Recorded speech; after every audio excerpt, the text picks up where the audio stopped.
do it. You know what I mean? Like he's already had good success, already had good deals. Like I think it's up to him, man.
king and his men stole the queen from her bed. Touchdown! Bound her and her bone. Jones takes it The in. seas be ours, and by the powers where we will roam.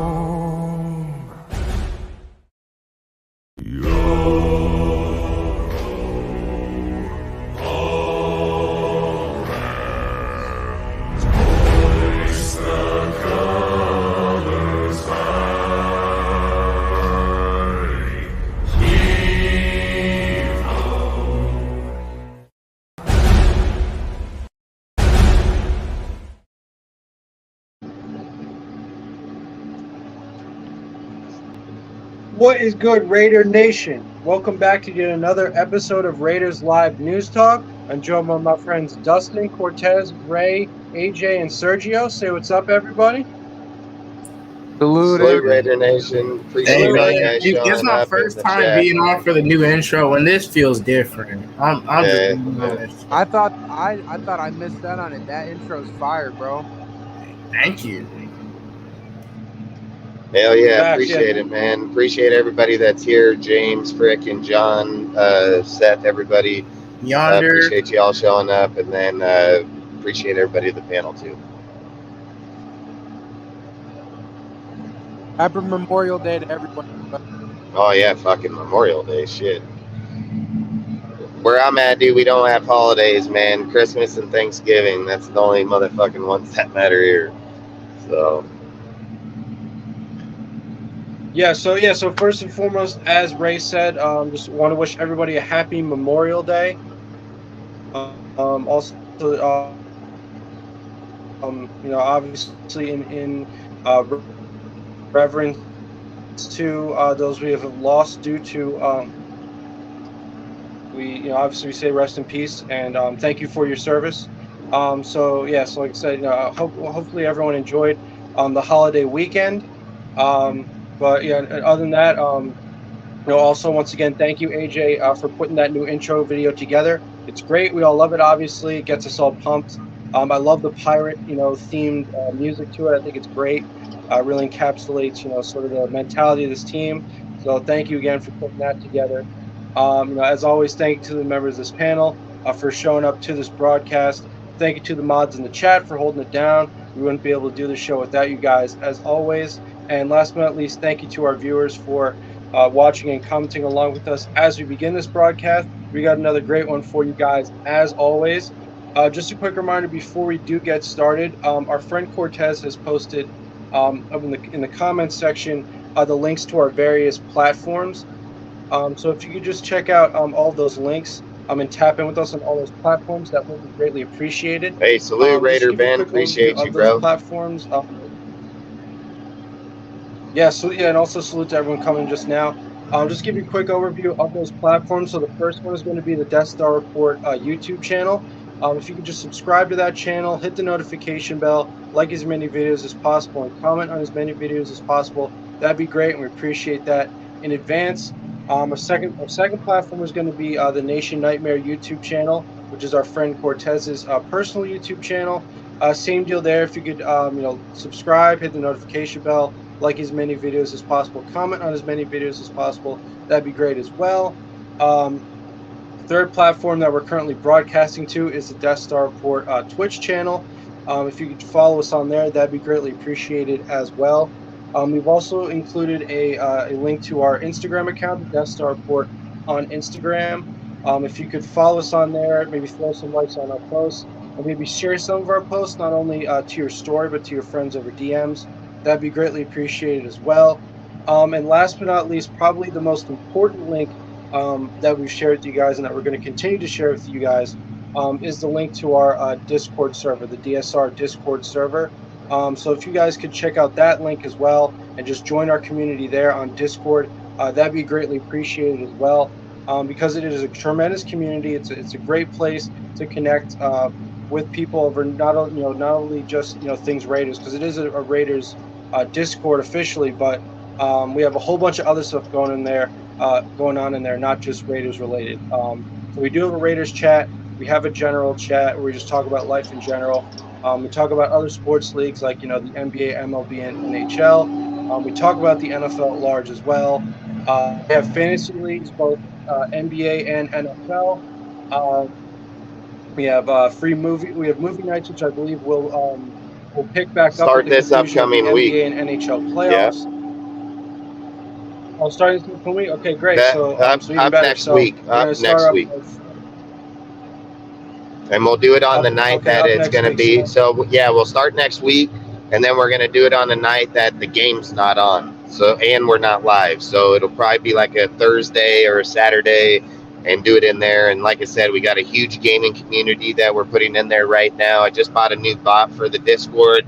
So, like, a lot of the people, like, on this panel included, and people that are outside that we kind of support, build areas within the Discord, give them all their private channels. So anytime that they post videos or content, it's going to go straight to their channel. So if you follow a person and you like what they have, they're going to all start having their own rooms and be able to be designated within that server. So basically anything that they post in their Instagram, Twitter, YouTubes or not, will all be inside there in one area. So you won't have to go around looking for everybody's. It'll just be in one section. Just scroll down names, click on them, and you'll see everything they got going on.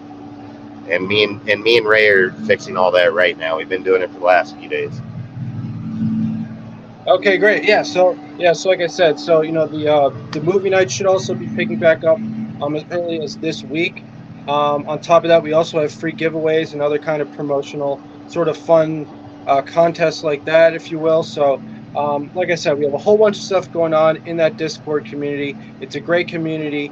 It's a great way to connect with people, not only over all things Raiders, but just a whole variety of topics, and great way to meet a whole bunch of people through the server. So like I said, if you could check out that link as well, that'd be greatly appreciated. So like I said, just quick rundown: Death Star Report YouTube channel, Nation Nightmare YouTube channel, Death Star Report on Twitch, Death Star Report on Instagram, and of course, last but not least, the DSR Discord server. So like I said, if you could check out all those links that we posted right at the beginning of the broadcast in the comments section, and tap in with us on all those platforms, we do greatly appreciate that in advance. And we do thank you, because it does help us out tremendously. And of course, as always, we're going to be posting all those links multiple times throughout the duration of this broadcast, so you guys will have ample opportunities to check out all of those links. So like I said, we thank you in advance for doing that, because it does help us out tremendously. So with all that out of the way, and without further ado, let's start with our first topic. So obviously, as I'm sure many of you know, the biggest piece of news to hit Raider Nation, or the biggest sort of situation or conundrum, if you will, surrounding Raider Nation and the team right now, especially at the quarterback position, is that because it has recently come to light that Jimmy Garoppolo had originally failed his physical with the team, and not only that, but apparently the Raiders had included in his contract an injury waiver, which basically gives them the right to release him if he is not up to par physically. And given that he's failed his physical, his whole future with the team is in limbo. And so with that being the case, there's a whole bunch of different, theories, if you will, regarding like a contingency plan with respect to who's going to play quarterback for this team in the 2023 season. Obviously, as I'm sure many of you have heard, there have been a bunch of ideas floating around of newest part owner of the Raiders, Tom Brady, strapping up his helmet one more time and going in at quarterback for the team that he owns. Apparently, there could be some rule violations with respect to that, which I'm sure we'll get into. So obviously, that's at least for now, one possible idea. Obviously, another possible idea is the rookie Aiden O'Connell, who obviously the Raiders invested a draft pick in this year.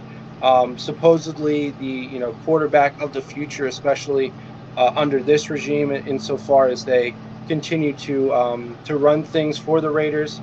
So obviously that's another possibility, and we'll get into the idea of that as well.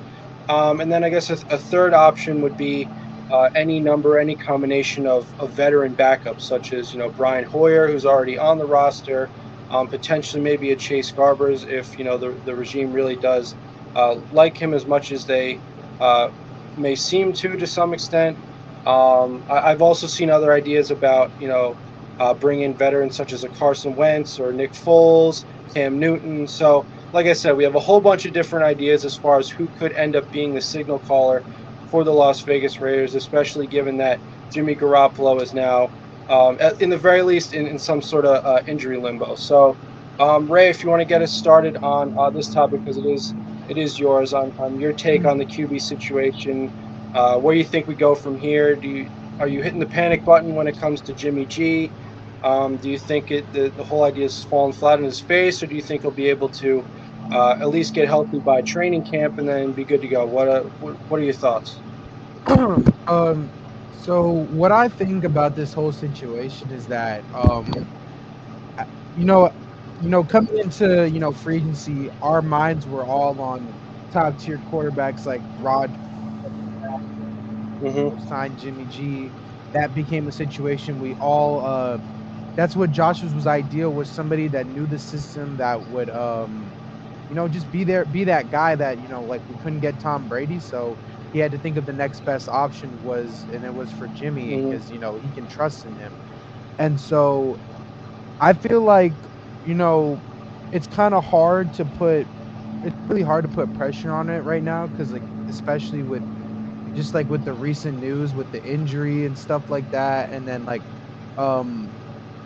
I feel like personally with the QB situation, it's too hard. You can't start O'Connell. I feel like he needs more time to learn the system, because because if we press this panic button too early and we got to rely on a rookie quarterback that, significantly, I think personally is one of the bigger steals in our draft class. It's just it's going to be too much pressure on him for somebody that, that just got in, and then just all of a sudden you're going to be like, hey, you're going to be the starting quarterback for the season. Because if Jimmy's gone, it's going to be him. But I don't know what the situation is, if they're going to look at quarterback, or I think the speculation is about if Tom is going to come back out again and put the number on, And in my opinion, it's kind of like, if he plays, I guess, it's Tom Brady. You really don't know much. He's an old man, and, injuries is going to build up on this guy. And just overall, he just retired, and, it's going to take him a minute to learn this. Not a lot to learn the system, but more so just getting back into that. He's been in this system his whole life. He probably knows it just as well as Josh writes it. Exactly. But the thing is, I don't know if he's in the right mental state to come back to football, because this dude's, he always the last season he was the top 5 both years in passing yards, man. Even with the struggles he's had team wise, his production's still been high as hell. 5,000 yards the year before and 45 the year after. So and that's the thing, he can put up the numbers. It's just this guy is always contemplating on either, okay, am I gonna play another year, or okay, I'm gonna suit up again. I think the only way he would play this year is that he invested $50 million into the Raiders and we don't have a quarterback, would be the only viable way I see it. And then there's also 2 things that can happen. One, the only way Brady can come back in as an owner is one, he has to go to the meeting. Not only do they vote him in as an owner, but they would have to vote on him to play. The AFC West owners are probably not going to vote on him to play. So you're going to have to hope. I think it's you have to have a 26 people vote yes. So you could already count 3 of the 32 not voting yes. Now the rest, I don't think they'll have an issue with it to begin with. But don't get me wrong, if Brady and them think that this is something that may happen, don't fucking also think that Brady might be waiting a year to become a fucking owner too, because if he waits on the year, he don't need their permission to suit up and come play. He just got to reinstate back to the NFL.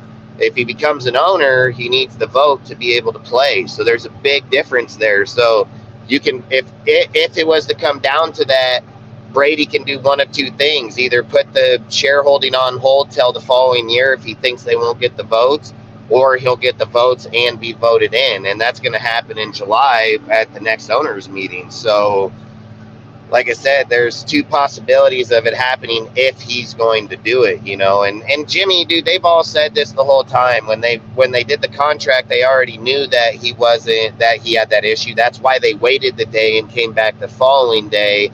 And they've already said, like, numerous times with their doctors that Jimmy was probably going to be cleared by training camp. So I don't think it's a real big issue on their half. I just think more people are talking about it like if it is a scare factor, because people are acting like they didn't know this shit happened.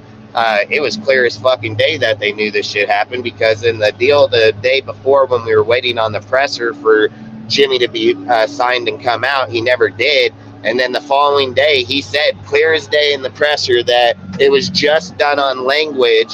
That was all it was, and it was nothing else within the contract. So if it was a language issue, knowing that he was not going to get any money, that they can cut him injury, cut him even after the injury is healed, if he's not ready, like, he risked himself, dude. He bet on himself, dude. And like at the same time, he basically bid that if he's healthy or not,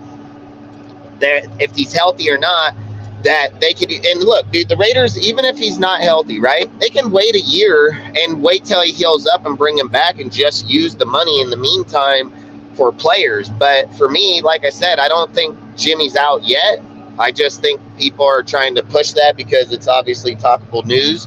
The doctor's already said that he thinks he'll be ready by training camp. So unless any other further setback happens, and again, I've said it, he's no different than Brady. It doesn't matter if he ain't been in the system the last 7 years. He knows the verbiage. He knows the system. He was fucking trained and brought into that fucking system. The only thing he's going to have to learn is different plays. That's it. Like, it's not like he's got to come in here and spend this long ass time to learn it. He's probably going to spend a month, probably already knows it already right now. But and O'Connell, I don't see why O'Connell couldn't come in. People like, look, I've said, like, sitting a player for a year and learning, that's just preference. They took fucking Mac Jones, brought him in last year and learned the whole system, and went on and played, or not this last, but the following year, went on to the Pro Bowl, 3,500 yards. But it's not like they can't learn the system. It's just more preference to make a player sit on the bench for the year so he can learn it and not go through all the hardship on the actual field. But there's nothing implying that this guy couldn't come in. He was the 8th depth in fucking quarterback in college, and then turned out to be the starter. Like, I'm pretty sure this dude will go through adversity. Like, I don't think there's not going to be much that holds him back. The thing is that Mac Jones, he was drafted for one. He was projected a first-round pick at the same time. He was take the 12th pick. He was picked in the first round. Yeah. So that's what I'm saying. But then at the same time, they cut Cam Newton right after that draft. So because he was trash. Exactly, but But the thing is that there wasn't any pressure about him coming in late before the season started to be like, "Hey, you're the quarterback." Like, he got the same amount of time he has the same amount of time as O'Connell does right this second. So there ain't no difference in how fucking Jimmy ain't the quarterback. O'Connell the motherfucker getting the snaps. So what's the difference if they took away Cam and he started and Jimmy's on the bench and he's starting? What's the difference? He's getting the same exact snaps as he did. So I don't know where that deal is, but at the same time, they're getting the exact same repetition, exact same deal. O'Connell, I keep saying this. In a draft, it's somebody's preference. It doesn't mean the motherfucker ain't going to be good. It doesn't mean that he can't be good. It's just where somebody's projection in front of fucking 400 or 600 other players is where they're determined. So if this guy gets in here and got dudes like Devontae Adams, and let's say Jimmy ain't going to sign this year, that what happens if we get fucking DeAndre Hopkins there too?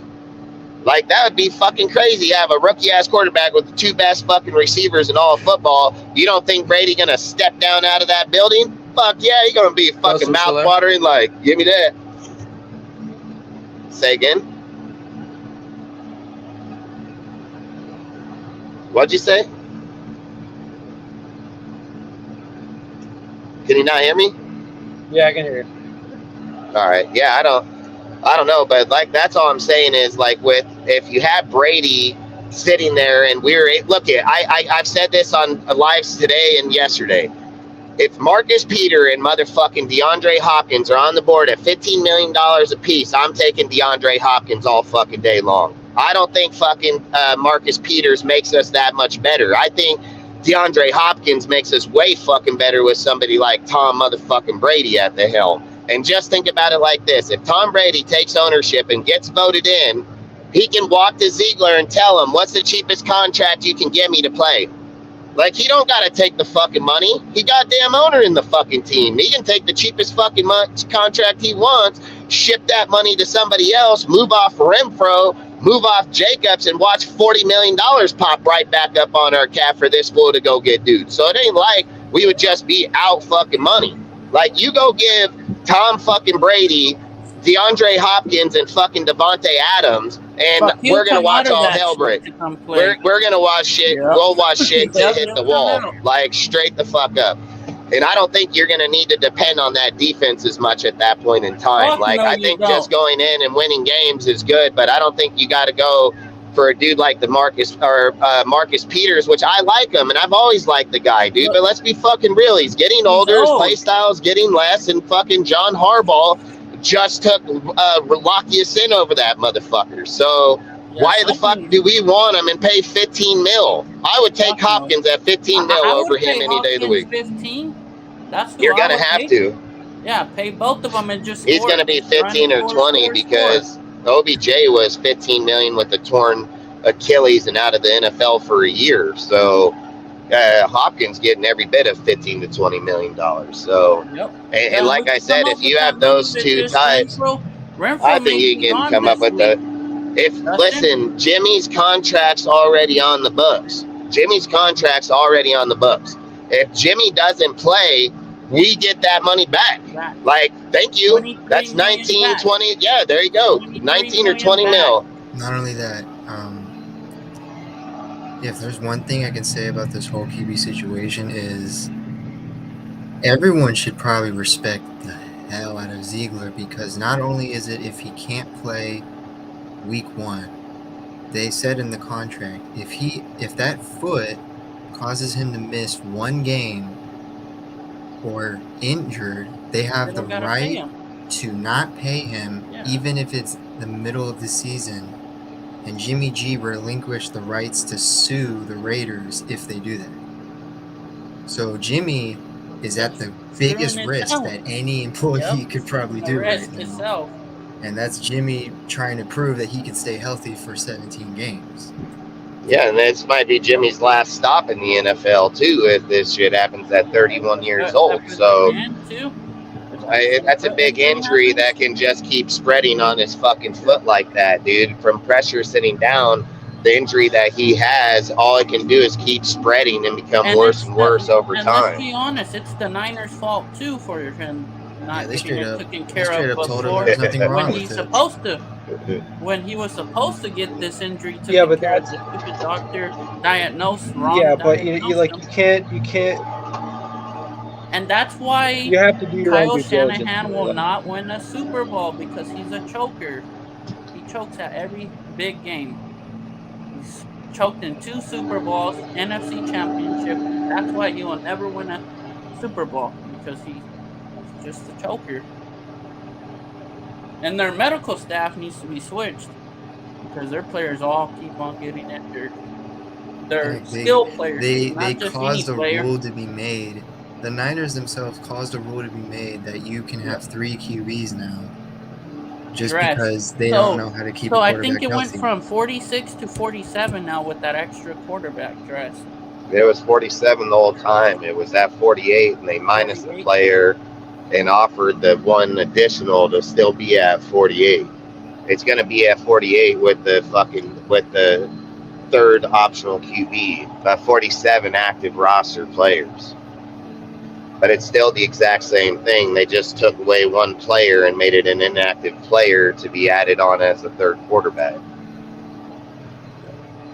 But like I said, I mean, if either way, if Brady gets Brady getting Devontae Myers, Dorsett, fucking Tucker, Straight fucking Tucker. Sims, even if Renfro And fucking stays, I mean, Mayer. even if Jacob stays, like this would Mayer. probably be one of the best all around offensive teams that Brady's had in his tenure, period. And like I said, the possibility of DeAndre Hopkins coming is very possible. It's not an unrealistic thought. And again, like I said, he's almost desperate. He said he'll go to the fucking Cleveland Browns. So if you're looking to go to Cleveland, man, I think he'd be looking to come here as long as we can get somewhere around that money.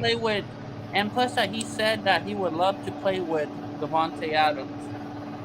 Yeah, I think a lot of people would. It's just like I said, I think where you can switch the defense not to be so heavy is if you have Brady and you can get a guy like him. If you don't, you still got to fix the defense. I mean, you're not, like I've said, you know, Aiden O'Connell can come in and you never know. Fuck guy can go win 10 fucking games. You have no idea. The odds are he'll probably win 3 or 4 at best. You know what I mean? Like, he's not going to win a lot. The odds are he's probably going to win little. And you know something, if Brady somehow actually becomes owner and the starting quarterback, this would be the first time since 1921 that this has happened. Yep. Where the owner in any type of owner is a starting quarterback. Suited up. Suited up for his team. Hey, Dustin, not to change it though. Golden Knights are up 6-0 on the Dallas. You change it every time. And the Dallas Stars, they're playing in Dallas too, so they're gonna get the Stanley Cup. Nice. Yeah, I just think, like I said, you got. If I also remember correctly, there is no like rule that an owner can't be a starter. It's just gotta be. He just has to be voted in. Is the only thing, and that's why I said that you'll see if they feel like if that's the option, and they feel like the NFL will not vote Brady in, you can see him holding off a year for the ownership. No fucking doubt. Because like I said, those are the two options. Is he either relinquishes ownership and don't go to that meeting, then he can suit up, or he has to go to the meeting, take ownership if they accept them, and then they have to have a second vote, and then they would have to vote him in to be able to play that year. And I've already said 3 teams are probably going to vote no instantly. So outside of that, I guess it just comes down to, will the other 26 or 28 teams vote Brady in? And when I look at it, I don't see why not. Yeah. You know what I mean? Like, there's no way that they're going to agree with Brady to come into the NFL as an owner and then disagree on him to go back and play, knowing that that Vegas is in a new stadium, a new fucking town, in shambles at a quarterback position. Yeah, I think they most definitely, and it's not only that, it's better for the NFL to make sure all your teams are competing. Like, I don't think as owners, it would look good to be like, no, we don't want the Brady to come in because they might win. Not only that, but think of how many primetime games we have this year. 6 of them. Yeah, 6. And have him. And for Imagine him on 6 there, times. Hey, like I said, on live television. Look, my biggest thing about this deal, I'm going to say it just like this. My biggest thing about getting Brady right now is that look, a lot of people don't know that the Super Bowl is in New Orleans next year. The Super Bowl is here this year. It's in New Orleans next year. You just got fucking John Gruden over there that's over there fucking consulting with the motherfuckers. They're talking about actually hiring him as the offensive fucking coordinator. The fucking dude fucking that runs it right now fucking already said that he would take a backseat to Brady, that he would take a backseat to Gruden to be the offensive coordinator. So when I sit there and see that, it means like, and then look, dude, it's just a perfect scenario to place him as an assistant head coach just like Eric Bambini just did with the fucking Washingtons. And if Dennis Allen don't pan out, they fucking ship this motherfucker. Gruden comes in, bam, he brings his whole fucking staff and deal over there. Like, I'm telling you, it seems like the perfect script. It looks like the perfect script. They're writing the script, Dustin. They're writing the script. Fuck, I'm telling you. Hey, Dustin, would it be crazy if freaking Greg Olsen was their OC over there, the puppet? I mean, I think he'll try to bring back his dudes because why wouldn't he? Look how they worked when he was gone. Back over there. I mean, like I said, I think if Gruden gets the job in the Saints, the one thing you can probably count on is he ain't going nowhere until he's done. Like until he's done. So the way I look at it is that I'm not a fool. I know football very well. I'm very educated in the fucking sport, and I don't give a fuck. If John Gruden's going to go over there to the Saints and get dudes like Michael Thomas, Chris Olave, fucking Rashid Haheed, whatever the fucking name is, you got fucking Alvin Kamara, dude. Like, his team is farther advanced than our team ever was, with the Raiders. He's going to come in year fucking one and have... I can give a fuck if he's suspended. I don't even really care. If he's gone for 6 games, I still don't think it hurts him. And again, the developmental stage in the Saints versus the Raiders it's way farther ahead. Their defense is stout as fuck. Their offense has got great fucking players. And I'm going to say it like this. If we think in God's given hell and chance that we're even making a fucking Super Bowl, I ain't trying to play Gruden and fucking Carr and all them and the Saints over here because they script wrote this shit and we're doing it with Jimmy G.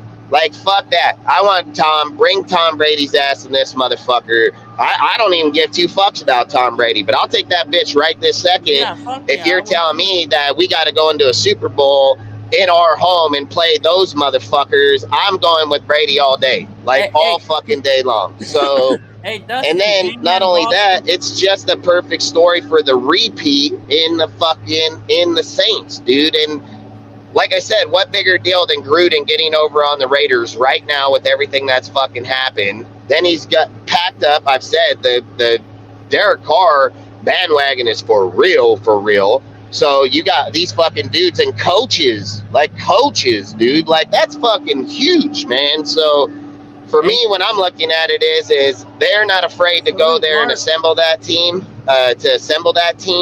the way that they feel needed to beat us. Why is he doing it? He's only doing it to come back and put a knife in our back, dude. That's the only fucking reason. Hey, Dustin, I'll say this, my comment on the whole John Gruden situation. Wait up, real quick. Salute, Dart. Dustin, Miami's about to win it. I know, dude. I've been watching and seeing it. I know. Let's stay on topic. I don't give a fuck about the hockey game, and I don't give a fuck about the basketball game. So this is my take on the whole John Gruden situation, dude. All is fair in love and war. All is fair in love and war, dude. What New Orleans is doing right now is fair. I can't blame them for it. Man, nobody is. You just got to play smart football, and you got to be smart in war. They got to be smart in war, exactly, dude. And I think they're going to excel this year. I think they're going to do really, really well. The thing that I don't necessarily agree with, right, is people, shifting alliances with their teams, right, based on one player. Because I've said it multiple times, no players above the shield. Hey, salute, Adrian. Sorry, I didn't see that, bro. Hey, the Saints can keep going. Hey, Al. Hey, salute, Dark. No, that's just what I'm saying, dude. Like, I think there's gonna be like a lot of fans, right, that shift, their loyalties from one team to another. They already are, but they weren't loyal. They just are a fucking Derek Carr fan, no different than motherfuckers being a Brady fan. And they just need to own up to it that you're not a fucking Raider fan. You're a fucking fan of an individual person. There's nothing wrong with that. There's nothing wrong with that. But there's something wrong when you tell me we're a Raider fan, then you bash us because Carr, and now dudes are talking about let's bring Carr back. Well, guess fucking what? Carr ain't coming fucking back, nor can he. So he's the fuck over there. So I don't even know why the fuck you get Raider fans even saying let's bring Carr back. Like, he fucking stupid as fuck, dude. Like, Carr ain't coming back for 4 years till his next contract, and that's even if we want him or he wants to come here. Do you know how many people I've seen just comment or say out loud that Dennis Allen or Carr should beat us next year? Like, or just begging them to beat us? Like, that's like, I don't even know who's a fan at this point, because at this point now They probably will beat us. Shit, they probably will beat us, dude. I'm not wishing. There's that they beat nothing us. that They says don't that. have our- There's our nothing that says defense. that. They Their don't team have was our shit offense. last year. Their team wasn't just all badass last year. Like, that's the thing. It doesn't matter the players or who the fuck's on the team. The team continuity with the Saints was not there. The only thing that validates that team any better than where they are is putting John Gruden there that has a validated offense. That's the only thing that would change the continuity of that team. They weren't playoff team. They weren't fucking even in the tops of it, dude. Their team was fucking in the bottom and trying to get up, dude. So I think structure-wise, the team is there. I think when you add a guy like Gruden, what happens is you take a defensive-minded guy that don't have the offense already. You take the fucking guy, what's his name, fucking Carmichael. You take fucking Carmichael. That's not even a real OC, dude. He's played in every single different fucking category. This guy has just been a placement fit person over the whole entire time he's been there. He don't even give a fuck about being the head coach because he turned the fucking interview down. Like, the guy, that's what I'm saying. You're taking a guy like John Gruden that fucking builds, creates offense to thrive at their best, and with the offense like that, with the player personnel, dude, it wouldn't take them a year, but maybe two. And that's why I'm saying, like, they have the Super Bowl in their house next year. So to sit there and watch Gruden come in, put a deal on it, and act like, hey, he can come in and win, I'm not going to say he can. But I'm not going to say they're any better than we are or any better than the Broncos or not.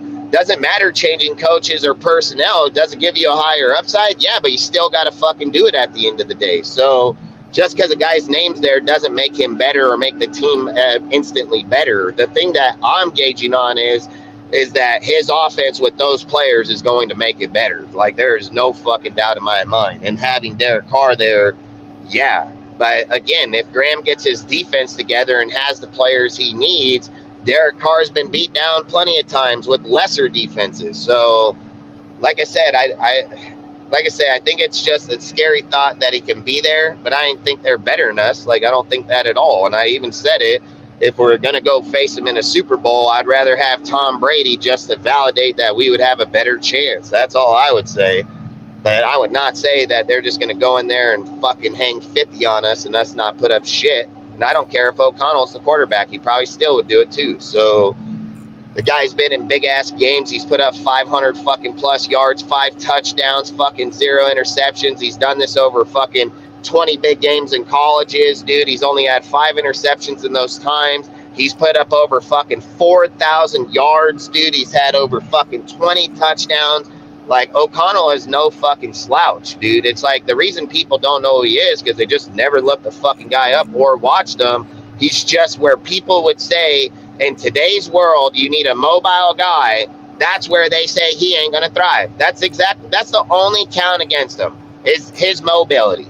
But at the end of the day, he don't really give a fuck about his mobility because he's more of a, I'm going to dot this bitch through a gap this big into my guy's hands. Like, that's what he does. And he's just a risk taker, and will it come and bite him in the end? Sometimes, but I bet more times than not, he'll probably make out on it too with dudes like Devontae and shit. So, like I said, we'll have to wait until we get to those points. I mean, nobody's said that the Saints are making it there. Nobody even says they're making the playoffs. I mean, fucking, they should. They're the best team in that fucking division by a mile. So, I mean, fucking Baker, look at Baker. Baker sucks dick. He overthrowing his players left and right in OTAs. Like, he fucking overthrowing his tight end by fucking 5 feet over his head and fucking 20 yards downfield. So I don't know what the hell happened to Baker, but I'm not sitting here thinking like he gonna go beat up Carr. So, but either way, I don't even care. I don't give a fuck about Carr or them. I just think like they can be dangerous, and it's a team I'd most definitely watch out for if you're trying to go to the Super Bowl. And that could be a team that most definitely can be going there. And the thing that's sorry about it is that what if this shit is script written? It's like that's the downfall is if this shit's script written and this motherfucking guy comes out, who's to say if they don't say they're gonna win 12 fucking games in every playoff fucking game? You know, it's like the NBA game, right? These fuckers could have ended this game fucking a week ago. But you know the NBA didn't want to let it end because they're like, well, fuck, we don't even get to start the playoff or the finals until June fucking 1st. So you know what happens if those motherfucking Miami gets that game? They don't have nothing for a week. I think a lot of these calls are self-inflicted calls. Like in the last game, why didn't they want to say Jimmy did double dribble? Why didn't they get the fucker for fouling him before the double dribble? You know what I mean? Like they want to bring up a fucking clip of why this guy had, hey, what about the play right before that motherfucker when he did that play? But they don't do that shit because it doesn't make them money, dude. It doesn't make money. If the game ends there, you don't watch shit for 4 or 5 days, and then bam, it comes on for a week later. They want to drag this shit out. Look what happens. Miami goes in their house. The refs don't call this shit unfairly on call after call, and Miami's handedly beating them. They actually just beat them. So again, like I said, if the games are played fairly, just like us in Kansas City, if the refs ain't pussies and call the game fair, we win that fucking game. The refs got scared like a bunch of bitches, started calling up fucking plays, let dudes throw shit at our players, never even stopped the game, never penalized them. If that was in Oakland or in Vegas and we did that, guess what? Shit getting stopped, 15-yard penalty until that shit's done. Like, that's what would happen, but we don't get that shit. So, like I said, if they want to script write this shit, it can't be any better. It can't be any better. Goodell fucking has Mark fire fucking Gruden and resigns. They changed the organization. Gruden beats the NFL, gets reinstated back to the Saints with his old quarterback and his old crew. Fucking brings them in, brings them to Vegas to win a fucking Super Bowl or compete in there, if not following year in their own home. Like, that's how stories are made. That's how movies are made. You know what I mean? Like, and if that's the case, I'll probably quit watching football. Like, I'm not going to support football like that. I don't watch wrestling for a reason. Like, I don't like fake shit. I like it to be as real as physically possible. And that's why I said, if we're talking real football, if we even have a chance to make the Super Bowl and win, Tom Brady's our best chance. And I don't give a fuck if he's 45 years old. He still put up fucking 5,000 yards. He led the NFL in passing yards just 2 years ago. He was still in the top 5 just last year, even with Tampa Bay depleted at wide receiver, depleted in their fucking halfback and fucking tight end core. And Tom Brady still had a pretty good fucking season. The team was just decimated. Dustin, I'll say this, dude. If this shit is scripted like you anticipate it is, and let's imagine a Super Bowl between the Raiders and the Saints, and let's assume that John Gruden is at the helm with the Saints and he wins the Super Bowl against us with Carr, that might be something that we can't bounce back from. And I'm looking at Jeff right now. They got the New Orleans in the Super Bowl the following year. Go right back there and beat them. Dude, I'm like, telling you. You see what I'm saying? Like, the way that it's scripted, it just don't seem like, to me, it would seem like one gets it and the others are going to win it. Like, it's going to go 1-1. But just look at the narratives, right? The first time around, you have Al that traded away Gruden. Then the next year, Gruden comes back. And believe me, I've been saying this shit the whole time. And then you have Mark, who was forced to essentially fire Gruden. Although he wasn't forced. He's just a pussy. Mark's a pussy. Mark wasn't forced. The NFL said to him straight up, "We are not going to discipline him. It is up to you." I've said it hell of times. I would have probably laughed at him, been like, "Well, you ain't getting in no trouble today." Yeah, but like straight the fuck up. Hold on. No owner is going to. Hey, Al's Ghost. You want to know I can't really that what? What did you say? Hit him one time and then he crumbles. That's what Joey. What did you say? Said. I can't really hear Jeff. Can you guys hear me better now? Yeah. Now it's a little better. Okay. Yeah. What's up, man? No, what I said was no owner is going to keep a guy like that in. That's bullshit. That's bullshit. Al did it himself. Why the fuck wouldn't he? No, but that's bullshit. Al told the NFL to fuck off. Al told them, "Give me some fucking money. I'm gonna move my team." They told him, "No, you need the votes to have it." He laughed at him and said, "Fuck off," and moved his shit. Never made their fucking money back. When I think it was in Inglewood where they were gonna try to build it. Like, what do you mean Al want to do it? He already did do it. He already told them to fuck off straight to their face. What does that have to do with keeping a guy employed who it was revealed sent racist, homophobic besides He didn't say racist shit, dude. He said that the guy had big lips like a Michelin fucking tires. All right. Like, how in the fuck? Hey, let's go read, like Carr said, let's just start opening motherfuckers' emails and start seeing what a motherfucker said 10 and 15 years ago, not even being employed by the NFL.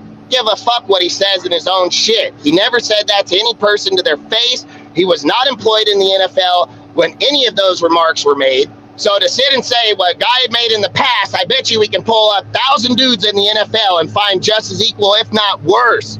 Let's go get Richie Incognito shit. I bet that fucking guy got swastikas, fucking Nazis. Like, I bet you if we were to open up multiple people, owners, coaches, and players alone, this shit would be all over the He was cut motherfucker. from the Dolphins because he was being racist towards the opponents. Fuck facts. There's hella people that are racist as fuck in this shit, dude. Like, to sit here and be like, oh, Gruden was just this. Fuck bullshit. I can name, like I said, Richie Incognito wore it on his fucking shoulders, dude. Bigger than anything. Said it blatant as fuck to dudes on the field and the N-word, not just fucking saying one thing, just straight saying it. So when we sit here and say, oh, Gruden said something in a fucking text message about a Michelin fucking tires and that fucking Goodell is a homophobe. He is. He's a sorry bitch. And that's facts. And everybody in the NFL fucking knows it. And every fan that watches the NFL knows that Goodell is a sorry bitch. Like, straight the fuck up. So we say it. We say it fucking publicly every day. Go look at the draft. That fool gets booed, yelled at, cussed at the whole fucking time, every year, every time he even shows his face anywhere. And we're over here talking about Gruden in the fucking 2010. Like, that's just crazy as fuck. That's crazy as fuck, dude. Like, there's other guys in this NFL that wear proud as fuck on their shoulders, dude, and nobody does shit to them. So I just think it's crazy. It's biased as fuck, dude. They can say whatever they want. Fucking racist. Fuck, I can show you dudes that are racist. Fucking even fucking, what's his name? Fucking the one dude of all people that you would, what's his name? Fucking Keyshawn fucking Johnson. He even said, Gruden may be a fucking dick. He may be a fucking asshole. He may fucking get on you, but he is not a fucking racist. And to fucking come from a guy like him to say shit like that, you would think he'd be the first motherfucker to say it. Like, that's what I say. It's a fucking narrative. John Gruden fucking wouldn't have had the people he had. He wouldn't have coached the people he would. He wouldn't have the respect he does from all over the whole entire NFL, even people he's never even played for, if that's who he was. It's a narrative someone put out. It was obvious that year they targeted him because we were one of the only teams undefeated at the time. Dude, you had KJ Wright fucking over there saying straight the fuck up, dude. Like, hey, I don't buy that shit for a second. Put on his own fucking podcast, dude. Everybody, like, that's why John's winning handedly in this shit. It's not fucking, John ain't that way, and anybody that knows fucking John wouldn't even say shit like that, dude. Like, and again, if he chose to say it in his own text message, that's his right. He can say whatever the fuck he wants, and it's his. And guess what? He paid the fucking consequence for it too. So, but again, I don't even care. I hate even saying that motherfucking dudes are racist. I can name fucking 20 dudes in the fucking NFL right now that fucking like bear swastikas and are straight racist as fuck, dude. And that goes black and fucking white, not just one fucking color. So. Yeah, I mean, well, my point was just that to say that, you know, Mark didn't have to do what he did with Gruden, just because technically speaking, the NFL didn't, you know, come down with any kind of punishment. I mean, the NFL said clear as fucking day, and we can pull up the report right this second. The NFL said, we will not punish John Gruden for his actions because it didn't take place with anything inside of our deal. And if we are to leave repercussion actions to be handled, it's going to be handled through the organization. That's exactly what it fucking said. That's exactly what it did. And Mark was a little fucking pussy, called Gruden into his office and told him the fucking deal and got him to fucking resign. Like, straight the fuck up. Then the NFL hires a team. The NFL hires a fucking team that will look for the next coach and the next fucking people. And guess who the next people were? Josh and Ziegler. Like I said, it can't be more script written than it is. I mean, Not you don't only that, fucking. but let's not forget, Mark was pretty mad at Gruden for not wanting Brady. So he probably thought if he did that, he has a higher chance in getting Brady. Facts. I mean, I'm telling you, there's bigger fucking deals behind this whole fucking deal, man. And also think about this. What the NFL lost by the Raiders not getting Brady was 2 games a year, Brady versus Mahomes. Now, you telling me that's Facts. not a sexy, you know, prime And a time team type in of Vegas game going to the that- playoffs Salute every Malcolm year. Breezy. Yeah, right. I mean, you know, from football Salute, Melky. standpoint, you could argue, you know, Brady, you know, Yeah, you lost It's still sponsors, you happening. I lost mean- games, you lost advertisement. I mean, a lot of shit. You're right, 100%. Not only that, if it is scripted, and we do have a Saints versus Raiders Super Bowl, I don't know if the script wants to try to say, well, we want Brady to lose because they love Tom Brady, and I'm They're pretty not sure gonna want Goodell that. They're hates gonna want Gruden a lot more than the Raiders. They're going to want the Raiders to win to put Vegas on the fucking map. That's what they want to make the NFL hub in Vegas with those fucking Raiders one way or another. Like, straight the fuck up. They want to be able to bring shit there. They want to be able to have shit there. You ain't bringing it with, like I said, with Brady being a part owner, that brings sponsorships, that brings conventions, that brings all kind of shit. Where a guy looks at it and says, well, let's go to Vegas, but now I got to deal with Mark. And then the other guy's like, well, I get to deal with Brady. Let's fucking go. It's a no-brainer. Like, fucking TB12 is everywhere, dude. It's all over the place, and fucking in doctors, fitnesses, fucking sports health, fucking in the NFL. Like, Brady is all over that And shit, plus, dude. Brady But has you his know own what? gym there.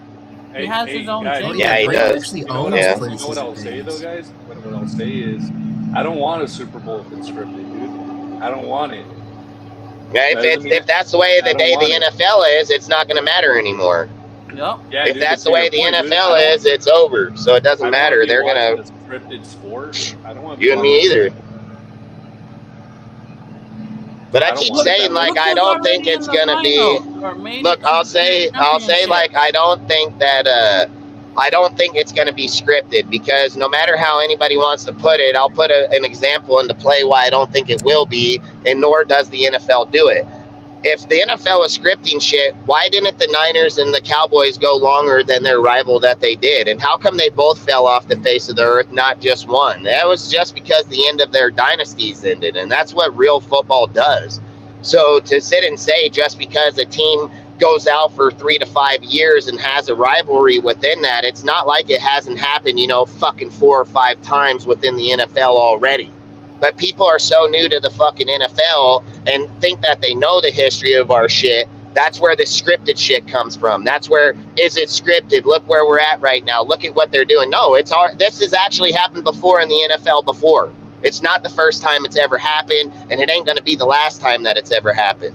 And that's all I'm trying to say is that when you look at things, it looks like it is been written and it is scripted. In the reality of the NFL, I don't think it is, and I don't think you can. How do you script somebody catching a ball or not dropping it?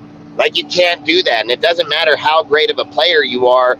If the play doesn't go the way that you want, and say that a guy gets pressured through the line and sacks the player, how the fuck does he manipulate the game? And how are you telling both sides of the team that that's how it's going to be? And how are you paying a guy like Devontae $35 million and he's going to accept losing? I don't buy that shit. So that's why I don't think it is scripted. And even if it is scripted, you would need something that's so blatant, as in referees or something, that are just calling straight blatant ass calls where people are going to start being like, okay, hold on here. Like, what the fuck? And then once that narrative does get out that it's scripted, the NFL could probably end up in massive shambles because of the fact that so many people are so loyal to football, to the organization, dude, and to find out that they're trying to make this shit into WWE, what's the point of having all the other teams then?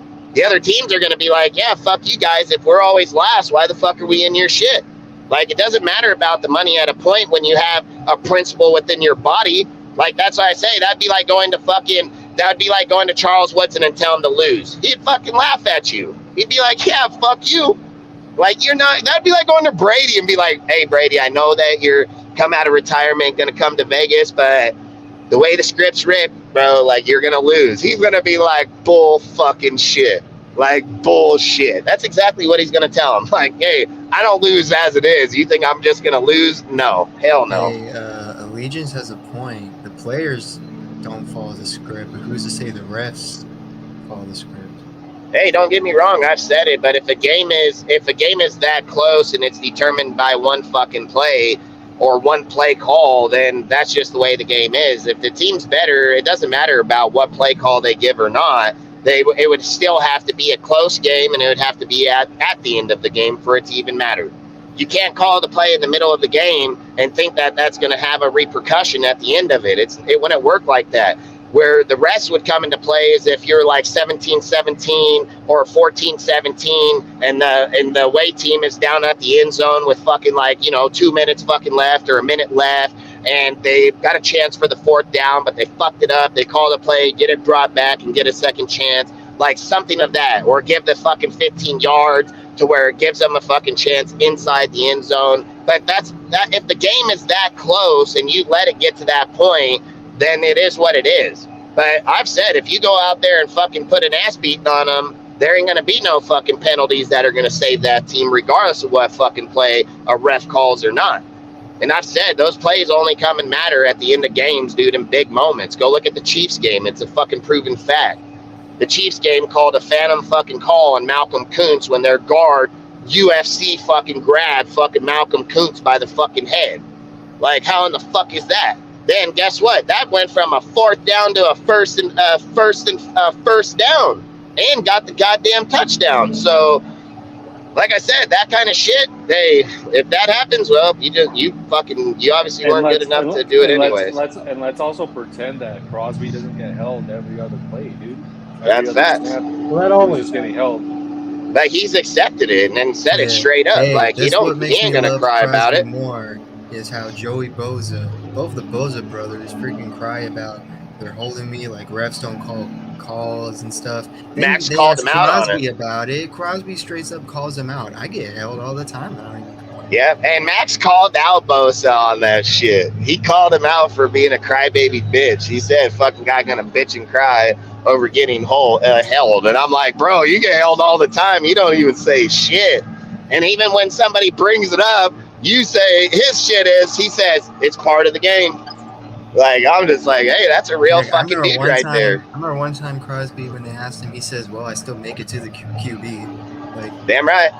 Damn fucking right. He still makes it to the QB. Yeah, that's facts. And that's why I just say, like, oh, what were you going to say? No, I was actually just going to reiterate, dude, one of my earlier points, Dustin.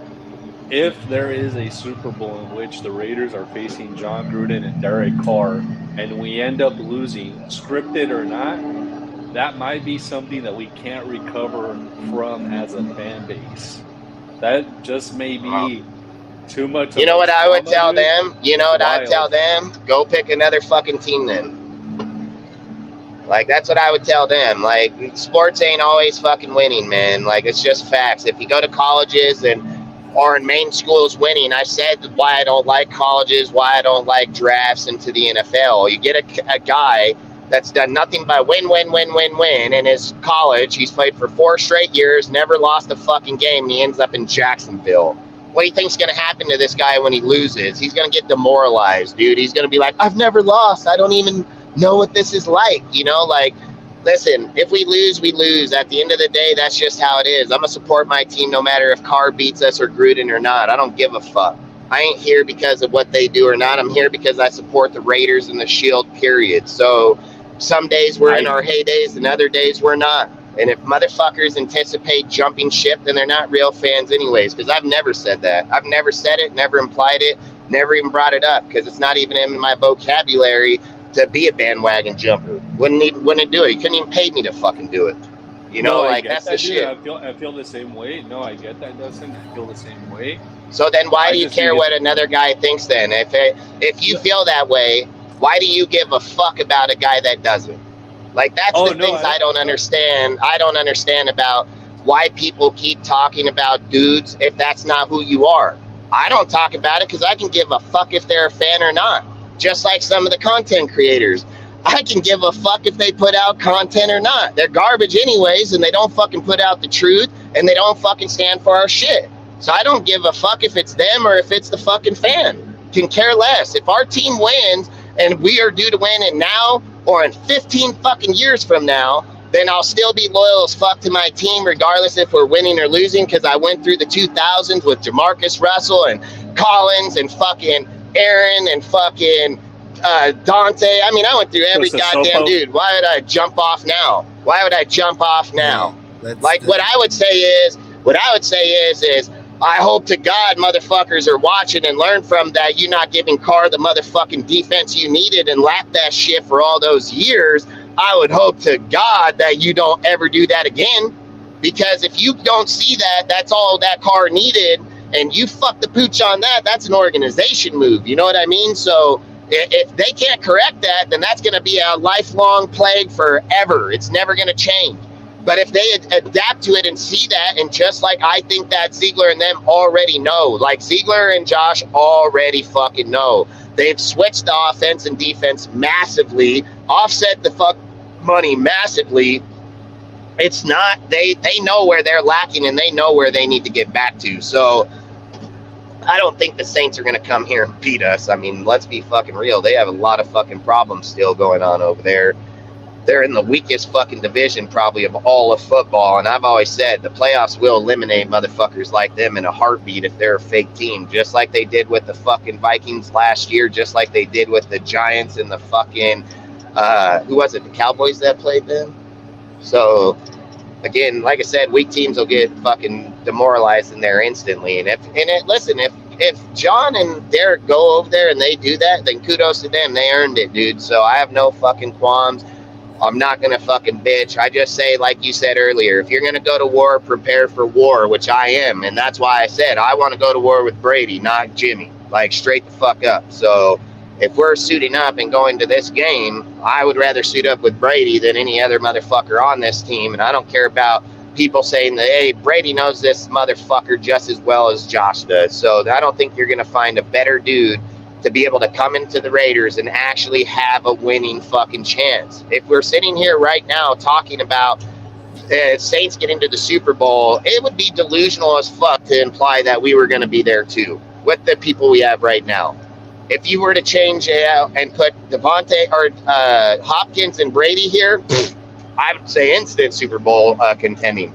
Instant. And I don't give a fuck about the defense at that point, because I feel like DeAndre Hopkins and Adams are just going to murder every fucking team they come across, because how in the fuck are they going to match up with them cornerback and safety-wise? Like, it's not going to happen, dude. And then you got your tight ends like we do with Hooper, Howard, and fucking Myers. Like, man, we'll fucking murder dudes. We will murder them, dude. Like, our height, our build, our fluctuation within the team is just massively. Like I said, last year we were at like 30% of Josh's fucking offense. This year we're at like 90. And if you put Hopkins, that'd be like 110. You know what I mean? Like, it'd be basically, if we did get Hopkins, it'd be basically like the Chiefs, like a top 5 offense and then like maybe a top 20, top 25 defense. Facts. I think we'd be dangerous as fuck with Hopkins on our team with Brady at the helm. Outside of that, like I said, we just go back to reality. I don't even think it's a conversation. I don't think Jimmy gets us to the Super Bowl. I don't think we play Carr, even if they made it to the Super Bowl.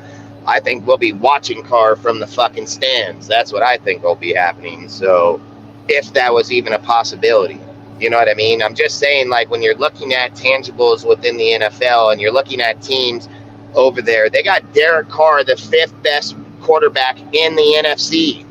The 5th best in the NFC, ain't even thrown a fucking snap there yet. Derek Carr has played here for 9 fucking years. He can never get credit like that. And he was better and fucking easily in the top 5. Never get credit like that in a day in his life. Would you say, Dustin, would you say that's how easy the NFC is? Or because he's no longer a Raider, he's just conveniently getting loved? I think that's 2 things. I think it is the fact that he's not a Raider anymore, that they will praise him to be a better quarterback. And watch him go to the fucking Saints, and then he goes out and has a great year this year. They're going to be like, oh, always a Pro Bowl player. Don't know why the Raiders got rid of him. They'll flip that script so fast, dude, that, they didn't give him the defense. You know, like, that's exactly what they're going to do. Stephen A. Smith would go 180 immediately. They're going to talk about Carr the way they talk about Matt Stafford when he joined the Rams. They're gonna talk about Oh him yeah, that I remember way. like Matt Stafford. They think he was overrated and stuff. Goes on the Rams. Oh, Matt Stafford was always this QB. He carried the Lions. Like you guys have never said that before. And that's my point. The second a guy gets out of here, they value him for who he is. But the whole entire time he's here, they trash and spit on him the whole fucking time. And that's all I'm saying is like, yes, I agree. I agree with both of the comments that you said. I agree that the NFC has gotten weaker in quarterbacks by far. I believe a lot of the good quarterbacks are in the NFC right this second, or the AFC right this second. And that's probably like top 10 quarterbacks in the NFL. So if you're looking at him being rated at let's just say that he's rated the 5th best, that basically put him in the top 15 in the whole NFL just because of how lopsided quarterbacks are from the AFC to the NFC. So like I've said, I would not misconcept that because he went over there, that he's going to be the greatest dude in the NFL. I think, like I said, the NFC is weak, dude, period. So I don't think it's that. I think it's like when he played here, it showed exactly who he was without a defense. The only thing the Saints are going to offer, see, this is why I think Carr's just going to kill it, dude. They're in a spread offense, dude. They have fucking big dudes that shoot downfield.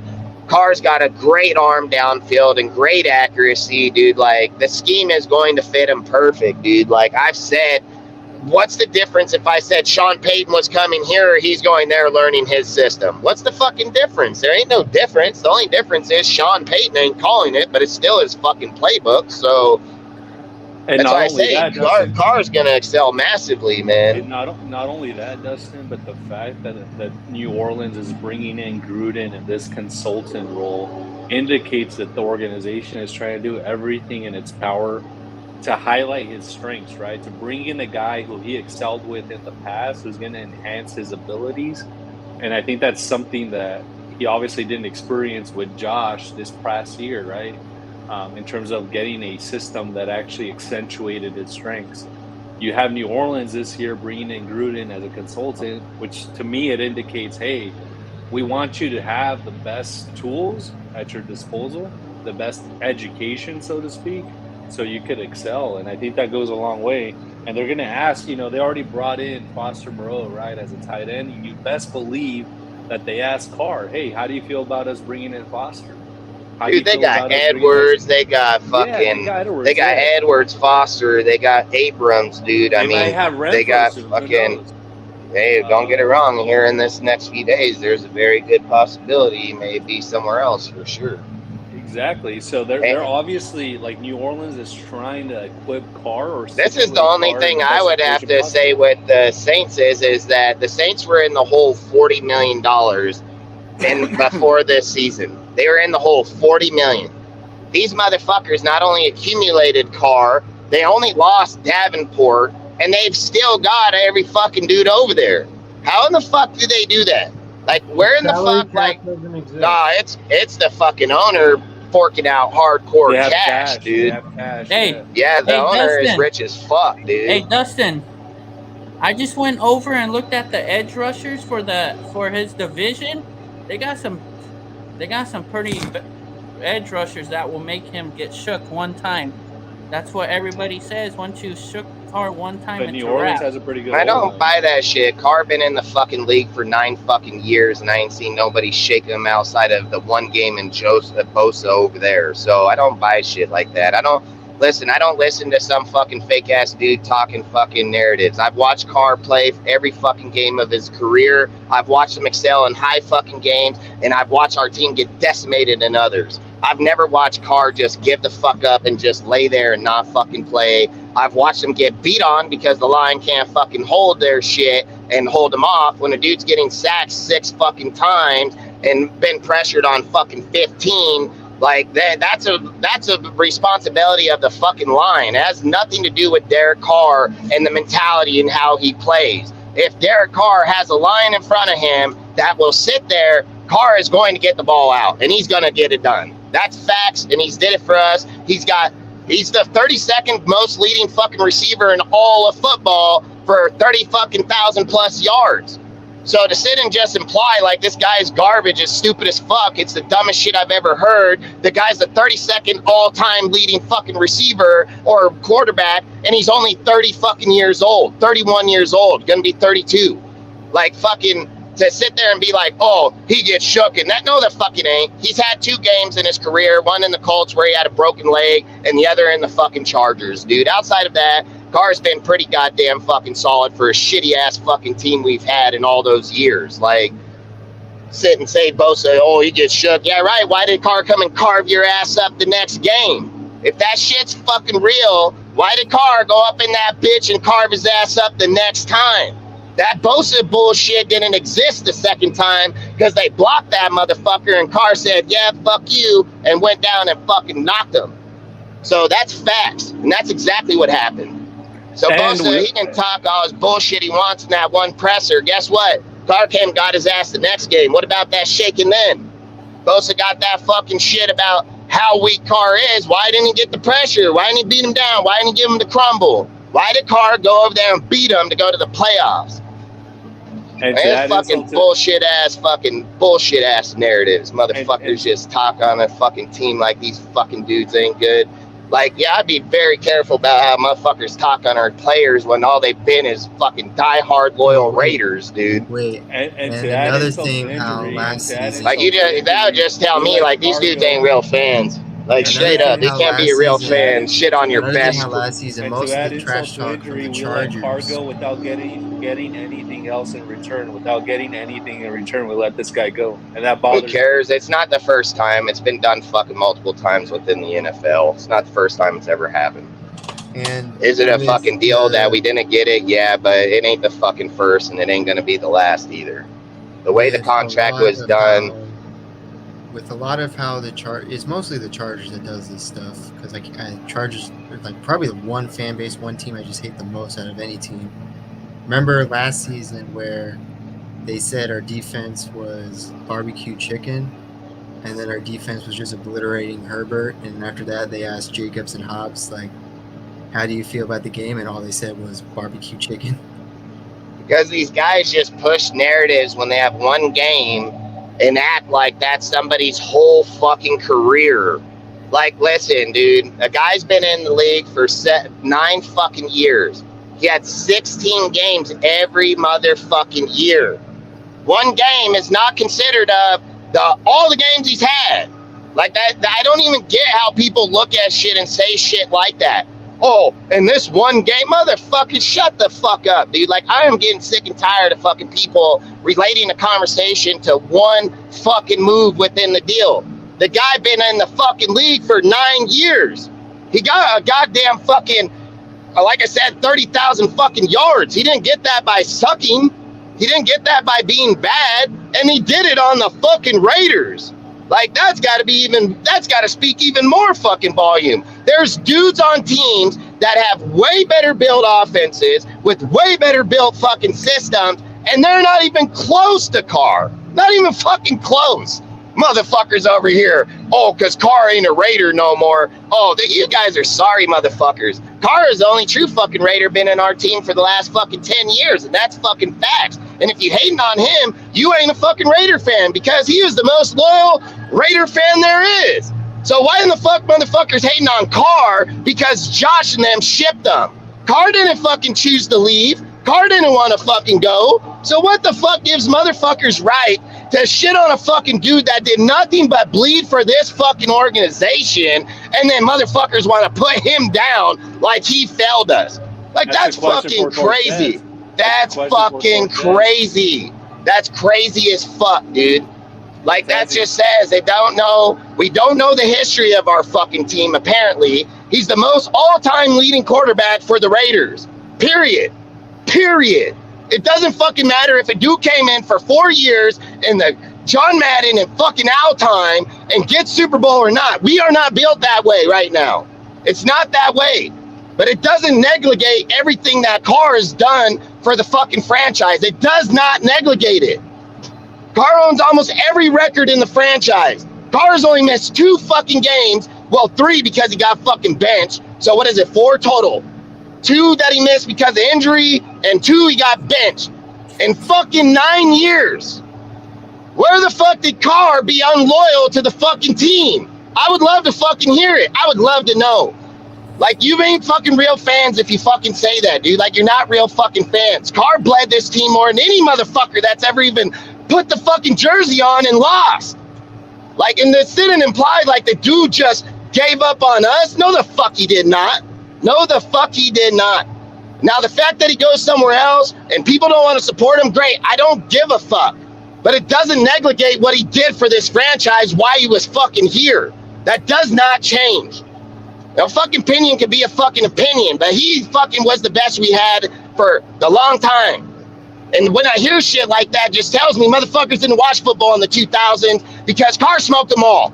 He smoked them all blindfolded, sitting on his fucking ass. None of them dudes were even close to him. Nobody. Not Dante Culpepper, not Aaron Brooks, not fucking overthrowing fucking Randy Moss Collins, not fucking Russell, not any of those motherfuckers that came here.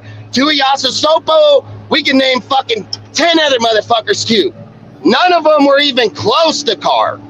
So to sit and imply like, oh, this guy, that's fucking stupid. It's fucking the stupidest shit. I'm about getting tired of haters on our fucking, in our own organization on a dude that strictly was a fucking Raider. Like, what the fuck do you guys stand for now? Like, that's what I want to know. What the fuck do you guys stand for? You shit on your fucking owner, you shit on your fucking coach, and you shit on your players, and you call you a fucking Raider fan. How in the fuck is that possible? How the fuck can you be a fan, but you just kicking the fuck out of them every second you talk about it? You can't be a fucking fan doing that. You can have your fucking opinion all you fucking want, but how's your opinion carry for fucking a year the same way? Like, that's not a fucking fan, that's a fucking hater, dude. That's exactly what that motherfucker is a straight fucking hater. There ain't nothing about those motherfuckers that validate any type of loyalty to the organization whatsoever. You can have a natural biasness that you don't like a fucker, doesn't negate his stats, doesn't negate what he did for the fucking team or the franchise. Like, this is crazy. Football, we shouldn't even be talking football no more. Like, nobody should, because it seems like motherfuckers that talk football in this era, all they do is just fucking shit on every fucking deal. There's no right move. There's not ever going to be a right move. And there's nothing the motherfuckers can do to get the right move. It's fire this motherfucker, fire that guy, but nobody has a guy to replace him with. How the fuck do you say fire guy, but you don't know who the fuck you're putting back in there? How do you do that? You would rather just fire the fucker with nobody? Ah, fuck it. We don't need a goddamn coach. We don't need nobody. Yo, Dustin. This is crazy. This is getting crazy as fuck, dude. No, Dustin, I think what's happened to this fan base is they're fucking we've stupid. Gotten so used to, and by we, I don't necessarily say, they weren't even alive in those times. The fan base this day, they weren't even alive in those days. They don't even know about those days. They hear what we talk. Motherfuckers probably ain't never even turned on ESPN fucking Classic. Probably ain't never watched those errors. Never watched those shit. They probably watched a fucking highlight reel and heard some fucking dude commentate on it and are gonna tell us about the history of the fucking Raiders. Guess what, motherfuckers? I watched it all. I watched it all while it fucking happened. I seen it and I was there. Like, straight the fuck up. And to sit here and say, like, oh, these fans? No, these fucking fans are young kids. These fans are kids that weren't even alive out the 2000 era. So Dustin, what I'll say about that is, and you and I are pretty close in age, so I've witnessed a lot of the same stuff that you witnessed. But I think over the past 2 decades, what's happened to a lot of these fans, a lot of the newer fans, what they've gotten accustomed to is a lot of the firing, right? Like, that's basically what the Raiders have done over and over and over again. I've brought this stat up multiple times, right? Since 1960, the Steelers have had 3 head coaches. So is Green Bay. Certain organizations are like that, we dude. haven't had that. Probably right? Baltimore the same way. We've been firing for the past couple of decades. And so I think people like Raider fans, especially the newer fans, their natural bias. That shit don't even make sense, dude. This is my point. This is my exact point. We relate topics to 3 teams out of 32. The fucking majority is 27, 28, 29. So 29 motherfucking teams don't have that. and have been just fine. So accustomed to bullshit, that's what it is. It's accustomed to bullshit. It's what makes your feelings feel good. It's what makes you feel good about it. There's 29 fucking teams in the NFL that don't have that shit. Plain simple facts. And that they fired their shit and have still fucking won. So if you're looking at only 3 or 4 teams in the NFL and basing why we fucking suck, well, hell, you're gonna be sucking a long fucking time. You're paying attention to the fucking deal that it's very fucking few and far of happening. You're sitting there saying like, well, next year's 7th round pick, dude, and the fucking last, it's gonna be Purdy. No, the fuck it ain't.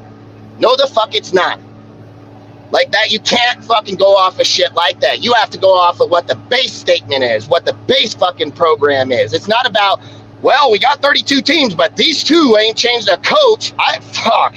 Yeah, but 30 other fucking teams have changed them every other fucking year, and probably 15 of them change them every year. You know what I mean? Like, accustomed to fucking losing is losing. Regardless if it's a fucking coach or not, it's fucking losing. Change a coach doesn't mean you're gonna win. Just ask Al. Al, motherfuckers want to talk about Al so much, like they know the motherfucker so well, and they know his history.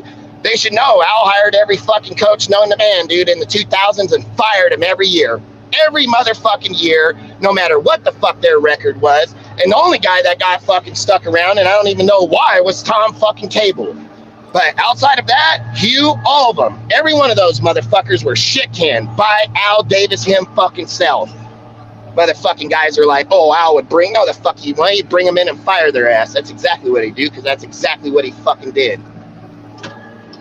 Fucking people sit here and say, oh, Tom Flores and fucking the John Madden in the fucking 80s and 70s, probably even later, and we're implying that in that section. Nothing else has ever been done outside of that. 2000 was the next time we even had anything, and guess what? Gruden changed that in 98.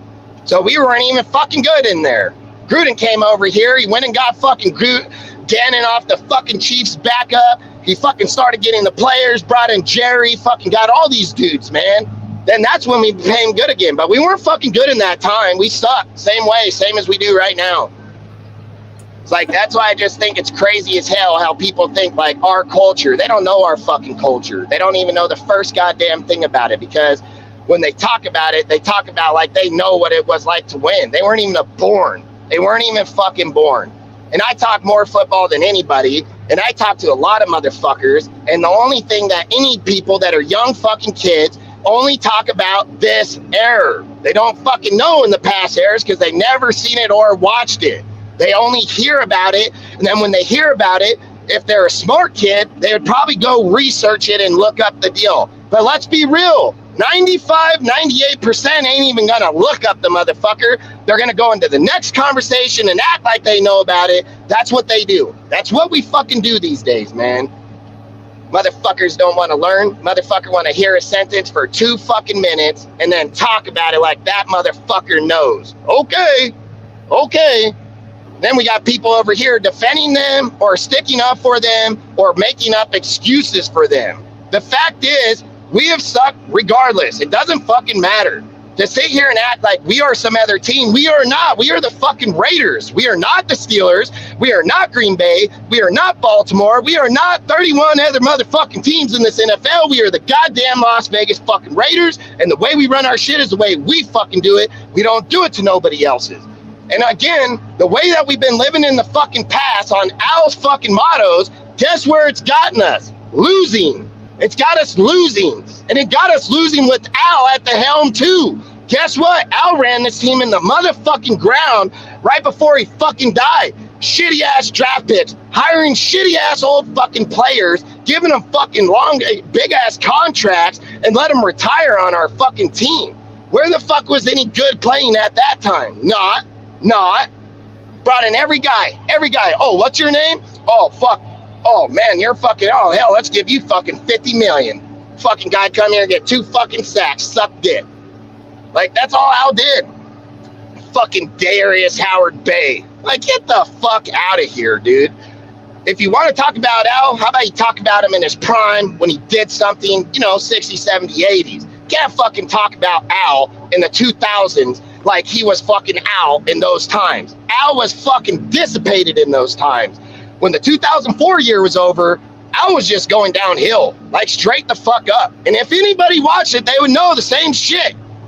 Like, motherfucking guy was delusional as fucking picks, dude. Firing dudes, shipping them off, getting rid of them. Didn't matter who the fuck. Oh, he thinks he's gonna get in my shit? Ship him out of here. That's Al. That's Al. Schizo motherfucker, dude. That's exactly who he was at the end. Don't want nobody close to him. Don't want nobody in that bitch. Motherfuckers are like, well, Al didn't even know what he was doing. Like, fuck, dude. I hate how people talk about this fucking guy like they've watched his history or something. Like, Al's history in the 2000s was decimated. He is done. Al's history in the fucking past, yeah, I would not argue it in any way, shape, or form. To sit here and relay that Al was even cognizant in the 2000 era is just fucking crazy. Motherfucker hired and fired more motherfuckers in the NFL than unemployment probably did. You know, like, Al fucked this team up massively in those 2000s. Fucking shit-ass picks, shit-ass players, shit-ass contracts. Wouldn't relinquish the team to fucking nobody. Waited till he's about to die. Give it to Mark, of all people, don't even know football. And we're over here wondering why the fuck we're losing. I'm pretty sure it's pretty fucking self-explanatory to a motherfucking Raider fan that knows the history of the fucking team. They don't need excuses. I ain't got to go read articles. How can I talk on every fucking subject in the fucking football because I read it all and been there probably for most of it to begin with? Like, I don't got to go fucking research it and take some other motherfucker's opinion for it. I seen it myself. I don't got to ask no motherfucker. I don't got to go watch his shit. I seen it. I watched it. I studied it. I fucking know it. Like, I think it's crazy as hell. Motherfucker, oh, Al, you fucking guys don't even know what Al would fucking do. Like, straight the fuck up. They don't even know what he'd do. Are we talking about Al in the 60s or are we talking about Al in the 2000s? Like, what fucking Al are you talking about? Say, like, he wouldn't relinquish the team. Al wouldn't relinquish the team to nobody when he owned it because he is a greedy motherfucker and wanted to do it all himself. Like, these are things that people take out of content and say, like, Al wouldn't have gave it to nobody. What fucking guy in the NFL would Al gave it to? Name the guy. He wouldn't give it to nobody. So when we make accusations that Al wouldn't have gave, yeah, you're right. He wouldn't have give it to no one. Don't matter who the fuck their name was. But people don't say that shit. People just say Al wouldn't do that. You don't tell him why he wouldn't fucking do it. You don't tell him that he was a conceited motherfucker that didn't want nobody in that organization but him. He felt he was the greatest fucking mind out there, offensively, defensively, and running the fucking team. That's exactly who Al was. And at the end of that motherfucker, he got into a cave, and I wouldn't doubt if his shit was locked up like Leonardo DiCaprio in that movie where his shit was just like, don't touch shit, you know, like weird like that, because that's where he was heading, dude. He was in his own path, his own fucking road, doing his own fucking thing. Didn't matter what anybody told him. Didn't matter what anybody said. Like I said, he got rid of dudes like Hugh Jackson that was 8-8, had a pretty good team in line, shit canned him, but keeps a dude like fucking Tom Cable, ain't never been an offensive fucking or coach ever in his life, has a bad season, then brings him back in, retains him, and then makes him the fucking coach. I think he stayed for 3 years, if I remember right, because it was the ending of the other guy in the 2 years and then kicked. Why him? Why him of all the people? Like, why him? Like, that's the craziest shit. Tom Cable was nobody, dude. Like, nobody. That's the kind of shit that I say, man. We talk about the Raiders and we use times and sayings of what Al was doing. We're not using it in the right context of when Al did it. It's like people say, well, I don't know if Al would have gave the thing to Brady. You're right. If Al was alive and was content to run the team, Al would have never gave the team to anybody. But if Al was at the end of his deathbed and he still had some fucking, sanity to himself, and he has Tom Brady, that's a developed fucking person within the NFL that can evaluate, can run fucking shit, or Mark, I bet he sells team to Brady, because Brady would stand for the team more than Mark would ever, and his own dad knew it. That's why he never got any part of it till he was dying. Like, fuck, dude. And then this guy, then Mark, he don't even learn shit. The guy got a father that's one of the best to do it, grew up in a time that everybody's kids were around their fathers in the 60s, 70s, and 80s. That was like family as fuck. And this fucking dink didn't even learn shit from his own dad. What the fuck was Mark doing? What the fuck was he doing in the fucking, the 70s, 80s? Like, I know what he was doing, cocaine, but still. But at the same time, I mean, fuck, dude. And then we're over here like, oh, Mark's the business. Now Mark's a stupid fuck. Like, Mark's a stupid motherfucker. Just because you have stocks and have money don't make you a businessman. His business skill in the NFL is garbage. Like, I don't give a fuck about what his business. That'd be like me saying I can run a potato fucking company or grain and hay, but I can go over there and run the fucking Raiders. No, the fuck I can't. Like, that doesn't work like that, dude. Fucking Mark is a fucking dink. He's a disgrace to this fucking team. We're going to plummet because of this fucking guy because he has no standing, no backbone. He don't know if we're doing good or not. When motherfucker said, oh, Mark was the one that benched Carr. Bullshit. Bull fucking shit. What, did Mark just wake up yesterday and thought, hell, I'm going to be a fucking owner now? Like, no, fuck no, dude. They were like, hey, we can win with less and that. We need you to tell them so we don't got to hear the repercussion. Like, straight up, just like they did fucking Marcel Reese. Walked up in that bitch, told him probably like they told Gruden. Like, hey, bro, we can either fire you, you can resign and get your fucking pensions. Which one you want?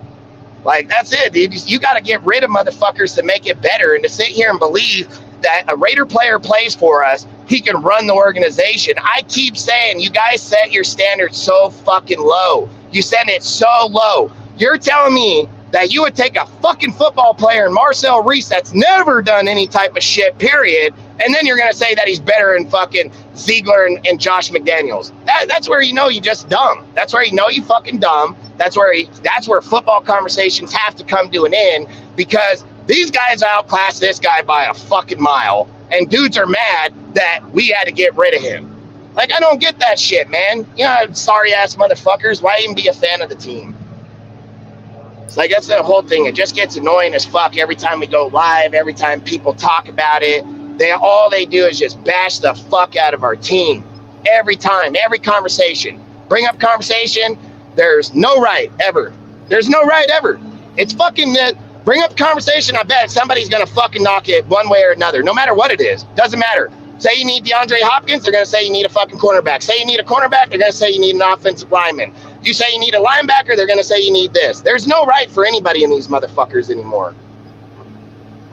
And that's the thing. How do you talk about something to make it better or correct it or to give people vision if everybody's vision is always the opposite of what needs to be done? You can go out and put out factual truth. I just had a post just put out right fucking now about where Graham stands and where fucking where Josh stands. Motherfuckers will still say fire Josh. Hey, you guys are fucking dumb. Like, you're fucking dumb. You got a fucking defensive coordinator, can't stop nobody. You got an offensive coordinator that can fucking win, and you want to fire him, right? Why? Because you got a personal fucking problem against the motherfucker? That don't even make sense. You would favor Graham to stay on the team, but you would fire Josh. That's fucking crazy. That is fucking crazy, dude. It's crazy as fuck. Motherfuckers talking about like they watched Josh over in the Denver. I fucking bet half the motherfuckers speak on him didn't even watch him. I bet half people speak on him weren't even old enough to even remember when he was there, 8 years ago? That mean motherfuckers in here were 10 years old. Like, that fucking bullshit. Bullshit. You don't fucking talk about, oh, yeah, but John Fox took that fucking team right to the playoffs one fucking year later, right? Off of Josh's fucking draft picks. But nobody says that shit, right? Nobody gonna give Josh his credit. They'll just say, like, yeah, Tebow sucked, but, you know, fucking John Fox came in there the same year that Josh drafted him, and guess where he went? To the fucking playoffs. But bad people, right? Like, you fucking guys just most uneducated motherfuckers there is when it comes to football. Don't know the history of the players, don't know the fucking contents of it. We just want to bash motherfuckers and spit on them. Fucking read an article and act like they know what he did. Fucking negligate every single fucking thing the guy's done. He's been in some of the biggest games in NFL history. You can't take that away. It doesn't matter who the fucking team he's on. Doesn't matter where he's at. Link trees are built for a reason. There's reasons that you have people like Shanahan and fucking, what's his name down there in the fucking Rams? Fucking McVay. All these dudes, they come from link trees for a reason. That's how they get their fucking developmental skills. That's where they come from. To imply that we have one of the best to do it in any fucking deal, period, and say he come from Belichick that he's gonna fail. Like, that's what they say. That is just fucking crazy, dude. Shanahan and fucking McVay both suck dick. I don't hear motherfuckers talking about their fucking past. I don't hear a motherfucker bring up one goddamn conversation on how bad they fucking suck and how bad they didn't fucking do shit. And they didn't even have rings like Josh. They didn't even call plays like Josh. But they're going to give that motherfuckers more credit, right? You know, fucking dumb. You just dumb as fuck.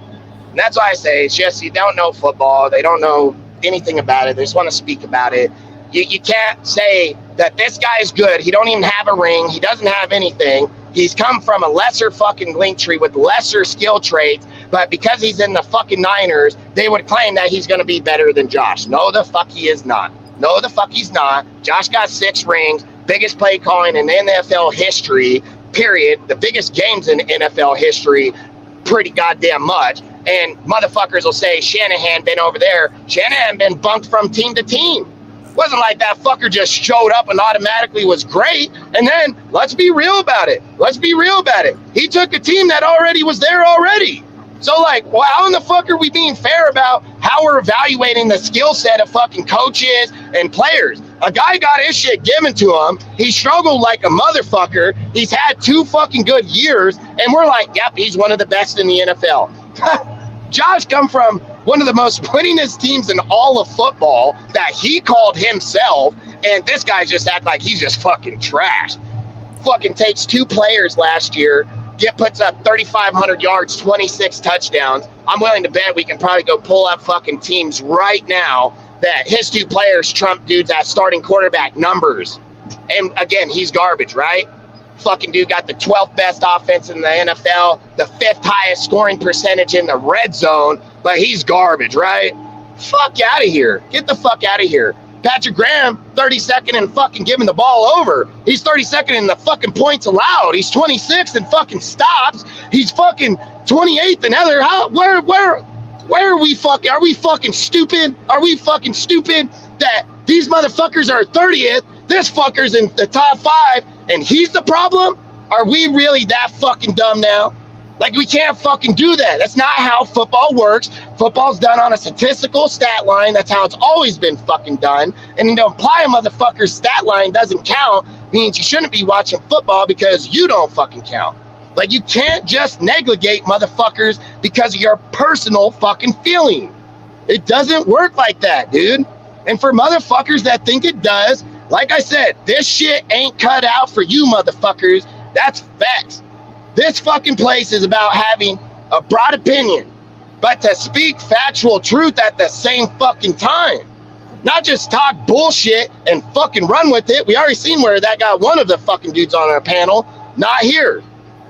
Like, you can't fucking do that, dude, and then talk about how we are doing just to the fucking nation. No, we are fucking not.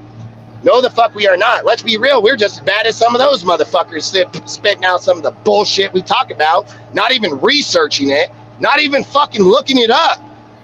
Fucking talk on it like we know. I can tell instantly. I'm like, nope, that's not even true because you know why? I literally just read that article just here today or 2 days ago. It's like, fuck, man. If we gotta talk, go research it, study it. You ain't got fucking time to do it. Don't speak on it.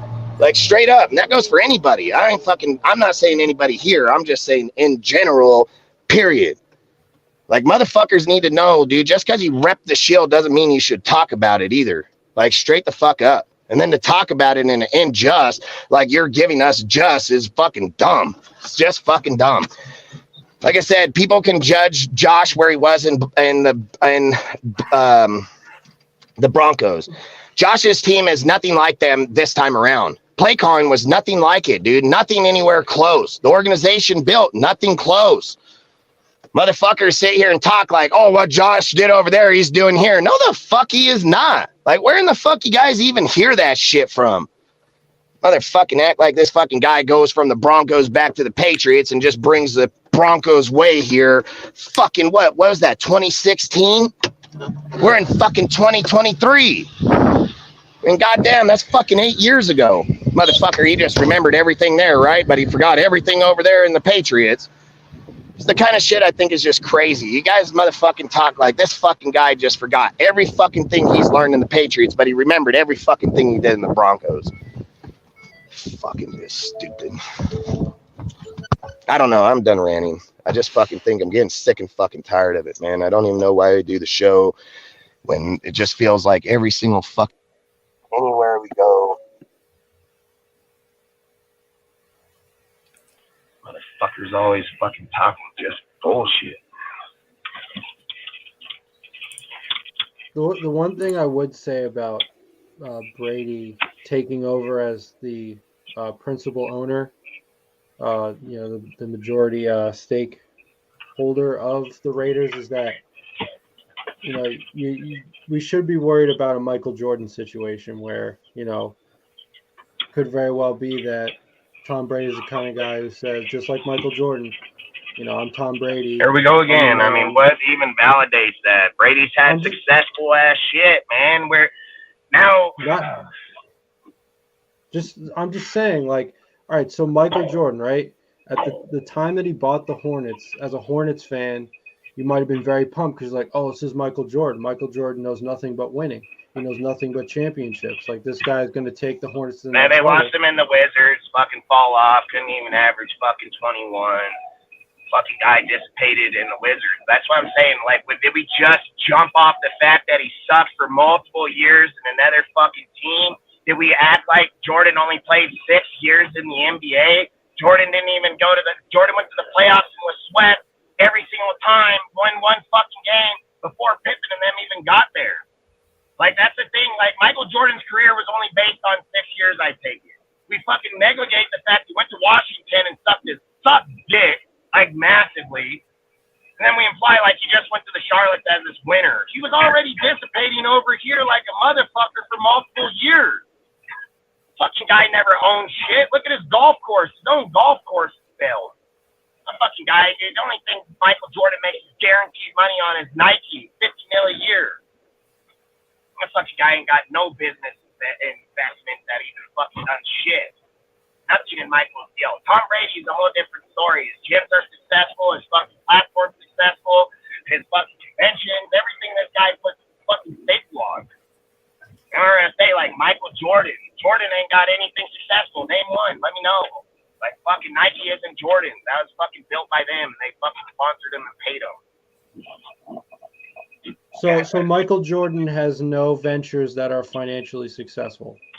I'm not saying that. I said most of his are failures. Look up his golf course, dude. What is it, $32 million? Did you even know he owns a golf course? Like fucking 23, dude, and it's custom built straight to his deal. I know more about that motherfucker than probably you guys know, period. I've watched that dude in my whole entire history of fucking growing up. Just because you're good in sports doesn't mean you're a good coach, doesn't mean you're going to be a good owner, doesn't mean any of that shit. The difference about Brady is Brady didn't need Pippen and Rodman to show up to win. Brady was winning by himself. It shows Brady's a fucking leader. Michael is not a fucking leader. How people want to misinterpret how 6 years of fucking playing three, stopping and coming back, determined, great, I don't give a fuck. Like, it's not leadership. He did it with the fucking other two people. Take them away, he had nothing. What did Brady have? He didn't have any of them and did it all. Did it all himself.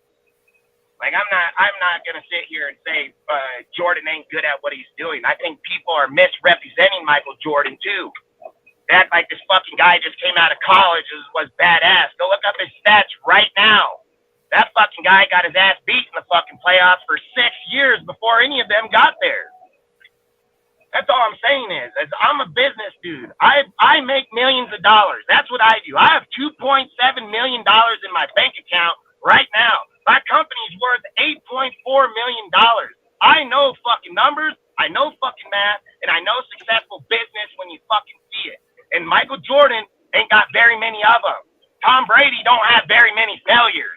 There's a big difference when I look at a guy and say, well, I can see Michael's failures, but I don't see Brady. There's a big difference. Way more successful on his end than that end. And I'm not going to say I don't disagree with what you're going to say about nobody knows what Brady's going to do until he gets here. No more than anybody knew what Al was going to do before he got here. Like, we could all make those assumptions, dude. Like, it's just an assumption. And the reality is Brady ain't taking over the fucking team. I don't even know why we're acting like he's going to run this motherfucker. The only way he's running it is if Mark can't pay it and they somehow give it to him to pay the $800 million and he does. Like, being a fucking owner and he don't even get to sit in on shit. Like, that's the thing. People are taking minority owner and acting like this fool just bought the Raiders. Like, he bought a share. You can buy a share too. You got $50 million, you can buy a share too. Like, fuck, dude. I mean, just because you buy a share doesn't mean a motherfucker gets to go in there and hire and fire every fucking buddy. He gets an opinion. When Mark wants to talk to somebody, guess who he can call now? Brady. That's what he gets to fucking do. Brady don't get to come in there and be like, well, you're all fired. Gonna run this bitch into the ground. No. It don't even work that way. Brady would have to be voted by the majority shareholders, which isn't even Mark or Carroll. It'd have to be the 53% of the fucking Raider, whoever owns that, and they would have to vote on it to give Brady that permission to begin with. So again, people talk on shit they have zero fucking doubts about. Like, Carroll and Mark can't transfer. It's got to be by the majority of the fucking ownership. Then, therefore, it needs to be voted on, dude. Like, therefore, Brady would have to retain it, put it in a state. Then they don't want to be the face of it, and then they would make him the face, and he still want to be just like Mark ain't. Mark and Carroll ain't. They own 47%. They're just the face of it because of his fucking dad. And fucking Brady came in here and shot it down the drain and gives a fuck. It ain't no worse than what Mark's already done anyways. Like I say, you're going from a guy that don't know football to a guy that knows football. Kind of like what Al did when he came and took the fucking team. I bet people said the same shit. The difference is people will shit on a 7-time champ. 7-time champ, bro. Like, this guy is garbage. Like, this is my point. Who's good in your guys' minds then?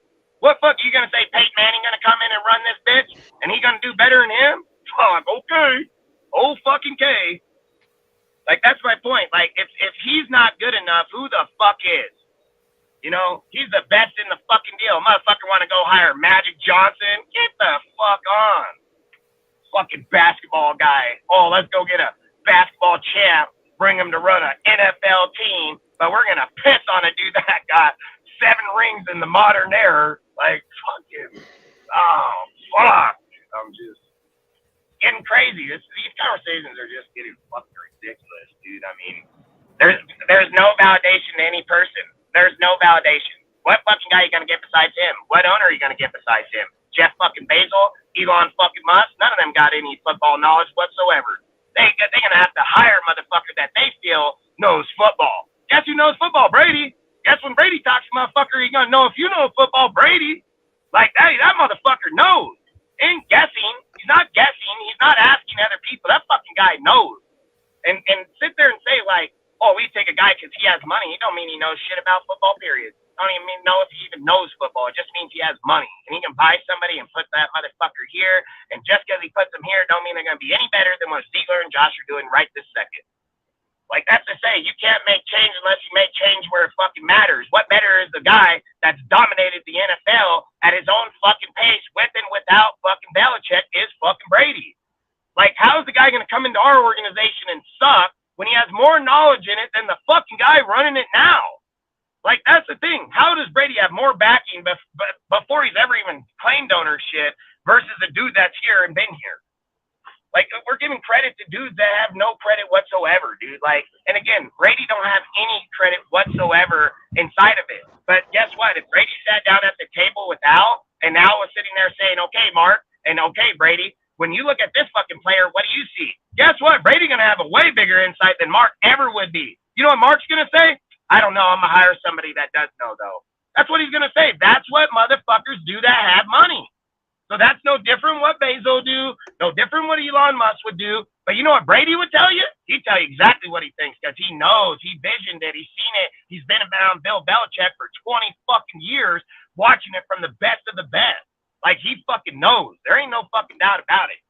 And sitting there at those tables, when you're asking those questions, those are massive fucking questions about owning a fucking team. And to sit and imply like Brady's going to run our team into the fucking ground, he ain't ran nobody's team into the fucking ground. So why in the fuck would he run ours? And why would he put up $50 million to run it into the ground? Like, that doesn't even make sense. It's like, yeah, he's going to put up $50 million to fail.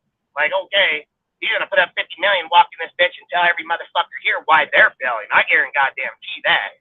And if you don't think so, just go watch Brady on the sideline for the last 20 fucking years. He's told it to every motherfucker on his team and some. So that's the difference. Go show me video where Michael is over there telling his team like Brady tells his. Show me some footage of that shit. I'd love to see it. I can show you video after video after video after video of Brady doing it his whole career. 350-pound men right in front of him, be up in their face. Do your fucking job. That's exactly what he'd be telling them. Do your motherfucking job. Straight the fuck up. You know, fucking Michael over here riding dudes. Like, yeah, fucking, you know, again, I don't even care. Michael ain't even the subject. It's about the NFL. And at the end of the day, man, the Raiders are where we're at. We're way better. We're way fucking farther ahead than where we've been in the last fucking 5 years, even under Gruden. Gruden didn't even have depth like we do now in the year 4. But we're going to credit Gruden. We'll credit all his shit. We'll, you know, fucking bypass his whole entire defense. We'll fucking praise Gruden, but we'll shit on Josh. Josh had a better offense than Gruden. He had a better one in his first year here, so by far. And he did it with 2 players, not the whole fucking team. Let's go back and look at John Gruden's fucking roster when he disassembled it and brought it in, and the players he had. He had a full roster. Receivers, tight ends, and halfbacks. Had a full roster. Fucking Josh didn't. People say, oh, Josh had a playoff team. Yeah, that fucking team was injured as fuck. If we got to bring the fucking deal up and put it on the screen to show just how many motherfuckers were in IR and show their fucking names, because all these Raider fans assume that they know our team. If you know our fucking team, you'd have known who the fuck was on the injury list, and you wouldn't even imply it's a playoff fucking team. Playoff teams consist of fucking players playing in a motherfucking playoff. It's not about, oh, you inherited a team that had them, but they're not there no more. It shows like we didn't go to school. Like we didn't go to school, and when we were at school, we didn't learn. Like that's the words we're using. We're using words out of content, like they're not even fucking used for the right word. And that's all I say is like, man, when it gets to these types of deals, like I said, man, we are no better then or now or not. The difference is our organization, coaching-wise, is miles ahead with John and fucking Mayock. And if dudes don't see that Ziegler is a fucking 10 times, 100 times farther than Mayock, then we really have a problem within the organization. Because Mayock or Ziegler is a real fucking GM. Mayock wasn't. And it doesn't matter if he says, well, I wrote under John. And John told him, good, Ziegler doesn't. Ziegler don't write under anybody, motherfucker. Like, and that's the thing. How you fucking compare Josh to John? Josh ain't even doing what John does. Ziegler is.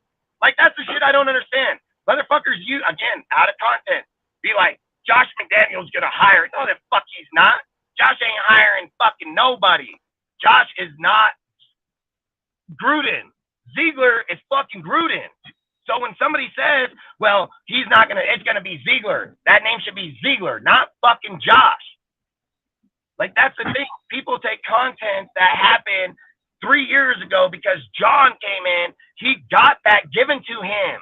He got the management, the head coach, the fucking all of it. He got it all given to him. Fucking Josh McDaniels didn't. Like, that's the kind of shit I think is just crazy how we relate Josh to John. He's not even in the same category, not even in the same talking category, not even in the same spot in the business. You know what I mean? Like, how are we relating motherfuckers to somebody that they don't even have the same titles? Like, I know how it is. You motherfuckers say, well, he's the head coach, so he's gonna, no, the fuck it ain't. No, the fuck it ain't. This fucking John Gruden had the whole team. He had the whole fucking team. He wasn't just a head coach. Fucking dude was the GM, fucking drafter, fucking the scouter. Fucking John was everything. Motherfuckers over here comparing fucking Josh McDaniels to John. Like, what the fuck, dude? Not, they don't even do the same job. They don't even have the same deal. He's a head coach, offensive coordinator. John was a head coach, offensive coordinator, and ran the whole fucking team. Like, big difference. Big fucking difference. We have contents, dude, who are, oh, he's a coach. Oh, fucking get the hell out of here, man. Fucking what one coach was doing and the other is 2 totally different fucking things. Like, that's like one dude pissing on a dude and another guy shitting on him and calling it the same. It's not the same. Like, fucking, at the end of the day, man, people need to fucking know when you're talking about a player where his position is, how he was entitled, how he's entitled to the person that we're comparing the motherfucker to. Not just fucking comparing dudes to dudes because that's where they're at. They don't even have the same goddamn job title. That's all I'm saying. Like, I feel like I'm getting irritated in Raider talk anymore, and it's not just here; it's everywhere because everybody uses words and content that implies where a person was, is implying it was to somebody else, and it wasn't. It couldn't be farther from the truth. You know, and that's all I'm saying is we're not even relaying the right information anymore. Like, we watch a presser, we hear what they say, and we come over here and say something else. And I'm not saying here, but in other shows or other places, like, how in the fuck do you just literally change up what a dude literally just said and then come over here and change what he fucking said into different content? Like, you can't fucking do that. You can't take the motherfucking dude's word. 1 minute, they're writing the words out of the motherfucker's mouth, but then the second that the motherfucker comes out and debunks it and says he didn't mean it in that way, people discredit him then because it don't fit their narrative. They're like, no. Say again. It's clickbait, Dustin. That's what it is. It is. It's getting old, man. It's getting old, and it's getting stupid as fuck. And to be a loyal Raider fan like I am, and then listen to it, it is fucking irritating. I'm telling you, dead ass fucking deal. If I was in front of some of these dudes, I'd just jack slap the fuck out of them, dude, and be like, I ain't a fucking talker. We're fighting like straight the fuck up, dude. Because I've always said there's like two things in my life you're not gonna shit on, and that's my family and my team, dude. Like, those are the two motherfucking things. And I'll shit on it where it deserves to be shit on, but I don't just sit here and spit on my fucking team and then say I support them. Like, I don't fucking do that shit. I'm not fucking Rudy where every fucking deal that comes out of your mouth is a negative fucking commentary to your team with no positivity whatsoever. And then you say, I'm a loyal Raider fan. No, the fuck you're not. You're a fucking loyal hater. That's exactly what the fuck you are, dude. Like, you're a straight loyal fucking hater, dude. Like, you think we like losing? No. Think I like losing? No. I support my fucking team no matter who the fuck's there, period. Give a fuck, dude. I can name fucking 10 times worser coaches than Josh. That's why I think it's crazy. That's why I just know people don't know our history, man. Like, motherfuckers are over here shitting on Josh, and I'm like, bro, I've fucking named 10 coaches in the 2000 era that don't even hold a candlelight. Oh, my bad. I did not. What? My bad. I took that off. What post did you have on? This one? Is that where it's at? Yeah, fucking. I don't know. Fucking. Yeah, that was it. Yeah, fucking. I don't know what topic you guys want to talk on. I mean, they all seem like the same. I mean, Brady in the QB, fucking. Oh, I guess this one will be cool. Him. That's who cares? That fucking. Let's talk on this subject. This would be a good one. Be right back, guys. Yeah, with Sam Webb. Have you read on this one or no? A little bit. I saw, Devontae Adams give him praise. All right. I mean, he's got a good story. Obviously the big thing on my mind would be, we were saying last year, him being one-on-one press man against, the likes of Van Jefferson, who's by no means an elite receiver. We were saying, well, they shouldn't have done that because, Sam Webb is an undrafted free agent, and he's a rookie for that matter. So, we shouldn't, the only reason Patrick Graham would have done that is, as part of a tank job, as part of, an attempt to intentionally lose the game, which is fine, except, that begs the question, like, how good actually is he, right? I mean, he was very exciting in the preseason. Like I said, great story. Like, undrafted guy came out of nowhere, started playing really well in the preseason. The preseason was obviously very fun. We went undefeated. It, looked like they were starting to drum up some momentum going into the regular season. And Sam Webb was, an undoubtable part of that Sam Webb thing, I kind of like how he kind of not put it like what's his name, Gisar or Alexander from Green Bay, because that's what he was doing. That's what he was doing when they would practice. Sorry to cut you off, Jeff. No, go for it. Yeah, like it's the same thing. Like at least he's not comparing Sam Webb to the guy, but at least he's saying like that's what Alexander would come up to him and ask him how he could get better and what he needs to do. I think, like, if you go look at his deal, so I didn't even know this till I actually started looking it up. Sam Webb's worst game was against the Broncos, dude, and he had a 118 QBR rating against them in that game. But Sam Webb actually had lockdown stats, dude, for 8 games outside of the Broncos. So any other team that he played against, guess what his QBR was against them? Lower than that. 22 of 38 snaps. He had a fucking 67 QBR. Hey, and that was against all other competition outside of the Broncos. Or 97. It was a 67 or 97. I'm just going to give out a bold prediction. He's going to beat out freaking Amik Robertson for the last cornerback spot. I mean, the fucking water boy probably beat him out. I mean, he's over 5'8". So if, after this, we could go to our favorite receiver. Yeah, I just think, like, with Webb, in my opinion, man, I mean, when you're sitting here looking at Devontae and the way that he's talking about him, you don't want to compare him to Alexander because Alexander's obviously ahead of him and more complete. And he's more polished. He's just got more time. It's hard. Like, this is the thing where Devontae's like I am. How do you compare a guy that ain't been in the NFL to a guy that's been there for multiple years? Like, you can't do that, dude. You can't fucking sit and say that this guy is going to be, he may have the same traits, same tangibles, but he is not him. You know what I mean?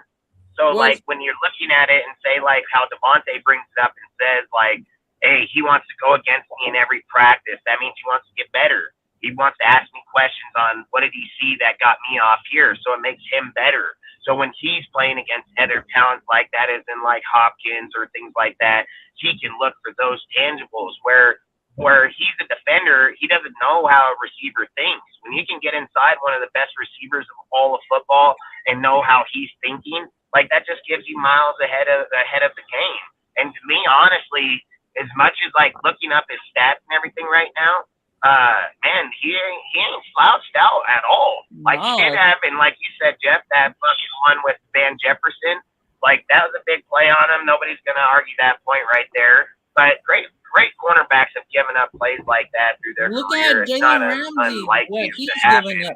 It's more like, does he have a higher ceiling to bring over the time? That's what I would kind of be more looking at Sam Webb, because hey, Dustin, to sit and act like nobody's gonna get burnt like in football, that's crazy. Everybody. Yeah, everybody. Eventually, everybody. But wasn't Alexander? I think he was drafted, wasn't he? Oh, I don't know the answer. I don't think he went salute, Michael. Appreciate you stopping by. Salute, Dark. Salute to the whole chat, man. Sorry to get on the rant, but appreciate all you guys showing up. Appreciate you guys being here. Real quick. Shit gets fucking irritating. I'm just gonna be honest, man. But outside of it is, I think, like I said, we have good tangibles in there because look, if you're looking at our corners, if you're looking at Sam as the 6th, like that's pretty good in my opinion. I think. I mean, 5 or 6. I mean, that's pretty good depth in there. If you're looking at a dude his size, his build, and you're sitting there saying that Long, Duke, fucking Hall, Bennett, and Hobbs are all going to be there, like that's pretty good. So I would say you got a pretty good cornerback room where people say we have no corners to begin with. That's all I would say is I think if he wants to take the time to improve himself to be better, like kudos for him, man. Like I support it 100%. Yeah, I mean, you know, the other, you know, I guess one good indication of Sam Webb's progress, or is, you know, where he's at now, is that, you know, of all people, Devontae Adams, who has probably had to go up against him in practice at least a couple times now, has said that he likes what he's seen out of him. So, you know, for a guy who plays, you know, on the opposite side of the ball and pretty much the exact opposite position, essentially, has to go up against, you know, guys of his same position all the time in practice, if not, you know, as well, to say nothing of real life NFL game. So that's definitely not nothing for a guy like Devontae Adams to say that. So yeah, I mean, do I think he's going to be a starter this year? I mean, only if injuries. If an injury happens, that he may Right. be, because he knows Or our. he better just show the fuck up. Yeah, Yeah, he better show just up show and the be fuck up like or- the fourth or- option. At least be the fourth or fifth corner. No, in I the mean depth. like if he's gonna be starting, like he better show the fuck up. So, like as in, hey got Dustin, better. hey, so Dustin, before training camp or anything, right now, who do you think will make it out of all the corners? Without counting Nate Hobbs and our rookie, out of the rest of them. I mean, I literally just told you who I think is gonna be there. I just said Nate Hobbs, fucking Tyler. So Nate Tyler Hobbs, Hall, Hall's gonna be fucking the Bennett, fucking Webb, Shelley, and fucking probably David Long. And you don't think Faison will Unless make we it? pick up somebody in free agency. Unless we pick up What somebody about in free Faison? agency. Who? Faison. Faison's a tough one for me because Hey, of the bro, fact that he Faison didn't was really the even only- play in the Colts. He didn't even play in the Colts, dude. I think he only played like four deal. I don't even think he played, Hey, to bro, be but honest. the I think crazy his thing stats with were Faison- minimal in the Colts. Our first interception was with him. Salute Guerrero, my bro Guerrero. You just got to remember that Faison came from Gus Bradley's system and had familiarity with them to begin with. So, and then you got to think about it at this point again, is that if he had that familiarity with them, how come he didn't play over there in the Colts? Let me see how many. I'm gonna check real quick. He only played minimal snaps. It was fucking minimal as fuck. 28 fucking something. It was nothing.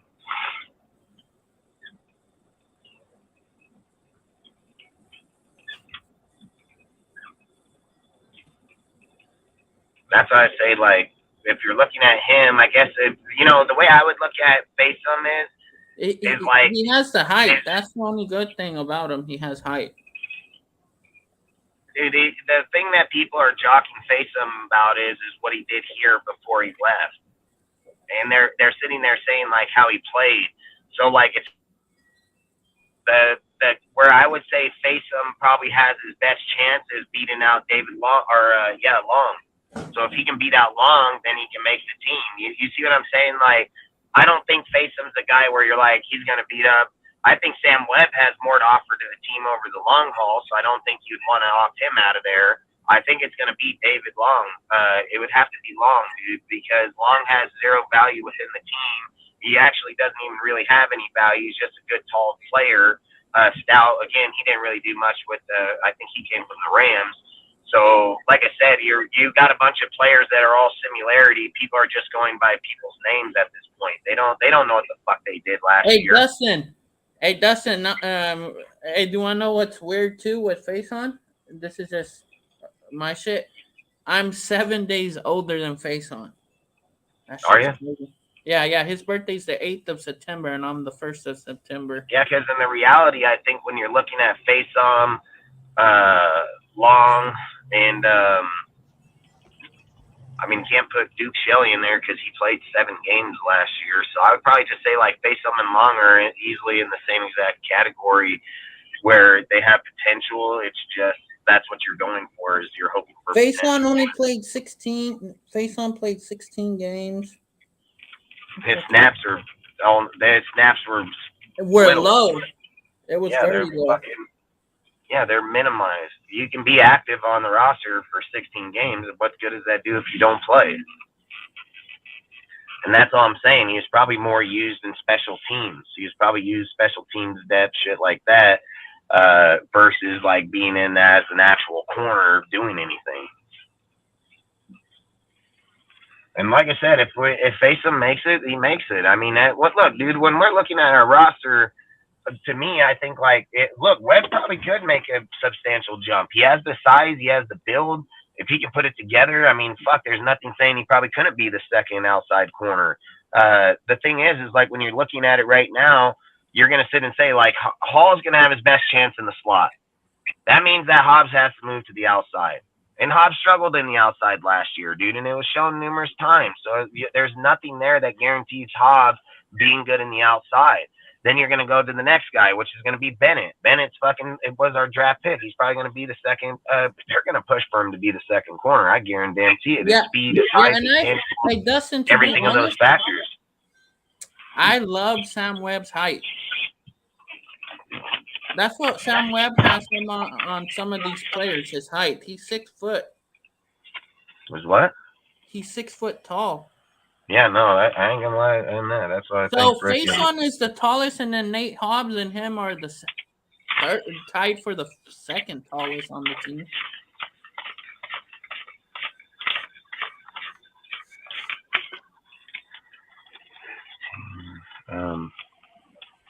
Yeah, I mean, like I said, when we get to those points, dude, it's gonna be what it is.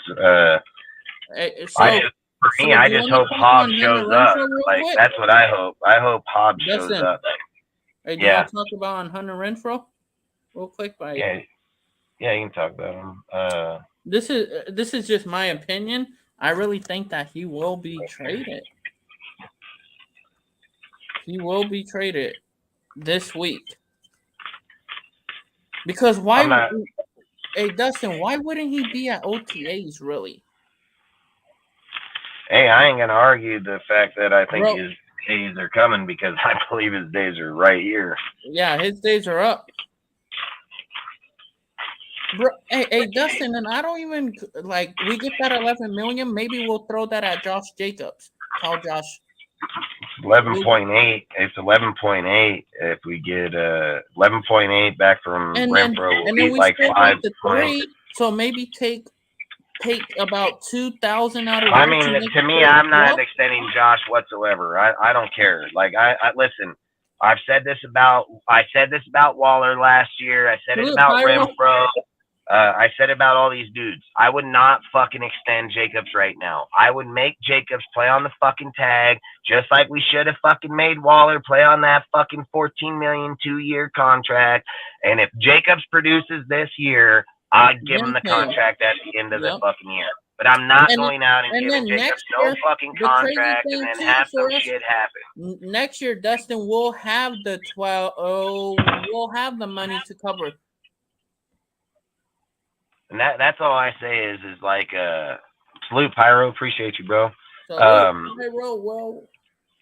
Yeah, I just think, like, for me, you don't want to keep getting into these bad deals, man. I preached the whole entire time where people kept saying, like, you're a hater that, I said, no, I'm not. I said, why in the fuck are you going to make Waller get a contract when the motherfucker had 2 fucking good years? He's been down the last 2 fucking years, and you're over here trying to offer this dude fucking contracts. Like, the guy got a 2-year, $14 million at $7 million a year. Let this fucking dude produce and then give him the contract. You know what happened? We gave him a contract, bitch, fucking winning heat, went around sniffing his woman's ass at every game, never even played for us. And then we're over here. And I'm not saying Josh is that player. I strongly believe Josh mentality is like a LeBron type Brady mentality, because I believe Jacobs came from a hard area like I did, and I don't think Jacobs is going back to that motherfucker for nothing. And I don't give a fuck if he gets money. He's only going to do better with it. So for me, I think Jacobs is the kind of guy where if he gets that money, he'll condition better, he'll train better. Like, I think Jacobs would be a very, very good player and productive player getting the contract. The problem is we're at a point right now where you're going to overpay him. He's not going to get 2,000 all-purpose yards again, and I don't give a fuck what anybody says about it, dude. When your whole team is in play and you're fucking playing right, Jacobs is probably going to hit about 1,200 yards. That's about where he should be as a very good contributor to the team. When this motherfucker got 2,000 fucking yards and your other receiver got 1,500, nobody else got nothing, you ain't doing shit. Like, and that's facts. So, like, to be honest, dude, you want Jacobs to go out there, have another good year, be around that 1,200 yards, and just like I said, I would offer him about $12 million. I've said it. I would give Josh $12 million right now if he wants it, but I'm not giving him no more. Like, no more. When people sit here and say, oh, but look, they want Derrick Henry and they want fucking Christian McCaffrey's contract is backloaded. Like, that's a misconceiving contract, dude. He got backloaded in the contract, dude. So, of course, his fucking shit's going to be higher. I mean, you got a dude like Saquon over here turning down $17 million. And, motherfucker, you guys are over here like, give Jacobs a contract. You fucking dumb. You dumb as hell. This bitch just turned $17 million. What, you think Josh is worse than him? Like, I'm not trying to go down that road if it's me. Like, for me, I would play Josh one more year and then decide. Like, that's what you got to do. One more year, then decide. Don't fucking go do a Waller shit, dude. Don't do that Waller shit. Like, that shit's going to bite you in the ass. Can you do me a favor and talk for a minute while I run in here and grab my dab real quick? Cortez. This fucking guy. Aaron.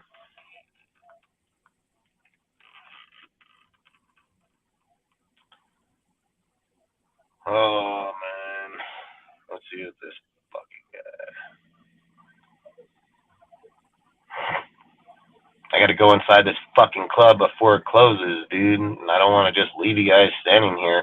Hey, how about I do this? I'm gonna put it on the fucking waiting and loop it real quick for the panel.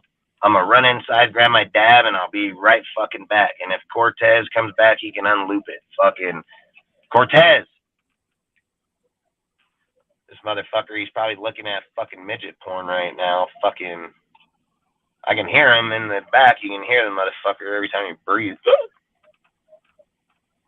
All right, give me 1 minute. We'll talk more football. I just want to grab my dab before this shit's over or closes real quick. We'll go right here.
Hey fool, I'll be cool if they take fucking $10 and give me the rest. Wait, but I'm working less than full time. Yeah, that's true too. Yeah. There's Cortez is back. I mean, Dustin's back in. Oh, fucking Dustin, yeah, fool. Hey, fool, hit me up. Yeah, no. Yeah, for sure. All right. Talk to you later. Hey, fool, I had some shit to do. My bad, Dustin. I had to go check. What's going on? There we go. I'm like, what the fuck is going on? I kept trying to call your fucking ass, and you over there. I left my laptop in the garage. I'm in the garage. I went to go. Yeah, I was like, fucking Cortez. I said, Cortez, talk while I go get my dad, motherfucker. My bad, bro. Then I told everybody, I'm like, fuck it, I'll just put it on the fucking loop screen and go grab it real quick, because this bitch is empty as fuck. Like, I think maybe that's why I was raging as much earlier. Like, my shit empty as fuck, you know, and I'm like, gotta go get the new one. Hey, Dustin, when I go to 98, Vegas, bro. This motherfucker, when I come to Vegas, you ain't gonna see Cortez smoking no more. Cortez got a 98% cannabinoid, 90% THC. Hey, fool, when you, I need a pen, bro, when you come this way. I'll pay you when you get here. Right here? I'll buy you one. I'm not gonna give you mine. I'll buy you one. No, fool, and then I'll give you the money. You know that. Hey, Dustin, bro, on some real shit, I need to give you some money for a place of bet, bro, for me. Much. I was wondering what's going on. Then I got this runt. What is this? I think this is the white runt. This is the. Hey, I got a picture of some shit. I'll send you the different shit. This is the white runt. As long as going on, This got some fire. It's got some fire behind it here. This is. I love runts. Like the runts is my favorite shit, bro. Show me. They had that for dude. The guy just showed me after I bought this. This is just a little bud off the top. It ain't nothing big at the moment. But fuck that shit, fire, bro. Fire. I still got the bud from the. Dude, that guy just brought out that forbidden runts. I've never seen forbidden runts. I thought it was forbidden fruit, and I smelled it. And I told him, I was like, man, that looks like hell yeah. I told him, I'm like, man, is that forbidden fruit? He's like, no, that's forbidden runts. I'm like, I've never even heard of that shit, and it was fire. It was fire, bro. Like that shit. Yeah, fucking no shit on the real shit because you know I'm about to go out there and like I'm thinking of going in December for good, Dustin. To Vegas? To Henderson actually. Oh, nice. Like my mom's sister's about to move out there, so I'm about to go. My sister's most likely about to go. Wait. Hey, I've said I'd go, man, as long as you got something that's gonna pay because it's expensive. Hey, bro, so that's why I'm gonna do that flagging for like a year and a half, and then I'm gonna within almost that whole year and a half that's up, I'm gonna be going to the training shit to be the heavy equipment. Oh, the heavy equipment. Nice. Hey, I told you that shit would be fire, dude. I made a lot of money being equipment operator, dude. I mean, you can make $100 an hour. Yeah, I made a lot of money being equipment bro. Once operator. I get good at it, I could be making hundo. You'll be in the union, bro. You're in the union. So he said I'm out of here now. Hey, appreciate you, Lunatic. And the other thing I was gonna tell you before you bounce, Lunatic, in our Discord, bro, I made a channel for your deal. So you have a channel in our Discord for your YouTube and your Instagram. Just so you know, so anytime that you make posts on Instagram, anytime you make your post to YouTube, it goes to our Discord and automatically uploads instantly. So I just want to let you know, in our deal, you have your own deal. I made one for Ben. I made it for multiple people. So anytime people post in any types of platforms, it gets shifted and they'll come straight to our Discord. And I've always said it's an easy way because everything's categorized by everybody that's either within the panel or people that we like or support. So it's an easy deal. You don't have to go looking for people's shit. You don't got to go to each person's page. It's all in there. Hey, no problem, Lunatic. I think you're a great dude, man. I really like you a lot, Lunatic. One of these days, I'm going to hit you up and get to talk to you. But I'll be honest with you, man. You're a real solid dude, and I really respect that. And I really respect watching you in the mornings. Sometimes I'm up at 4 in the morning. So there's days I can catch your show in that point because I'm out in the field sometimes doing water and everything. But I watch your shows all the time, man, and I always say you're one of the best Yep. dudes I like, personality, just person-wise. So, Yeah, bro. You long should- story short, I went around in our Discord. I purchased a bot. It was $100. It allows us to be able to post Instagram, Twitter, YouTube, everything in there. And then me and Ray on here literally spent the last few days, and Hey, then we've made Dustin. categories, Shit, made I'm sections younger for all Hey, than that. Justin, we gotta Sure. put tomorrow. I'll talk to you about a movie list that we could go through. Well, now is what I was actually going to bring up. I already made the movie send it. titles and everything. So what we're going to do is me and you will probably sit down maybe sometime this week. We'll bring up 2 movies, and then we'll set it for Put 'em up next in the week. pool.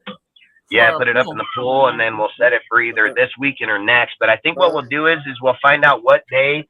So what I think we'll do is we'll find out what day the playoffs are or the finals ain't So, playing, and we'll how's do it it on the looking next. So let's say that we're live Wednesday, and the finals are Wednesday. We'll do the live or the movie night on Thursday, and if not, we'll do it Saturday. And just so people understand, remember, when we not talk this- about movie night, in movie night, I have sites in our deal. So I have multiple sites in our deal that give us any movie that's out in the theaters in HD in great quality, not no fucking bullshit ass camera quality, all that. We got Exactly. great quality.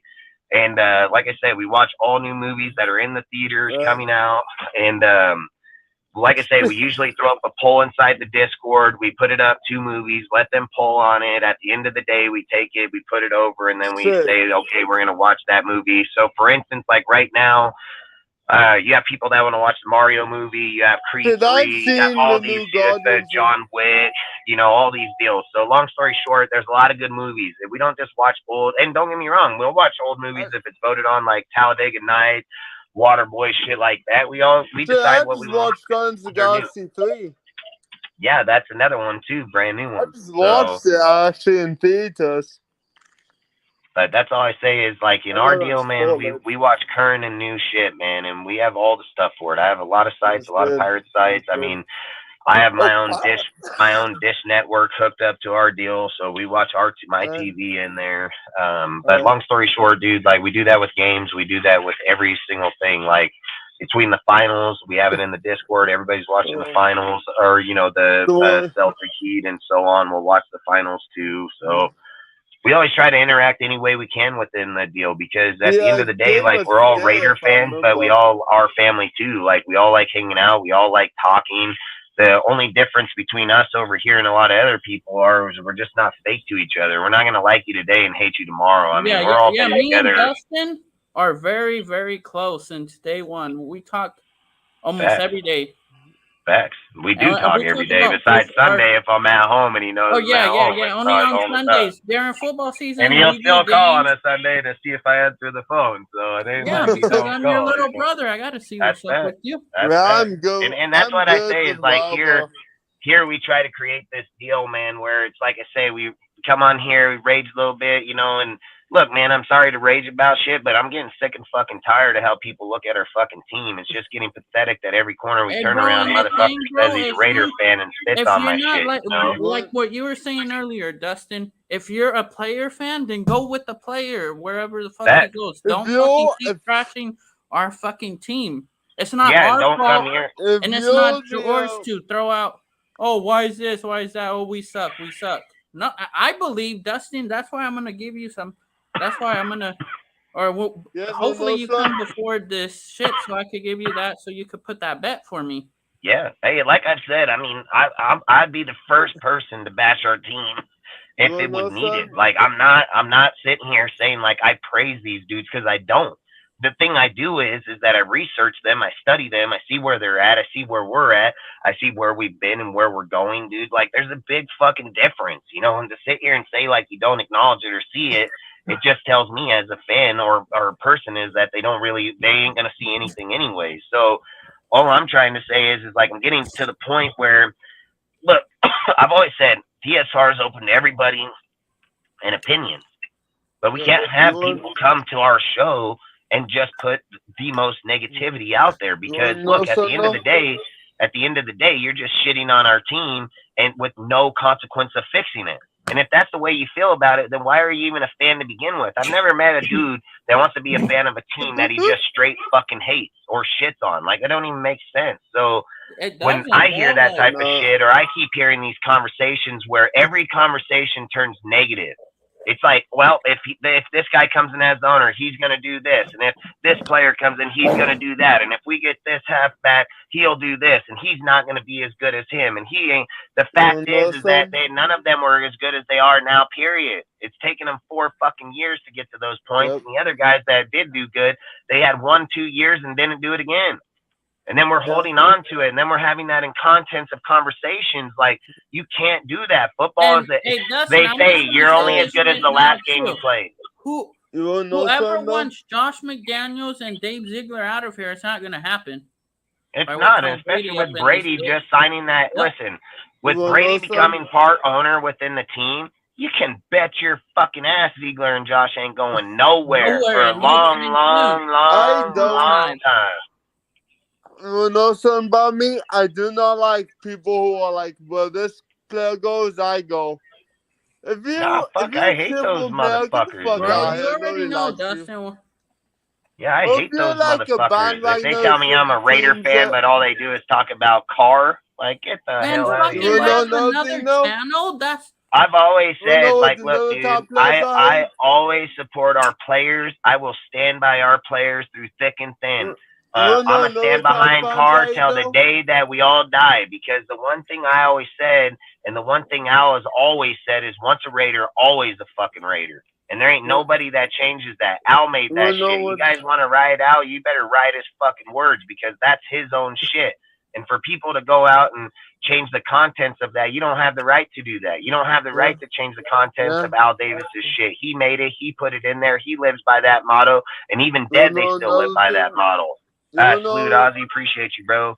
But to sit and just shit on him like he wasn't a good Raider. Like, at the end of the day, so look, at the end of the day, we can be biased as we want to a person or people because they left. But the reality of it, when we talk about somebody sitting on our team, there is nothing that anybody can say that Carr was not a true fucking Raider. Now, the fact that he's not here, the fact that he's a Saint, it doesn't fucking matter. Carr was 100%, 1,000% pure blood through and through a fucking Raider. There was nobody on this fucking team that stood for the Raiders more than fucking Carr did, and he bleeded it with all his fucking soul. So to sit here and just shit on the motherfucker when he goes to another deal, that's fucking crazy. That's crazy. Like, you can be like, hey, man, it sucks that Carr left here and Carr's over there. There's nothing wrong with that. But that you can't just negligate what he's done for the organization, what he's did. You can't take away the yardage. You can't take away that we never gave him a fucking defense. We can't take away that the best defense he ever had was a 22nd ranked defense in 9 fucking years. And for the most of them 9 years, he had a fucking 28th or 32nd ranked defense. So, like, you can't negligate that. And then you can't sit and say, oh, Carr's a bad guy, but he has 32,000 yards in Raiders franchise. That's fucking, that's ridiculous. That's ridiculous if you know where the Raiders stand in yardage and personnel. That's fucking ridiculous. This motherfucking guy got 32,000 yards with no-name-ass players. And dudes are just, listen, man, listen. If there's one thing that I can ask Raider Nation as from our channel or not, listen, once a Raider, always a Raider, bro. That's it. It doesn't matter where the fuck that guy goes. It doesn't matter what the fuck he's doing somewhere else. When he put on our shield and he put on our shit, he was 1,000% a Raider. Now, I don't like talking about people that leave, and I don't even want to talk about Carr or not. But my point is in the future, when we talk about our players, you can't fucking shit on our players. And that goes for any motherfucker that backs up the Raider Nation, because, listen, you can have an opinion on somebody, but, dude, listen, you're talking about the motherfucker that was the face of our team for 9 straight fucking years. Broken legs, broken ribs, broken hands, fucking whatever. He still came and gave his all. Like, fuck, dude. If I was Carr and I did that for you motherfuckers, and I'd tell you to fuck off. And then every time I see you, I tell you to fuck off too. And then you ask me for an autograph, and I tell you go fucking suck a dick. Like, if I was Carr, Carr's a church-going Dustin. motherfucker. So he's going to be like, oh, thank you, and oh, please. Nah, fuck that. Fuck that. Go say that shit to Stabler. He'd probably burn you with a cigarette. You know what I mean? Like, you ain't fucking say that dumbass shit. You know what another type of fans I hate? People who switch from a bad team to a good team and then if the other team gets bad, I don't and like the other any team gets motherfucker bad, that don't they have switch one to team another and good stick team. with it. I hate people. Yeah, that's right. Look, if you want to be a fan of a player, I'm not. I know a lot of people that are fans of players, and they're honest as fuck about it. And they say like, hey, I'm a Laker fan, dude. LeBron showed up in our place, so that's just a fucking plus, you know. But I'm not a LeBron James. Like, he leaves the Lakers, I'm not following LeBron out of the Lakers. Like, I'm a Laker motherfucking fan, you know. Like, that's the same as a Raider. If Devontae leaves, I'm not going where Devontae goes. And I don't give a fuck if it was Joe Montana, Steve Young, fucking Tom Brady, whoever the fucking quarterback may be. I don't care if it's Josh Allen, Patrick Mahomes, any of these guys. If they come here, bear our shield, and they leave, then fucking see you later. I'll roll with O'Connell, bro. I'll roll with fucking Chase Garbers. I'm a fucking Raider. I ain't no fucking bandwagon, unrealistic motherfucker. Hey, Dustin, you know what? I criticized at the beginning with Aiden O'Connell, but fucking Aiden O'Connell is going to be a badass quarterback, bro. I am not going to lie about that. I think he will. I think he will. And to be honest, if he's our starter, I'm cool with it. Yeah. I'm cool. Dude, if people were cool with Carr going fucking 3-13, they should be fine with whatever the fuck O'Connell does. Like, period. Like, that's the thing is people, I've had people tell me today, Carr was good in his first year. You're fucking stupid. Like, you fucking, I swear to God, I'm about just to lose my shit on some of these guys. But, like, listen, Carr played decent football. I'm not going to lie. Carr didn't even win a game till fucking week 11, dude. And he beat 2 games, 2 back-to-back. I think it was, he beat the Chiefs for the second game he played. Thursday night, wasn't it? Like a Thursday night game? I don't know. Yeah, and to sit here and just be like, this guy played great. The standard is set so fuck. I'm not on that standard, bro. Like, I'm stepping over those motherfuckers. Like, literally just step over those standards. Because those ain't my standards. I don't believe in that shit, and I wouldn't even settle for it. I don't even acknowledge it. It's like I said, Carr's my quarterback, but at the end of the day, Carr ain't a winning quarterback. That's fact, dude. Like, I don't shit on my quarterback, dude. Like, the facts are when we talk about him, the thing I could sit and say that's factual truth about Carr is that he was 100% a Raider. He had a losing fucking record, but he tried to win every single fucking game. He's had more fourth quarter comebacks than anybody in fucking football right now to this day.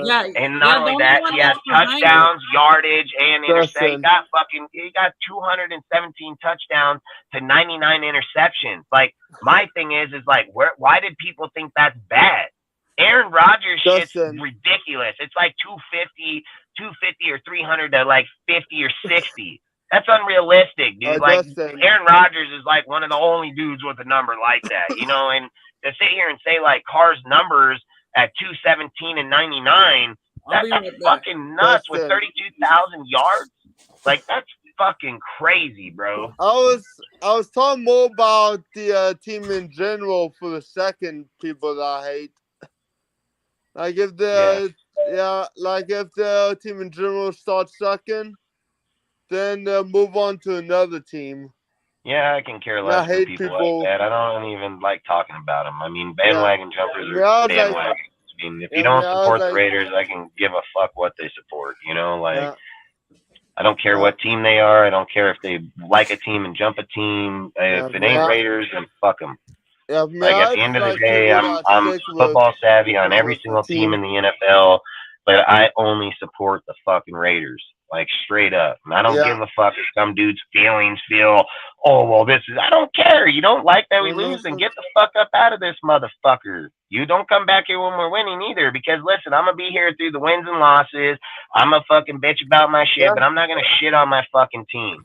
I'm going to fucking criticize them where it needs to be criticized, but I'm going to give them fucking I'm gonna give them to where they can constructive criticize them too, to where they can fix themselves. I don't just come in here and beat my shit with a fucking bat, bleeding and left on the fucking road and not help them. Like, I'm not doing that to my team, and I don't sit and say I'm a Raider and then do that. Like, fucking bullshit. Like, bullshit. Motherfuckers like me are like, you fucking shit on my shit in front of me, you're gonna get fucked up. Like, I swear to God. Take that shit, step on it in front of me, you're probably gonna get punched in the face, dude. Like, that's facts. That shit means shit to me, dude. Like, hey, just because your temper thinks today it ain't, it don't mean mine is. Like, that, I've said it. Don't fuck with my kids and don't fuck with my team, man. Like, you're two fucking things. Even my woman know not to fuck around with that shit. Like, my woman can be in a big ass fight. She can pick up my PlayStation, smash it. She touches Raider shit, she knows what's coming next. Like, she already knows. Like, she ain't gonna fuck around with that shit. You're not gonna fuck around with it. You don't even look at it. Don't fucking look at it. Touch it. Don't fucking, not with me, man. Like, I've just been raised totally different. There's something I care about the most. Like, the Raiders was like a fucking family I didn't have. And it was just a place I can go and hang out and fucking just love football and love to talk about it. And I played football my whole life, you know?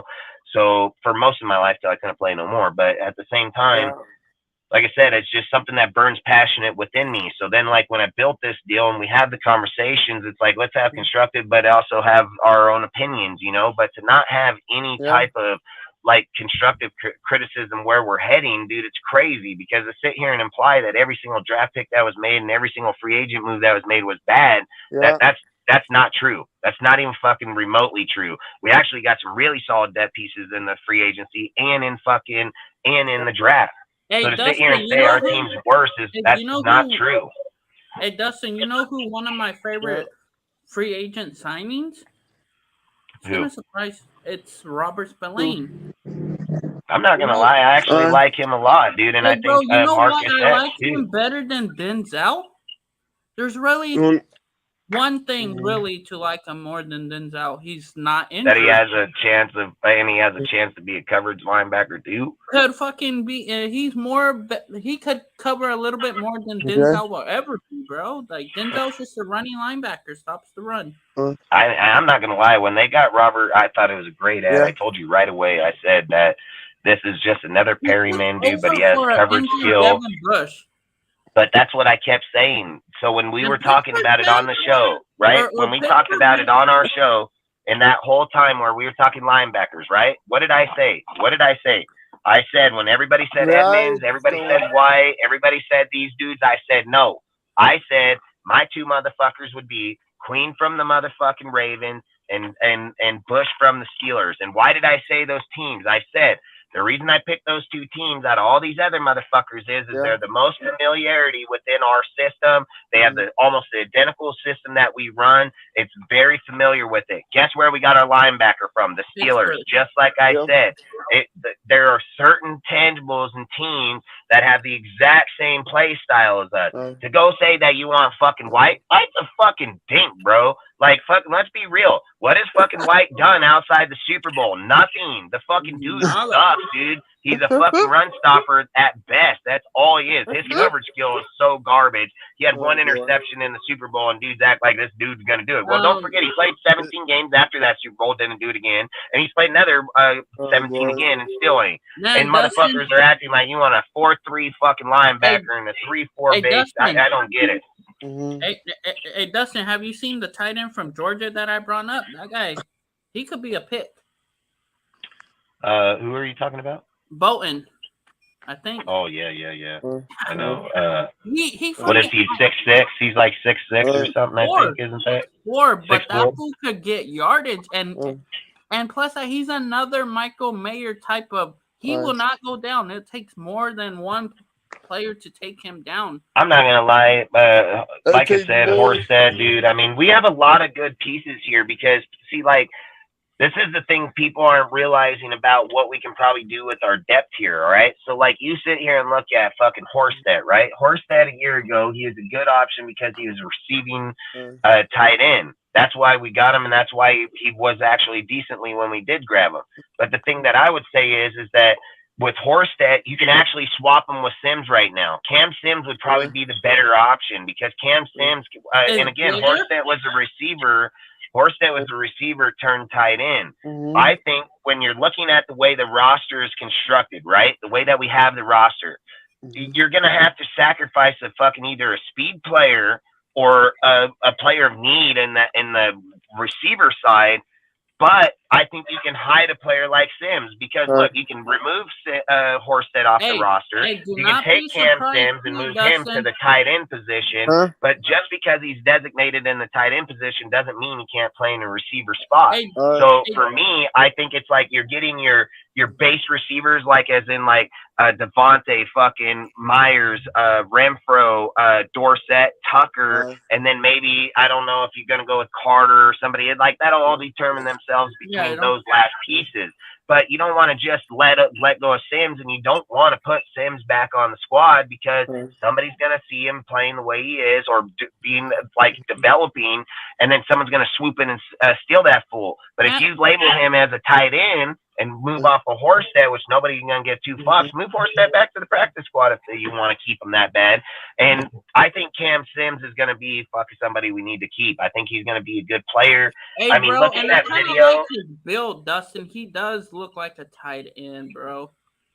I think the thing that people ain't looking at with Cam Sims that I think is a very, very big trait in a receiver is this clip that's going out right now where they say silky smooth, right? And it's this clip that's going around. So, The thing, bro, I love that video of him.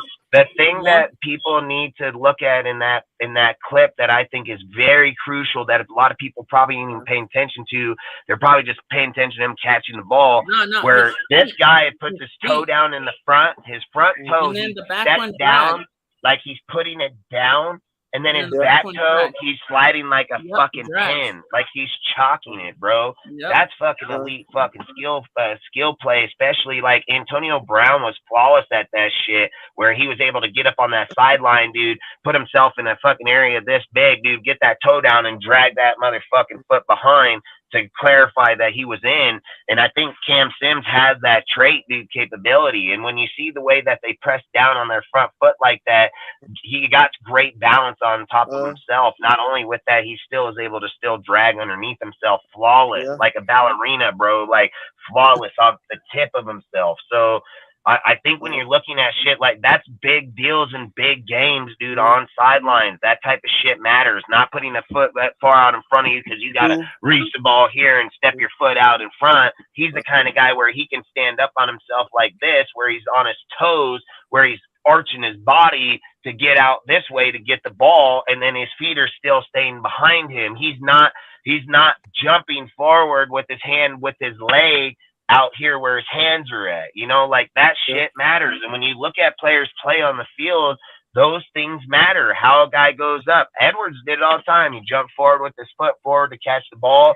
It's not a good trait to have, dude. Like those aren't good traits. It's like when you look at Cam Smith or Sims, that toe touch and drag shit is flawless. Hey, like bro, that's what I like good. about his feet work too, Dustin. That's how you can know that he has some decent feet work. Right? Yeah, he fucking puts the one foot in and then it drags. Like, yeah, he's got great play tangibles, and to sit here and say like with the players that we can have on our team, I think people are discrediting that offense by a mile because let's just be real, with or without Josh, dude, I think we are going to be just goddamn fine. And if Josh is here, it's just a plus. The offense is 100. Finally, Josh McDaniels fully offense now because I think it is. I mean, I think Josh is rolling either 90% of his offense right now or not. I would say 99.9. He still has the receiver that he wants in the slot. That's facts. Regardless if Renfro's off the team, he still has his 100% his dude, offense. and you still have the July cuts, dude. Where you're going to have a second wave of free agencies where veteran players and skilled players are going to get cut for younger players, dude. And that's all I'm saying is like Renfro's capability of being moved can open up a door to bring in somebody else that's actually a lot better in maybe a wide receiver position. Because, and again, it could be linebacker, it could be corner, it can be a receiver. I would just say is like when you have Myers can play in and out, dude. Yep, in and out. And they want to play Tucker. D-Hop. We can Yeah, get they want to T-Rock play Tucker the in the outside. out, dude. Ziegler's already made that clear that he wants to put Tucker on the outside because he feels he's a burner and he can open up, so he can create space in that open field. And he's been clocked at a 4.27, 4.29 on the Hey, field bro, that's what we've been already missing. before. That's what we've been missing since Henry Ruggs left. Since Henry Ruggs been gone, who's been our speedster? Nobody. Yeah, nobody like this guy's gonna be. Yeah, Nobody like this guy can be. Yeah. And then you And go this watch guy can video on this fly. guy, how elusive this fucking dude is. This little dude And is the thing that I elusive as like shit, about man. him too, Dustin, he has that wrestling background and's a perfect gunner, bro. To be honest, Dude, he's 5'8". He's 5'8", and he had 48 broken tackles last year. Nice. He's 5'8", had 48 broken tackles. Like, do you realize that this fool don't even stand maybe to my fucking chin? And he was cracking down 250-pound dudes and straight shrugging them.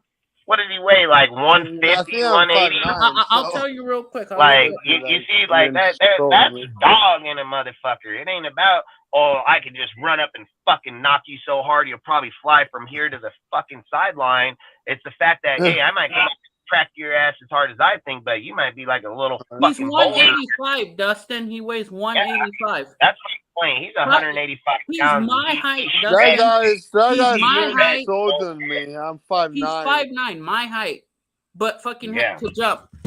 He has hops too. If he needs to jump up, That's what I'm saying. Like, when you look at Tucker, Tucker is like a fucking. I always use this fucking saying, dude, where it's like, hey, he's a Chihuahua and he's a pit bull in a Chihuahua's body, dude, like straight up, you know. So when you look at the type of deals that this guy can offer, it's like, this is the thing where I don't understand how people are viewing our team. So when they view our team and they look at Jacoby Myers, like, the only thing I didn't like about him, if I'm just being honest, is just he didn't score touchdowns in the red zone. That was the only thing I really didn't like about Myers as a player. But as him as being in part with Adams now, like, fuck, that dude's gonna score touchdowns. I mean, there's a difference of him being like the number one and dominating, or being a two and contributing. You know, about the only knock that really DC had was the red zone. And Lunatic, you're right, bro. I mean, we do have all the pieces in on the offense to be able to run any play in the playbook, and that's a valid point. You have the 2 wide receiver stature and big bodied. You have the 2 tight end stature and big bodied. You have fucking 4 running backs, but you would still have 2 tangibles in Sincere McCormick and Josh Jacobs. Watch, it's gonna happen. Fucking. And then, like I said, then you go to your tight ends. You have the 2 mains. You have your fucking 2 inside the receiver, and then you can even go smalls where you have 2 smalls. So, and speed. So it's like, you're 100% right, dude. We can do anywhere from the jet sweeps to deep fucking down, or do short routes to drags to slants to curls to route, or to curl routes, or post to post to pylon. And I mean, we have all the players to be able to do anything down those boards. So I think, like you said, we have all the tangibles, and Josh is going to use it. There's no fucking doubt in my mind. And I would even argue the fact that we're a lot closer defensively than a lot of people even think. Dustin, I can say this too. He could get away, make the defense. He could get behind the defense, and the quarterback just needs to just throw it his way. Damn right. And O'Connell would be able to do that. O'Connell got a good ass arm downfield. What I love about Aiden O'Connell, he loves tight ends too, not just the receivers or the H-backs. That's good. That's good. He'll throw it to the tight end if he needs to. What was his Parham, I think was his name, at Purdue? And I think he got drafted in like the 3rd, 4th round. Okay. Was it good? Yeah, because I would say, like, because people are also leaving out people. So, like, there was another conversation I got in with the guy today about where they say that we don't have depth in the corners or the safeties and so on. And I'm sitting here thinking, like, if you're sitting here telling me that you're going to try to start Apollo this year, and then you're telling me that you just picked his ass up last year, dude, and fucking literally didn't even think that dude was even going to make the fucking team. Like I said, at USC, he didn't even show up sometimes. But that's my point. That's my exact point.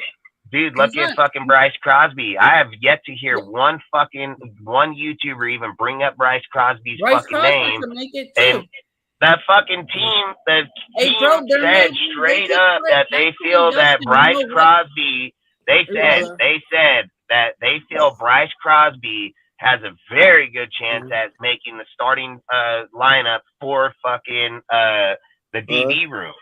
And I'm just saying, people are overlooking dudes that are even on our team from a year ago. That a lot of people don't know he could play nickel too. He's a That's good. what they're going to use him. They don't want to use him in the outside. He plays slot corner and safety is where they want him. And do not be surprised. We can move off of Trayvon Merrick. Trade him if there's a team that wants him. I just think that there's a possibility for sure. I think that's why they're talking about all these players' depth.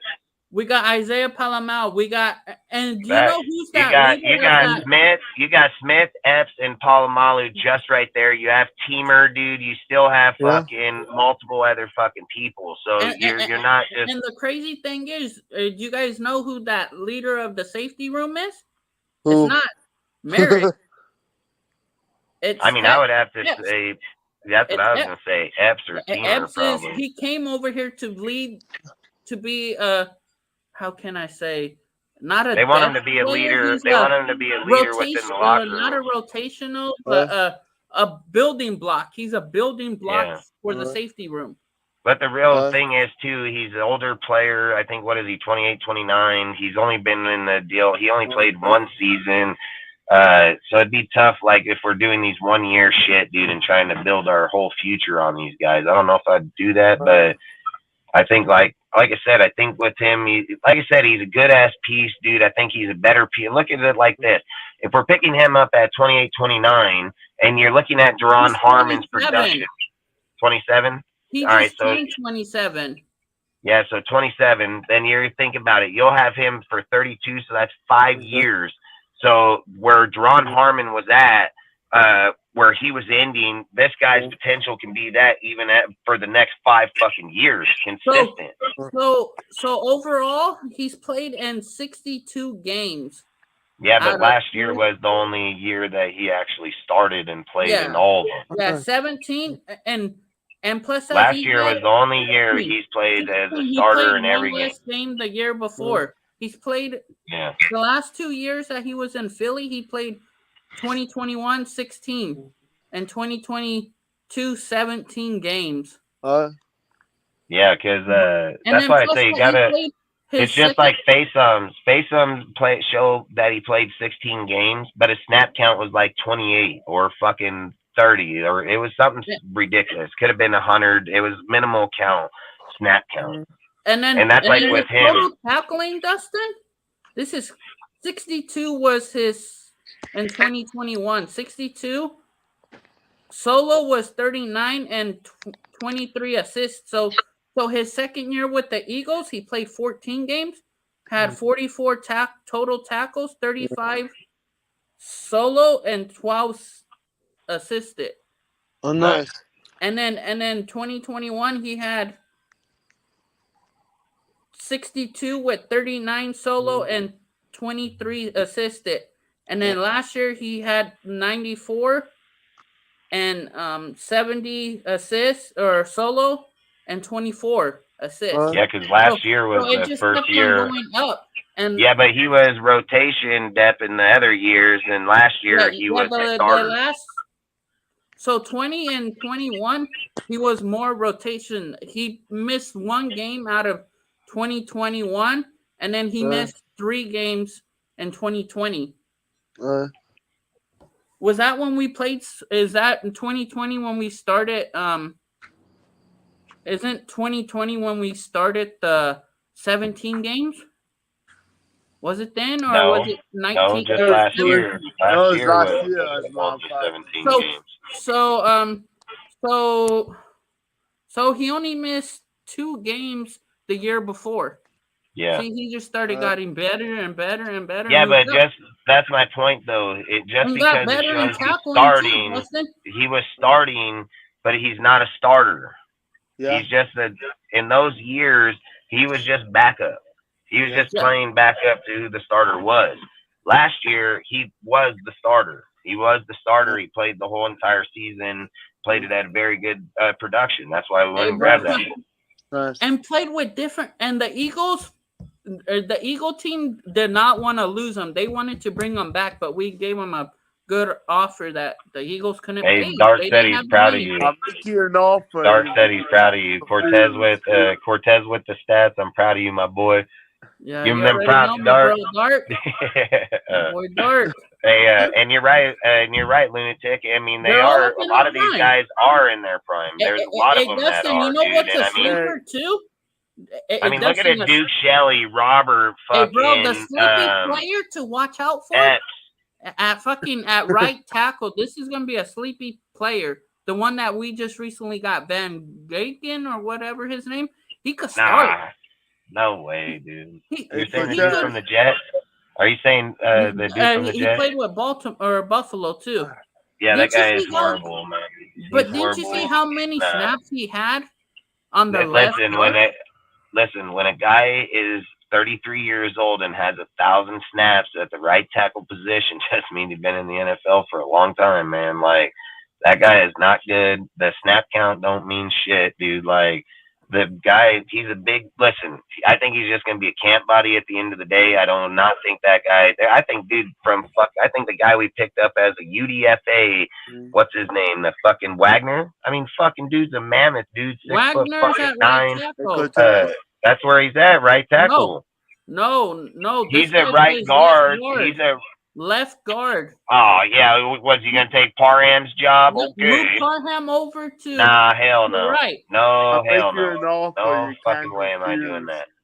What? I'm gonna fucking take Parham from the position that he dominated in as a rookie, hey, and then listen, put this this may fucking be old dink a in there. surprise Fuck too. that shit. Well, we Curtis can play left guard or right guard, and probably has a better ceiling and play the fuck younger. You wanna know something? I would roll with Curtis over Hey, Van bro, Pelt. my boy fucking era. Moody, though. You can't forget about my boy Muti. But that's my point. You're sitting there saying you want to roll with that old motherfucker, but you would ship off a Curtis and fucking Moody. Like, that don't even make hell sense. no. That dude, Moody is my that guy. dude is just a camp body, dude. Unless this fucking guy spreads the fucking Red Sea, I don't think he's getting shit, because I've already said you got dudes like Moody, Wagner, fucking Hey, Dustin, Curtis. you know the Curtis crazy is probably stuff? going to take that job at the end of the day. Let's be Hey, real. Dustin, Curtis is the hey, mauler, Dustin, there's bro.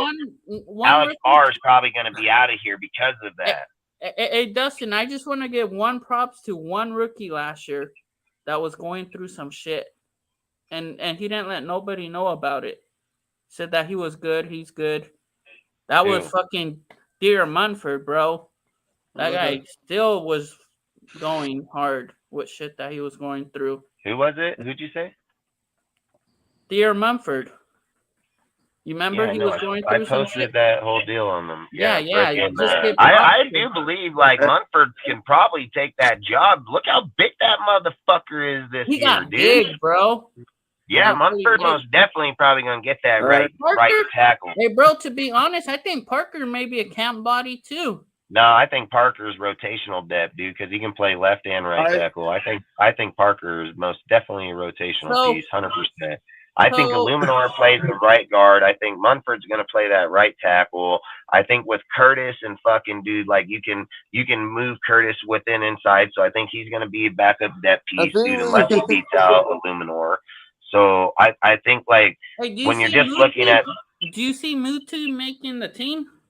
it's only going to be 7 people. It's going to be 7 on 7. line? So it's going to be 7 in the line. So it's going to be Colton, Parham, James, and then let's just say that you go Luminor, Munford. That's your 5, and then you're gonna. So what do you got? I mean, you got Moody. You have Curtis. You have fucking Wagner. You have Parker. Yeah, I mean, we got fucking 20 dudes over there. Yeah, Huron. I think Huron has a huge chance of making the roster over a lot of people just because he comes from Patriots. He comes from what's his name's offensive line, our Priscilla's. He comes from Priscilla's offensive Cameron line. Priscilla. Yeah, so he comes from his. So I think he has a way better chance of making the roster than some of these other dudes like Parker and all them. I you know, when you're looking at it like this, because I didn't really realize how many motherfucking people we had there. Yeah, Alex Barr. That's what I think. Alex Barr is getting cut for Curtis. I think Curtis takes Alex Barr's job. He's the exact same player Barr is, dude. He's a straight mauler, bro. Like, I think Curtis takes Barr's job. Like, that's where I think Barr going bye-bye. And that's why I say, like, when you're looking at Illuminor and having Curtis backing up in that spot, I think that makes the most sense. And I think Justin, Curtis needs left guard and right I guard. wouldn't be surprised. I would not be surprised if they And Wagner's played all over. Wagner's played the left and right tackle and left tackle. Yeah, Wagner's a massive beast, bro. Like, that dude's a massive beast. But yes, he is more dominant in the left. Yes, and I think it's hard when you're transitioning dude from a left to a right. So I don't know if Wagner's going to make the team, because why would you look at Bam? Bam didn't make the team. No, you know what I mean? Like, Bam didn't make the team, and why would you go and put it, like Ziegler says all the time, versatility is what matters the most for our team.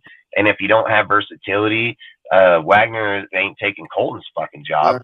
So that ain't fucking happening. So you can just bet your ass that Parker would probably take the job over Wagner, because of the fact that Parker can play right tackle and left tackle. So he would probably beat out a dude like Wagner, no matter his size, his build. Like, where I would think Wagner would have to be Colton at his job, and then they would have to take Colton and throw him to the right. Like, that's the only way they have Wagner as the fourth option at right tackle. I think Wagner, or I think Moody makes the team. I think Moody makes the team for sure. Yeah, for sure. I think we did this with the Eagles, like with that one guy. I'll make you an offer you can't refuse. I'll make you an offer you can't refuse. One of our players, this guy. Yeah, Ozzy, I was just bringing him up, but he kind of old, bro. Look at Van Rotten. I'm gonna tell y'all right now, that dude is not making this team. That dude is just picked up. He's gonna be camp deal. Guy's 33, right? Isn't he 33, 34 years old? He's 33. He just turned 33. You're not going to give up a dude like Curtis, dude, that has got all the potential in the world for that old motherfucker. Like, that's not happening. Go look up his production for him, dude. That guy hasn't had look, he's been okay. He's not great.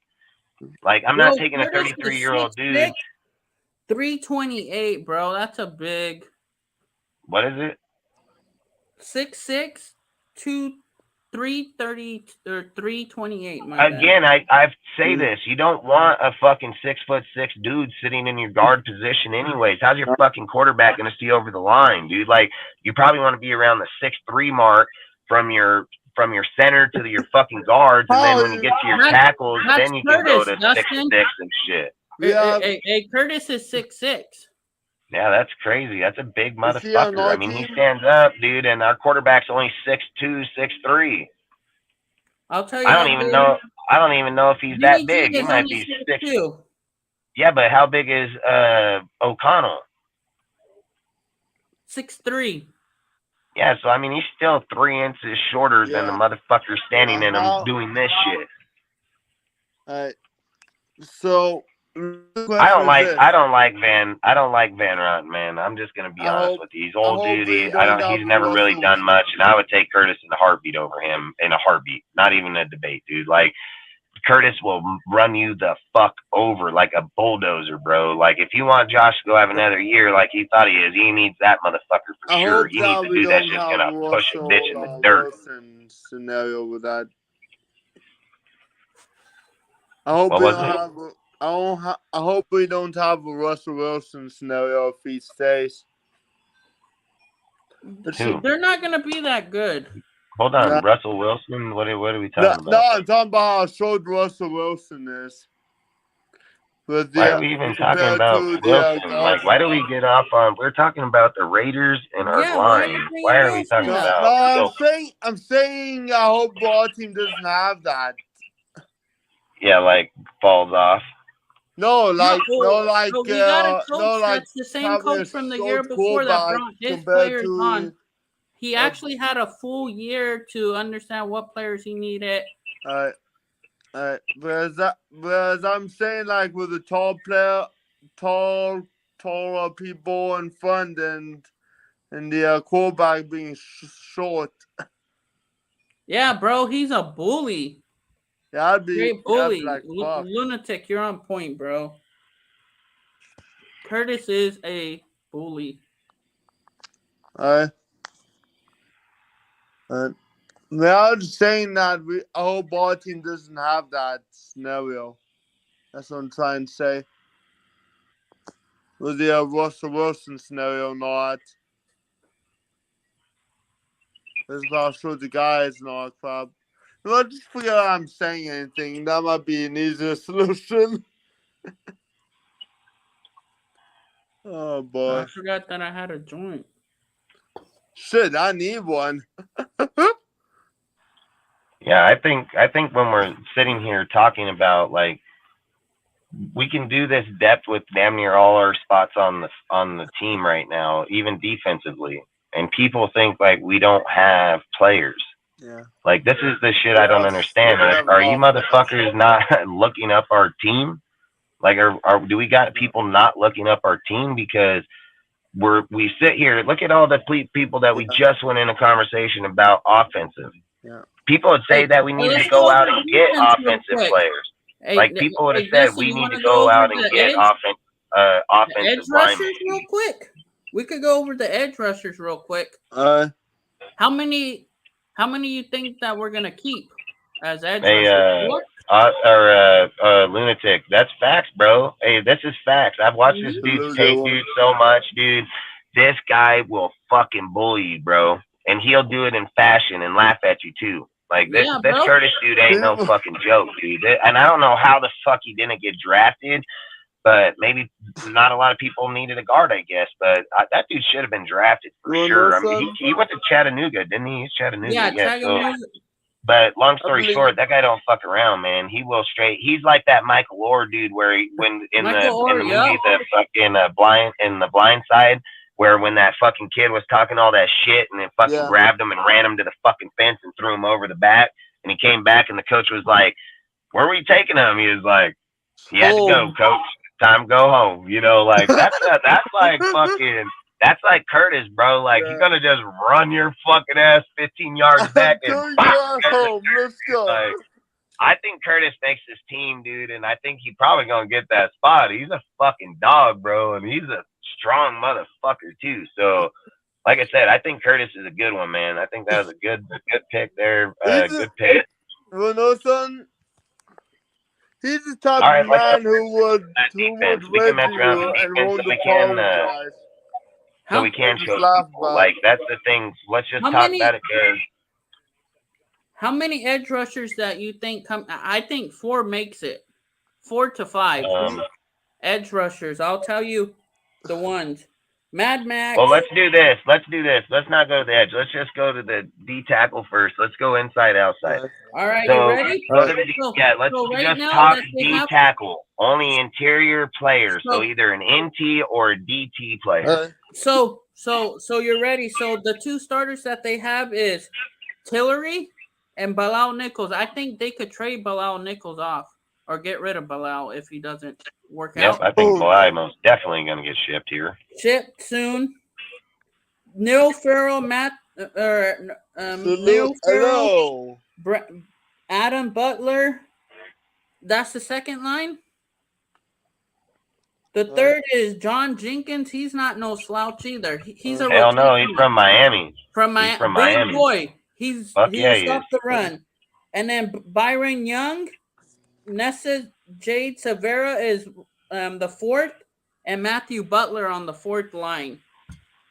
And look, here's another thing I want to bring up real quick about these players, some of these players. So in the last week, I heard people saying to me that Neil Farrell, Matthew Butler, and all these dudes ain't doing good, and they're not going to make the team, and they're going to be beat by other people.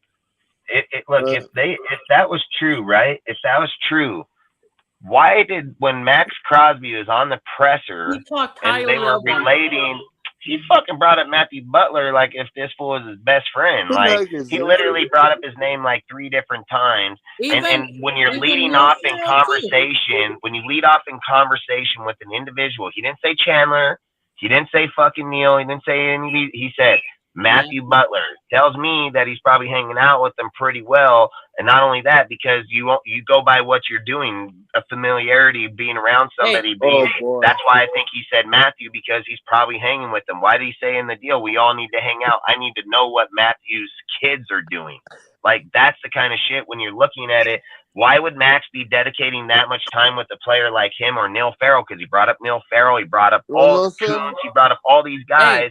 Dudes are casting them, but he's talking about how good they're doing. Why in the fuck is a Raider fan saying that these guys aren't, and dudes are talking about it, where the motherfucker, the leader of our defense, is sitting here bringing up? He didn't bring up Belai, he didn't bring up his, he brought up fucking Matthew and Neil.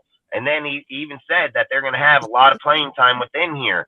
And that's all I'm trying to say is that when you have the fucking dudes on the team that are telling you about the people that they're around and who they feel comfortable or who they are leading with, I'm pretty sure those fucking guys are the ones going to be there. And I've said it. Neil Farrell, Matthew Butler, frickin' Byron Young, dude, fucking Tillery. I mean, you got a fucking plethora of dudes, just 4 guys right on there that are all pretty good names. I've said Byron Young's fucking deal. They've said that he will probably have a better career than Jalen Carter, dude. And people just keep looking past it. Like, oh, Young ain't nobody. Come from just as big a school, just a winning fucking deal. The dude has put up just as big a numbers, dude. And guys just look past him like he's nothing. And I'm sitting here saying, like, that's just in the D tackles, dude. That's not even more of it. Then you go to the D ends. You're still loaded inside the D ends. Hey, Dustin, look at the chat real quick. I think I'm gonna get rid of it. Yeah, I see that, man. I was about to say something like this guy. This guy's definition of why. It says we the best music. Finish your basement, you bum. Go Chiefs, Patrick. This guy is the definition. Hey, well, the thing I look at is I'm not even gonna say your name because the thing is bro. Anyway. I already got somebody. But look, the thing is, bro, you can be welcome. Look, you can be welcome in the chat, man. Like you can. And you can go put your sarcastic ass bullshit comment and then just gonna press one button and you're gonna be the fuck out of here. So it doesn't really matter. It's your choice. You wanna stick the fuck around or you wanna fucking leave by being forced to leave. Your choice. I've always said I welcome everybody to this chat. I welcome everybody to come here regardless of what fucking team you are. Respect the fucking chat, respect the fucking people. We ain't little ass fucking kids here and we don't accept fucking trolling around here. So you wanna come here, you wanna have football talk, football conversation. Hey, you are more than welcome in this motherfucker. You go in here, start putting stupid ass dumb shit like you are right here, you're just gonna get 86 and then you can go talk to yourself in the mirror. Hey Dustin. Says Tillery, Young, Farrell, John, Jenkins, Butler. As it stands now, it's top 5 now unless Bly can show up. Or hey, I don't disagree with that at all. I think very valid points. I think very valid people. Because those are right around the same people I'm saying, because John Jenkins is a fucking little beast, bro. Like, he's a big boy. So don't be surprised that dude comes in and just wrecks on people. You know what I mean? So, but what were you going to say, Yonder? I was about to say that guy right there, that boy right there. He's out of here. Of what of the top fun I hate. Trolls. That's why like I say, people are welcome in here. Already. We're good. Yeah, people are welcome in here. That's why I say no top fun I hate. Ziegler wants to send the pass rush in waves.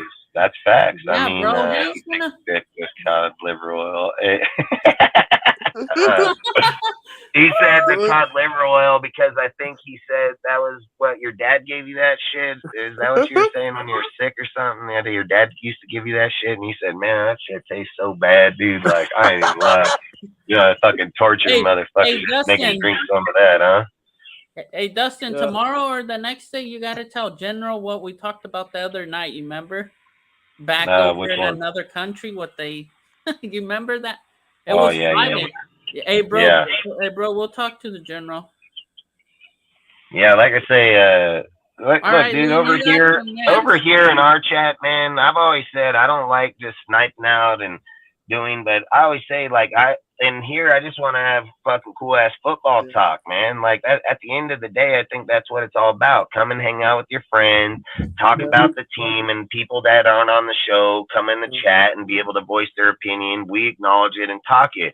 I don't sit here and make fun of fucking people in there. I don't sit here and bully. I always accept every fucking person until they fuck around in our shit, you know, like, and I've always said like here, I've always want to make it as comfortable as possible because that's what I think about hanging out with your friends is about. Just going, hang out, drink beer, talk, smoke weed, fucking talk about life, talk about football. And if guys want to come in here and fuck that up, well, they just won't be here, dude. And again, we don't acknowledge or tolerate it because I think at the end of the day, we're all grown ass fucking men here, or people that want to fucking talk football, not fucking troll. So I've always said, be a troll. Come here, it just ain't gonna happen, man. Not in any of my shit. Not in my Discord, not in my Insta, not in anywhere. Do you see what Melko Breezy said? He said that was one of those inbred Chiefs fans. That's facts, bro. Hey, That's facts. freaking. You know, Jeffy Casey. Look, Jeffy Casey. He might come in with this bullshit, but he respects, dude. So I don't have a problem with him being here. Like he trolls sometimes and he does his shit, but that's look. I say I encourage it because I've always said if you're a fucking Chief fan, I'm a Raider fan. I'm gonna talk shit on you, motherfuckers. So why can't he talk shit on me? I don't have a problem with that. I don't have a problem. Listen, I can fight like a motherfucker. I don't take offense to some dude fucking talking football shit to me. I'm gonna talk that shit right back to him too. That motherfucker want to get live, then he can probably get his ass beat then. But if he wants to fuck around and have fun and talk sports and fucking have a good environment, then fucking do it. Like I had to tell Cortez here, you know, you can either keep fucking talking that bullshit on that team, or we can have fucking competitive fucking talk and still be friends. Like that's what it is. It's not about him being a Warriors fan and me being a Lakers fan. There's a fucking line of respect at the end of the fucking day where we're fucking friends. And if you're gonna let something like that get in the way or get something to that, then you weren't really fucking friends to begin with. And that's all I'm saying is don't be fucking fake about who you are. Just be as real as you can. And at the end of the day, if we're talking shit, it ain't no hard feelings. I've said it with John in here. I've said it with multiple people. We've had multiple back and forth. It's just a debate. It's just passion about the team. But I don't look at him any different. He's welcome here. He knows he's got mods. He's a good dude. There's nothing wrong with those type of conversations. It's when one dude takes it personal and then turns to attack a motherfucker. That's when it's bullshit. You know, like, hey, dude, I'll dish it as much as I'll take it. I'm not gonna dish it to you and then sit back and not take it, okay? I'm not a bitch, dude. Like, and some dude over here ain't gonna fucking ruin my day because he said, well, just mute the fucker. And he wants to ruin it, then he ruins it for himself, you know? Sorry, troll, that was him. Oh, don't get me wrong, I know it was him. So Jeffy Casey got 30 different fucking accounts, you know? But my point is with him and his account, Jeffy don't do that to me. Like, he's not going to do that. And again, if they come in, he don't ever attack me. He just says to other people, you know. But I've always said I'm always pretty straight with people. I know a lot of people, different fan bases. Everybody knows how I am. I'm just straight as fuck, dude. And outside of that, you do it, you're gone. If you don't, you can stay. I mean, I'm not a dictator and I'm not fucking anybody special. I just give everybody the same deal as if I was in real life. If we were hanging out, and you're cool as fuck, hey, you can come to my house, you can eat, you can do whatever the fuck you want. If we're hanging out and you're a little bitch, we're probably gonna fight. Like, straight the fuck up. And that's just real life shit. That ain't no fake ass shit. That doesn't matter if we're Raiders or not. You fucking bitch, you're a bitch, dude. Like, straight the fuck up. So, and that's anybody. And that's why you have your groups of people and people around. I've always said I acknowledge everybody. I don't give a fuck, big, tall, small, fucking handicapped, retarded, fucking normal. I don't give a fuck. You know, you're always welcome until the motherfucking time you a bitch. And then when you start acting that way, then, well, you gotta go. Ain't gonna happen. Dustin. Hey, Dustin, that's why we're very close, bro. When you said retarded, I was like, don't worry, he has the stamp of approval. Don't worry, I'm autistic. Stamp of approval. You're fucking. The autistic stamp of approval is good. My bro, D-Menace. Yeah, salute the menace. Appreciate you, bro. Yeah, but that's all I say is like they make themselves not wanted, man. You know what I mean? Like they make themselves not wanted. It ain't nothing we're doing. It's that, like, this is the things I don't understand. You show up to a show, everybody's doing their shit, they're all talking, they're all getting along, everybody's in their talks of their deal, and then you get this dipshit gonna say some dumbass shit. Like, it don't even make sense. I don't even know. Like, so you're that big of a loser that you're gonna come in and say that, then you get blocked. Now what are you doing? Staring at yourself in the fucking mirror? Oh, those motherfucking Raider fans gonna fucking block me. Let me make another fucking account and get it. You fucking low life ass motherfucker. Like, and I just laugh because I'm like, I don't even got time for that shit. Like, I don't even got time for that. Like, I dude asked me the other day, he's like, how do you make it look so easy? Like, what? Just don't care. I'm 40 years old, bro. I don't give a fuck what most people think. So it ain't easy. It's just I don't value it to begin with. You know, it's like when you sit here and in our chat, right? You look in our chat. Every person in here has got football knowledge. Every single person in here has got a good soul, good person, good conversation. You get along with everybody within here. There is no confliction within the chat. There will be debates. There will be things that go back and forth, but there ain't no fuck you, motherfucker, fuck your kids, fuck your wife. You know, there ain't none of that bullshit that happens here. It's usually pretty easygoing fucking conversations. It's easy ranting on the fucking show, good debating or good fucking going back and forth, but no fucking hating like that. These fucking guys show up like fucking cancer, bro. They're fucking toxic as fuck. They're cancer as fuck, and that's the first thing they ignite. In real life, they would not fucking do that shit. In real life, that fool get his face broke the fuck open real fast, dude. Like, that's the kind of shit I just don't know. How did we get so far away from what we do in the streets to where dudes come in this shit and act like life doesn't even exist? And then they waste their time in, like, saying pointless shit and trolling pointless conversation. Like, when I think about things like this, right, just as a human being, I sit and think, like, what the fuck do you even get from it? Like, what are you even getting from it? To me, it seems like it's a lot of fucking headache because you're just typing over and over and over, probably the same shit. So you're probably copy paste or fucking clipboarding your conversations. And then it's not even a conversation anymore. It's just an argument that's backed up by a clipboard. That's already, you know, like, it's just crazy. It's crazy. I think, I don't even know why we're at these points, dude. Like, that's why I think when I watch Raider content or YouTube and shit like this and look in the chats or look at how people are, what's it going to take for the Raider Nation to get on a common base? Like, Jimmy ain't it, O'Connell ain't it, Josh ain't it, fucking Ziegler ain't it, fucking Devontae ain't it, fucking surprised nobody said Max ain't it yet. I mean, nobody's it. So who in the fuck is it? Like, how do you get on the same base with your fan base, dude, when we all rep the same goddamn shit, but there is no fucking common ground of anything? If your fucking coach ain't good, your fucking management ain't good, your fucking players ain't good. Where in the fuck is there any type of common ground where the fan base can sit and say, like, yeah, I get behind that. I support that.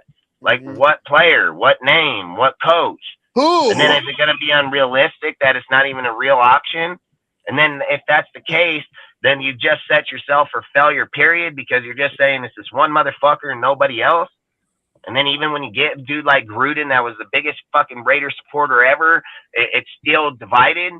The fucking nation's still divided. You got Carr, dude, the nation divides, and some of them hop ship and call themselves fucking Raider fans and still call themselves Raider fans. Yeah, it's stupid. I don't understand this shit, dude. Charles Woodson hop ship. He's my favorite fucking player of all time. I didn't go to Green Bay and support the motherfucker. Still sat over here with this shitty ass fucking team. Why this motherfucker went on to win a Super Bowl, what, in 2011? And I'm over here. I'm over here with this dink ass team still. And I ain't fucking jumped ship. I didn't go over there and be like, Charles, let's go, bro. Green Bay. Woo! Fuck no. Charles was a Raider. Hell yeah. Charles left. Good luck. Charles came back. Fuck yeah. Like, that's how it works, dude. Like, I didn't watch one fucking game besides the Super Bowl he won the fucking deal in. Like, the only goddamn game I watched of him. So to sit here and just be like, boy, we're jumping ship on a fucking guy that ain't even close, not even close to his stature. I don't get it, man. I don't get why we're so far away from our team's base anymore. I don't understand why so many people use Al Davis's phrases but don't even know what the fuck they are or what they mean. Like, I don't understand where the fuck we are as a fan base anymore, because the fucking consistency within the fan base shows me that there's this group of little people that are really smart in football like I am, and then there's these troll-ass fucks, dude, that are fucking straight trying to sabotage our fucking team. That they're probably outside fucking fans coming up in this motherfucker claiming they're Raider fans, and they get in an argument with me or with you guys or any motherfucker, and then they want to tell you everything that you know is wrong.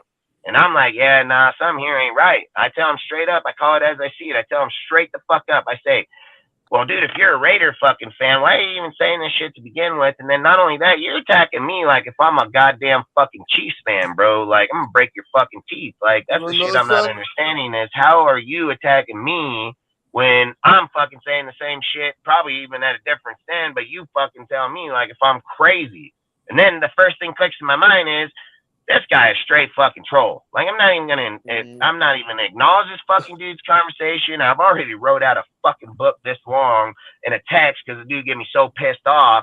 And then I'm like, you know what? Fuck it, delete it. Fuck this dude. Have a great day. Peace out. It's exactly what I tell him. Have a great day. Peace out, bro. Like, I'm not even gonna acknowledge you. Like, you stupid ass motherfucker. And I can get pissed off and write out that book and do all that. But guess what? I'm a man with man emotions. I'm not a man with woman emotions, okay? I don't let my fucking emotions get over the fuck on me, dude. Like, I can stop and check into reality at a certain point, even with my emotions at a skyrocket pace, dude, and say, all right, this ain't even worth it, man. Might have wrote out that shit, fucking fired as fuck. Thank God it took me about a minute to write that motherfucker, because in my mind, I'm thinking like, oh, this motherfucker. And then within that 30 seconds, I'm like, yeah, this dude ain't even worth the conversation. And then, you know what? I'll just be bigger. Like, I'm not even going to acknowledge it. Just have a great day, bro. Like, that's where you got to be, because that's how you end these motherfuckers. You end them by not even fucking starting.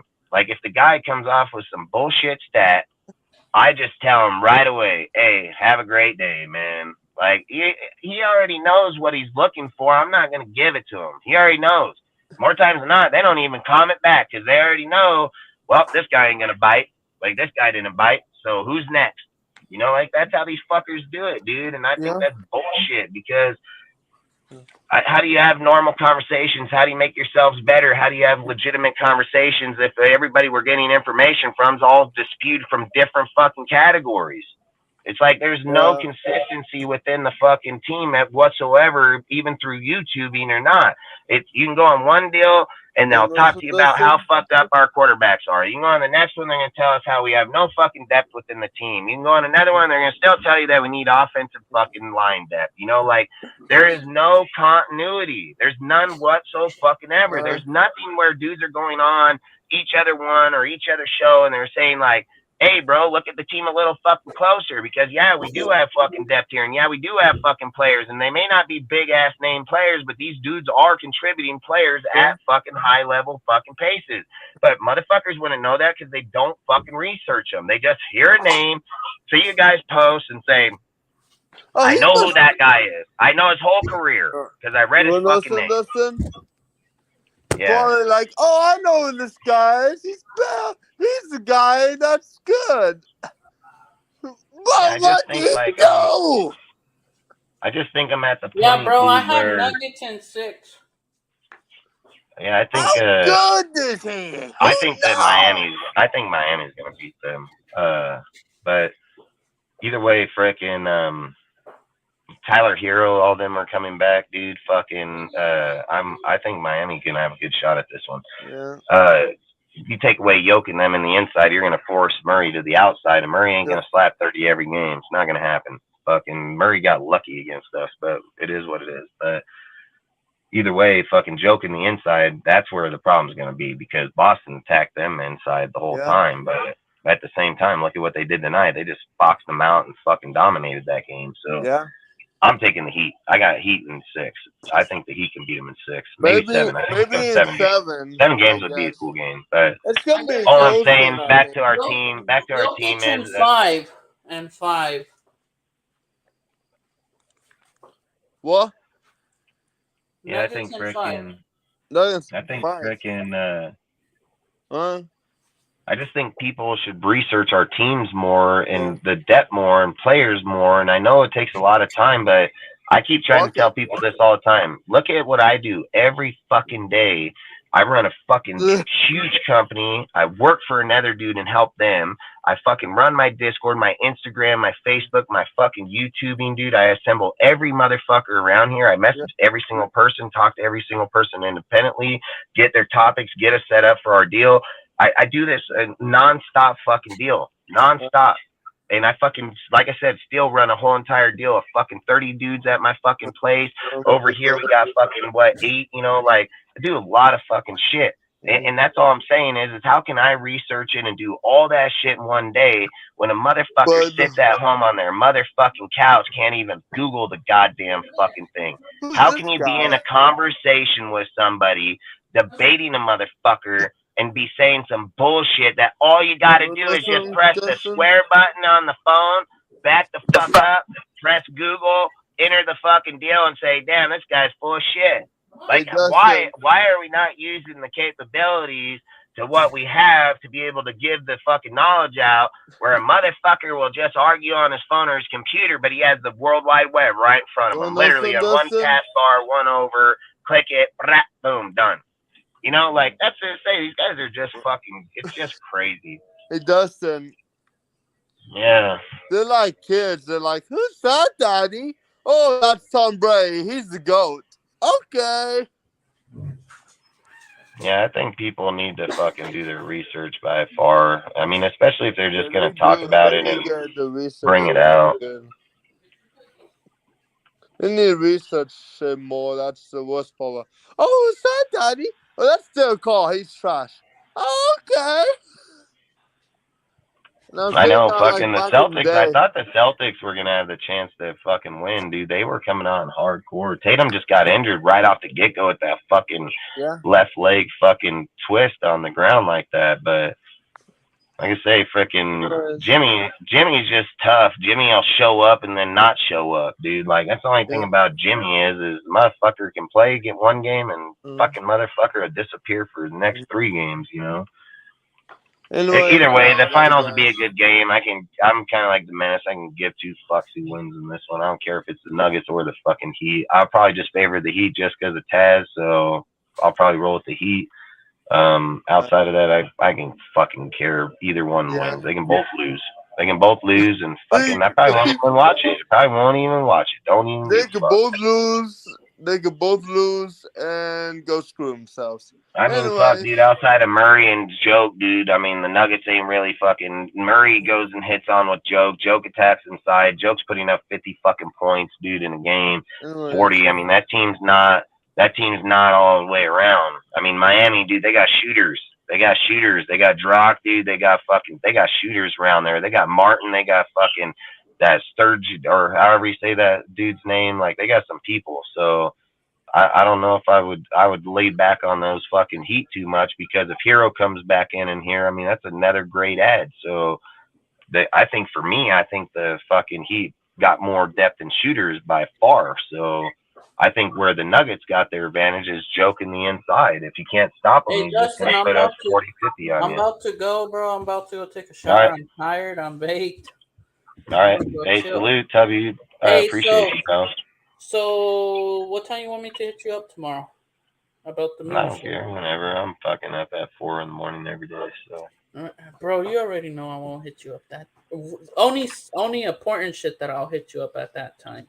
Yeah, I'm up at 4 every day. Don't even go to sleep till 12 o'clock every night. So, I mean, fuck, what is it? 10:48. I'm still 20 minutes from my house. How the fuck you do it, bro? Once you don't sleep a lot, then it just becomes naturally fucking, like I said, I think I sleep better on 4 to 6 hours than I do 8. If I sleep 8, dude, I'll wake up and be like, fuck going to work, dude, like straight up. I don't even want to fucking do shit. If I sleep like 4 to 6 hours, I feel like I got just enough fucking sleep where my energy, my focus, everything, like, you don't want to get too under sleep because then you can't focus enough. But I think my window is right at 4 and 6 hours. I can be like I am right now all day, and I don't do drugs. I just smoke. Well, I smoke weed and smoke dab, but I don't do no fucking drugs, you know. Hey, Dustin, since died, tomorrow will be 2 months. But since He Unc said, died, "Play that beautiful intro." So what? Your uncle? You said Unc died 2 months ago. tomorrow will be 2 months since Unc died, and like I've been waking up early, bro. Like 7, 8, 6, sometimes 6:30. It just depends, bro. Like once the light hits my eyes, Yeah. I'm up. Like fuck, it's time to wake up. So I just lay in bed for a while till like 9:30, 10. Yeah, I always say, get up and find something to do. Go do something. Walk down the street. Talk to somebody new. Or You know, fucking- like. Or go Look, for a dude, drive, this bro. is the thing about life that's bro, so that's hard, the right? reason I think- Life gets so stagnant because people get so caught up in the same routine, man. So I think it was yesterday I was gonna call you and tell you that on the 7th of July I go in for the behind the wheel. I said Nice, it up for nice. the 7th. Yeah, I know. I remember you asked the neighbor to fucking take you over there. Oh, fuck! Did I do it Saturday? Was it Saturday? You oh, said yeah, it was Saturday. the 7th, didn't you? To say the 7th? 7th of July. Yeah, So that's what I like thought. 8 days before my mom's birthday, because I was gonna do it on my mom's birthday, but her birthday's on a weekend and they're not open. He said herd. You mean herb? I was like, fucking. Hey, salute, Robert. Appreciate you, bro. Yeah, I mean, Salute, hey, my look, boy, dude, in Robert life, Pena. look at it like this, man. People get so stagnant in life because they get to a point where they don't do nothing. They wake up, they go to sleep. They wake up, they do the same fucking routine. I always say you can change your routine easily, dude. If you wake up and choose to lay in your bed for 3 hours, that's your choosing. You could have woke up, put All your right, shoes bro, I'm on, about to went go. outside, Salute. and we can go for a walk. You know what I mean? Like I'll see everything you in guys. life is predicted by what you do. I'll see And you guys Wednesday at 7 Pacific, 10 o'clock Eastern. I'll see you guys Wednesday. And Friday will be my last Friday till like a week or so. I got some stuff that I gotta go handle down where I'm originally from, down south. But I'll talk to you, Dustin. I'll let you know once I hit this. Hell yeah. Hell yeah. Yep. All right, then, Dominus. All right. See you, Dark. See you, Robert Pena. I'll catch you tomorrow, bro. How much longer are you going to be on for? I don't know, 10, 15 more minutes. All right, I'm going to go do this. I'll Probably just yap for a minute, play the intro for Dark over here. Oh, Dark loves that shit. Cortez will He be... said for lizard hunting. Yeah, he's going to be lizard hunting that guy. You're funny, bro. You're funny. Hey, fuck. No, bro. Nah, I'm just kidding. to You'll be be honest- lot lizarding it up, bro. You'll lot lizard. Hey, bro, to be honest, I want to wake up hella early to see what's going on with this unemployment shit. I mean, fuck, you put out your deal, they're going to send you your money. That's what that shit's You're going to going have to do. to send it, bro. Send me it. No, just send it. Do they do direct? Did you get a direct deposit or are they mailing you a check? No, bro, I'm getting the card. So I had it to reissue for a new Oh, one. yeah. So that shit took 10 days. Or 5 to 10 days. Today marked 5, but they were on a holiday, so shit got pushed back a day, I believe. But that's good, though. You're going to get it straight to your card. So, I mean, fuck, that's instant money. Yeah, bro, and I mean, really can't don't beat want it. to touch it. You know why? I'm saving that shit. Yeah. It's going to be hard, dude. You better put that card somewhere where you don't even fucking want to even grab $1 off of it because when money is in hand, you're going to spend The it. only thing that I may use it for 2 things, for the card and then for the tickets. That's it. And then the rest. That's what I would do because I'm telling you, if you have that card in your possession or your wallet, you're going to spend that fucking money. Nah, bro, that's Everybody in America, dude. I don't give a fuck if they don't have $1. They won't spend it and they won't go get shit. If I walked up to them and gave them a credit card with $500 on it and told them don't spend this card, and they go fucking 3 days and they're in a store getting a soda and they only got $1, but it's $3 and they know they got that card. Guess what happens? There goes $2, and then the next thing is there goes 5 and there goes 15. And so on. Fast food, little shit, it just starts deducting that fast. So I've always said, if you got it, just take that card, put it in somewhere, and leave that motherfucker there. Don't hold it, don't grab it, and don't bring it with use it you. is for them 2 things, for the car and Yeah, then that's for all my I would tickets. use. Yeah, that's all I'd use it. Yeah, fool. And use it on midget donkey porn. Facts, bro. Hey, he already got that blow up donkey. He didn't show you that in the video. Hey, turn back on your camera for the garage. Show him that blow up donkey. I'm not in the garage. I'm up in the kitchen. Oh, god damn it. Fucking loon. He got this fucking guy. He got a blow up donkey and a little midget. He got a midget in the back room right now tied up, bro. I'm telling you. Funny, bro. Hey, bro, that's how we get along, Dustin. Say again.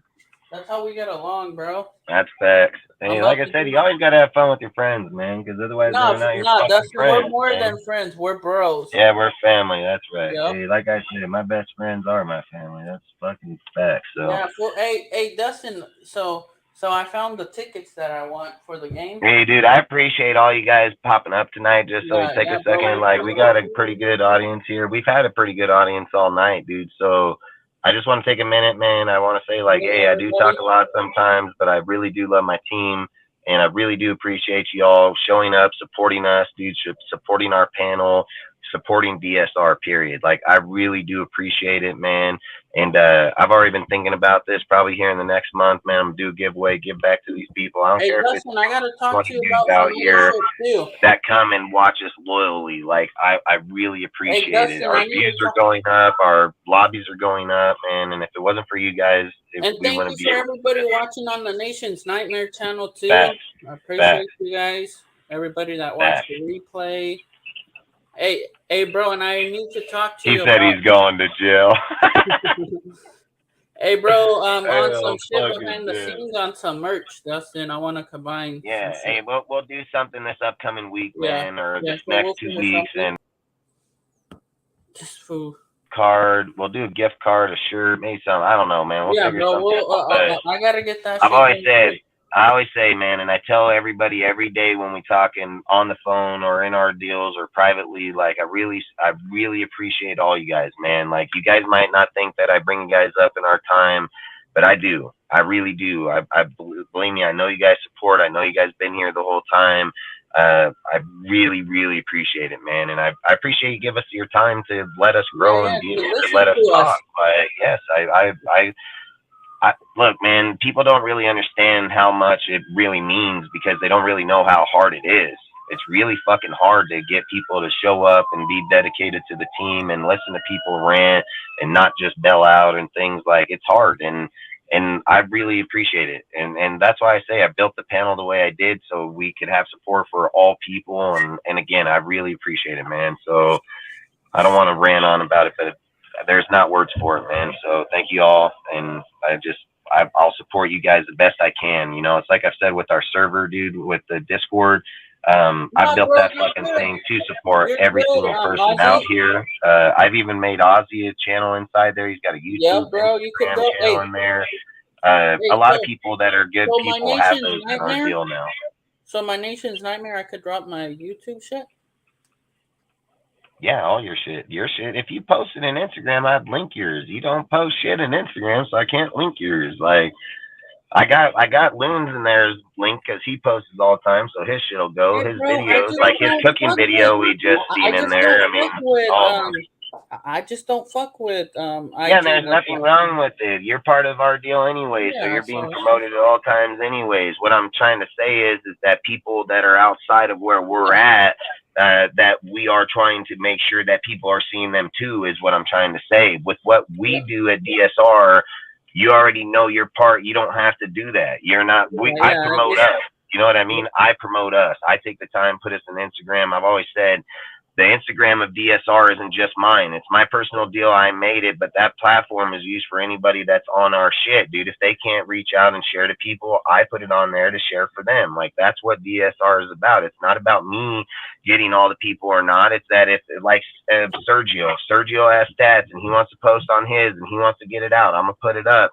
I've seen, like, Ozzy's posts recently. I'll put them up on the story, you know? Like, that's what I think our channel is for, is that it can reach a higher broad of people. I'm always on it. I'm always putting content on it. I'm always talking to people in private chat.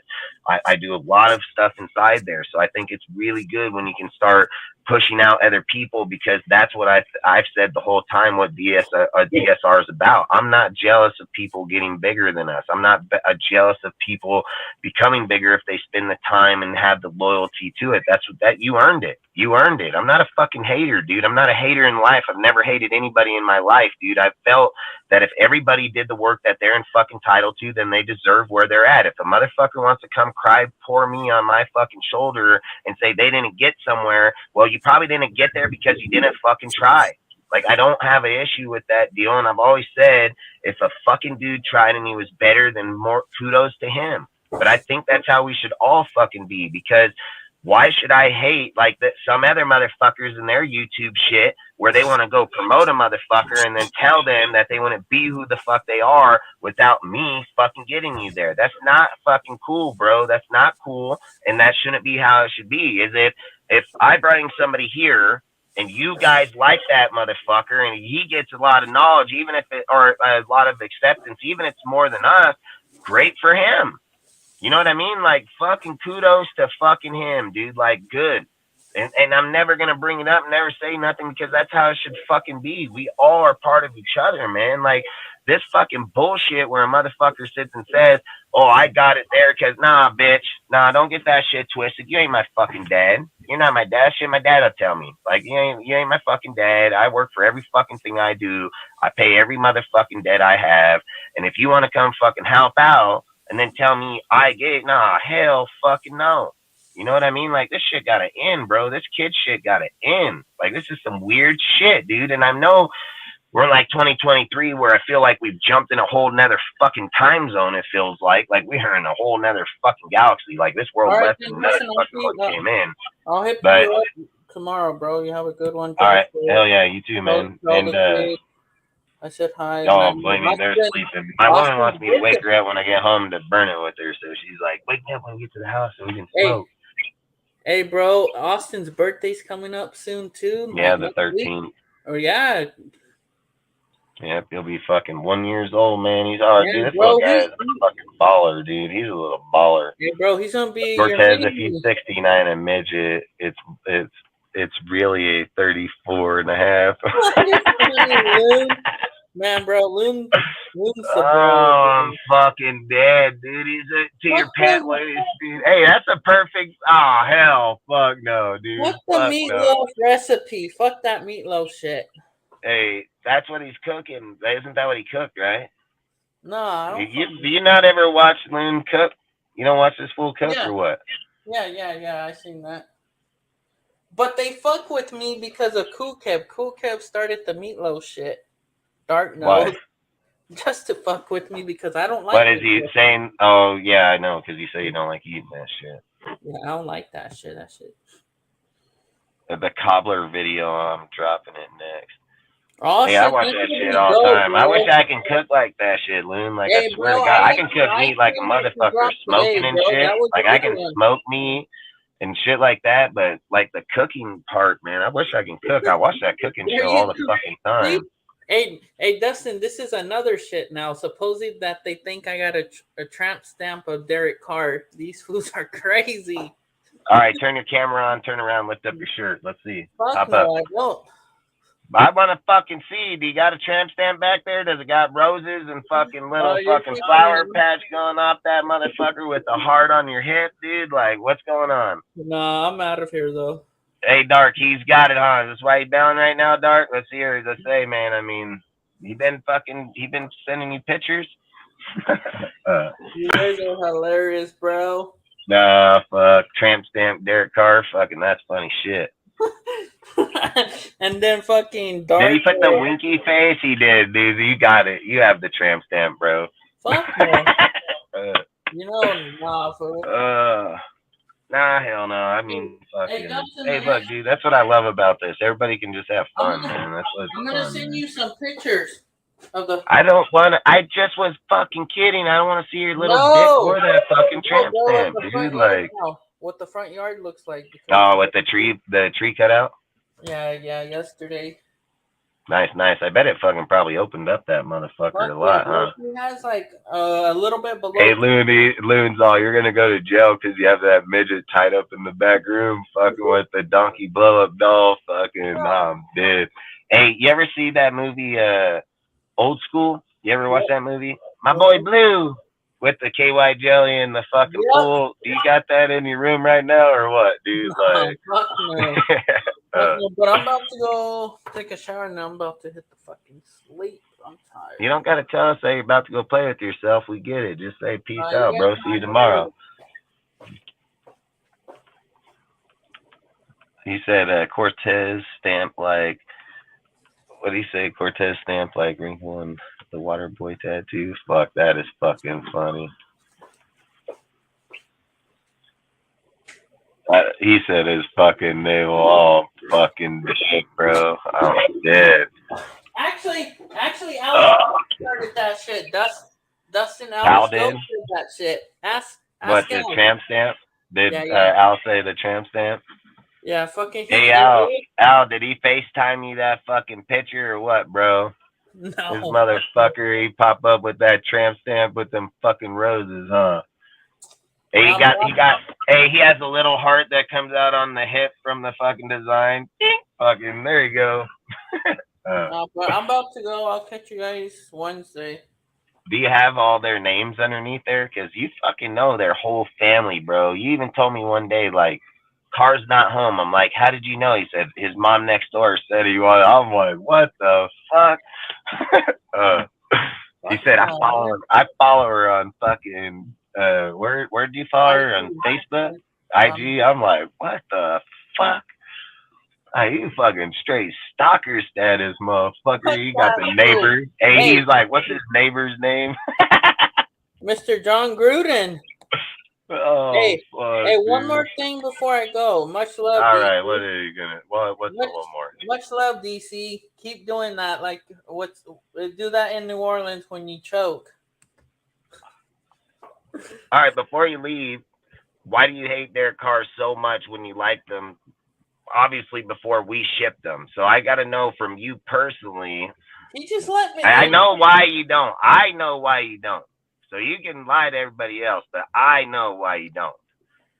But I want you to tell them why, from when you did like him, he didn't choose to leave. So why do you not like him? He never cried. I mean, he was pissed off that he knew our team was not fucking playing, bro. Like, they told him at the beginning of the year. They told him straight at if you get us to the playoffs, you're on this team. He knew that. And then he just shit the bed. I mean, did he really shit the bed? I mean, he put up 3,500 yards, 24. That Steelers game, the last fucking play. Hey, look at it like this. With John Gruden, right? With John Gruden in 17 games, Derek Carr put up 4,800 yards, 23 touchdowns, and 14 interceptions. With Josh McDaniels in 15 games, Derek Carr put up 3,500 yards, 24 touchdowns, and 14 interceptions. Under Gruden, he put up 1,300 more yards with one less fucking touchdown. So I would have to say that Derek Carr was more productive in Josh's 15-game system than he was in John Gruden's fucking 4,800 yard system. Because if you have 1,300 fucking yards more with 0 touchdowns, that's fucking bad, bro. That's bad. Derek Carr is averaging 250. Derek Carr averages 250 yards a game, 2 touchdowns a game. The one thing that I think that he's gonna always have is in the red zone. That problem in the red zone. I mean, but that could also be players. That could also be players. I mean, when we're sitting here looking at it, okay, do you think, let's ask this question real quick. Do you think Carr is going to have that same problem in the Saints with dudes like Michael Thomas, Chris Olave, fucking Rahir Rashid, fucking Alvin Kamara, and who's the other tight end there? Because they have another tight end, not just Foster, but they have the other guy. Johnson, I think's his last name. But they got a good fucking team. They got a good line, dude, and good offensive line. When Carr had a good line, Carr scored in the end zone. And to sit and imply like Carr has the shitty red zone percentage, how was Josh the top 5% in the red zone this year if Derek Carr sucks so bad? How did Devontae Adams get 14 fucking touchdowns this year if Derek Carr sucks so bad? Like, that's the kind of things I'm not understanding when we're saying these types of things. Like, we can't imply that a guy sucks, but Devontae got 14 touchdowns. You know who threw those fucking balls to him? Derek fucking Carr did. So, and minus 2 of them, because I think 2 came from Stenham in that fucking Niner game. So that's all I would say is like, Jawan Johnson is his Derek name. Carr's production. Derek Carr's what was it? Jawan Johnson? Oh, the tight end. Tight end from Oregon. Yeah, and that's what I'm saying. I think they're gonna have a pretty good deal. And look, dude, at the end of the day, when I bring up Carr or not, I gotta let people know the reason. Look, it's not. All right, bro. Peace. Right, it's not about that Carr didn't produce. That's not why that they got rid of him. I keep saying this, dude. If people are fans and watch, I don't understand why we learned something. For instance, let's just go back to last year, right? Let's go back to last year. We only have a few months in football. So let's just say, why did we learn something? And I'm just going to use time preference now because it's going to be too hard to label those times. I'll just say now. But then, why would we learn something 3 months ago, right? But then we fast forward 3 months, news comes out, and we act like this news never existed. But the news that came out 3 months ago is brand new news. So when you hear it, you're like, wow, that's a fucking shocker. Where I'm like, how's it a shocker? The motherfucker 3 months ago literally got told this and was literally binded to the contract, literally signed it. His agent literally put those causes in there. He already knew the fucking writing on the wall. It wasn't nothing that came in the middle of the season. It wasn't something that came at the end of the year. It literally fucking came at the fucking beginning of the season before anything even took fucking place. But for whatever reason, when Raider fans or people talk about it, they act like that time frame never even existed. They just act like this one did. And they say like they fuck Carr and they ship Carr down the deal. Listen, everybody knew the writing on the wall when it happened. They signed that contract. It was an extension. It wasn't even a new contract. It was, if you get past this year, you can have those 3 years. That's exactly how that contract was written.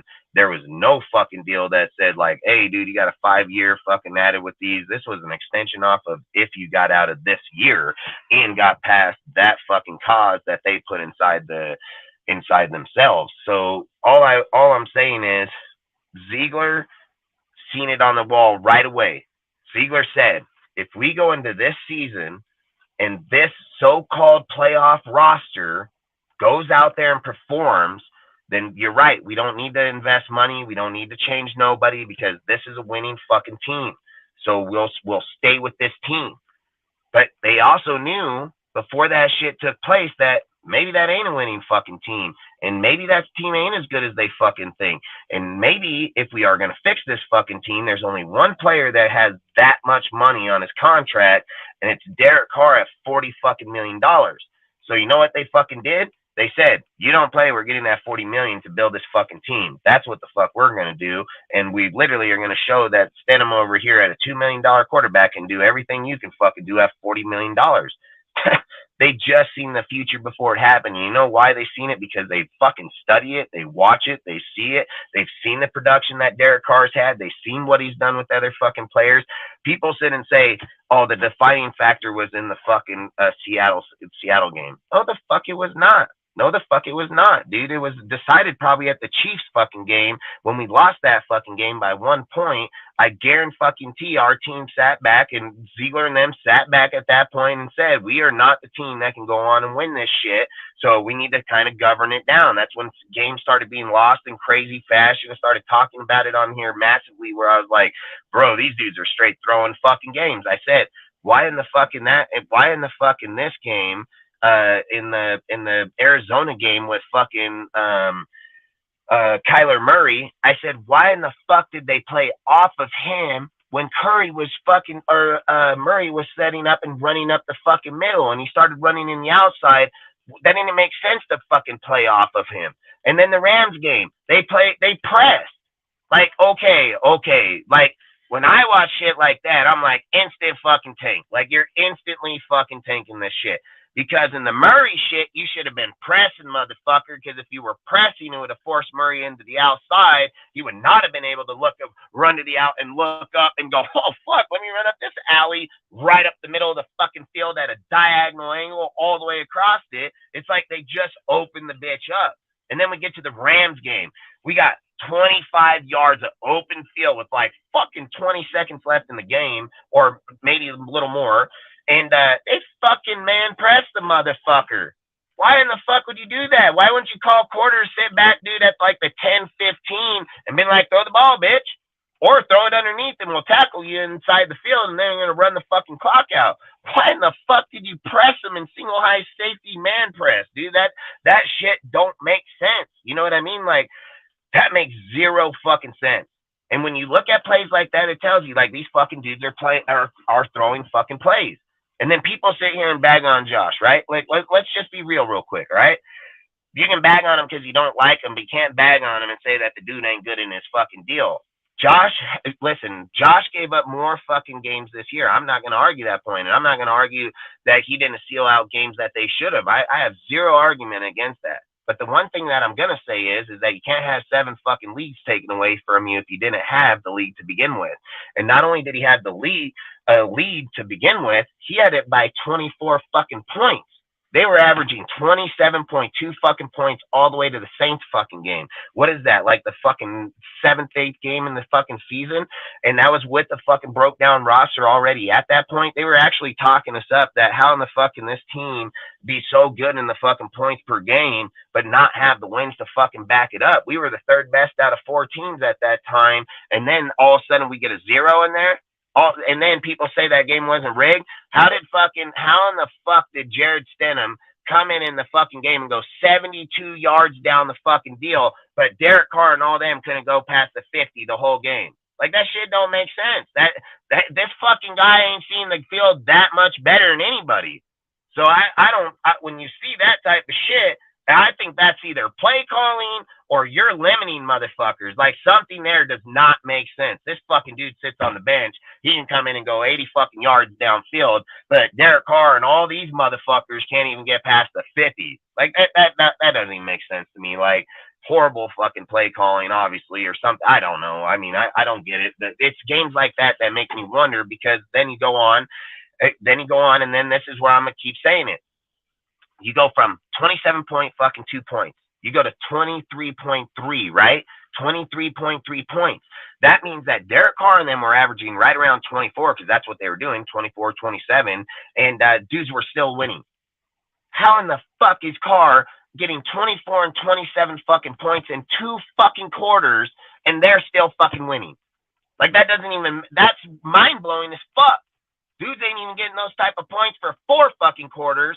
Carr and them got him in 2 and went stagnant in 2 fucking quarters and was still getting beat in games like that. Fucking 21 to fucking 17, fucking 24-30, fucking 24-27, 30-30, or 29-30. Like, we have enough fucking points to obviously win, and we're over here fucking getting dinked on because the fucking defense cannot hold nothing for anything, and they're giving up 24, 27 points. I mean, look at it. Go look it up. Tell me if I'm lying. If I remember right, and I could be wrong, we were averaging like 23.2 points per game. The defense was giving up 24.3.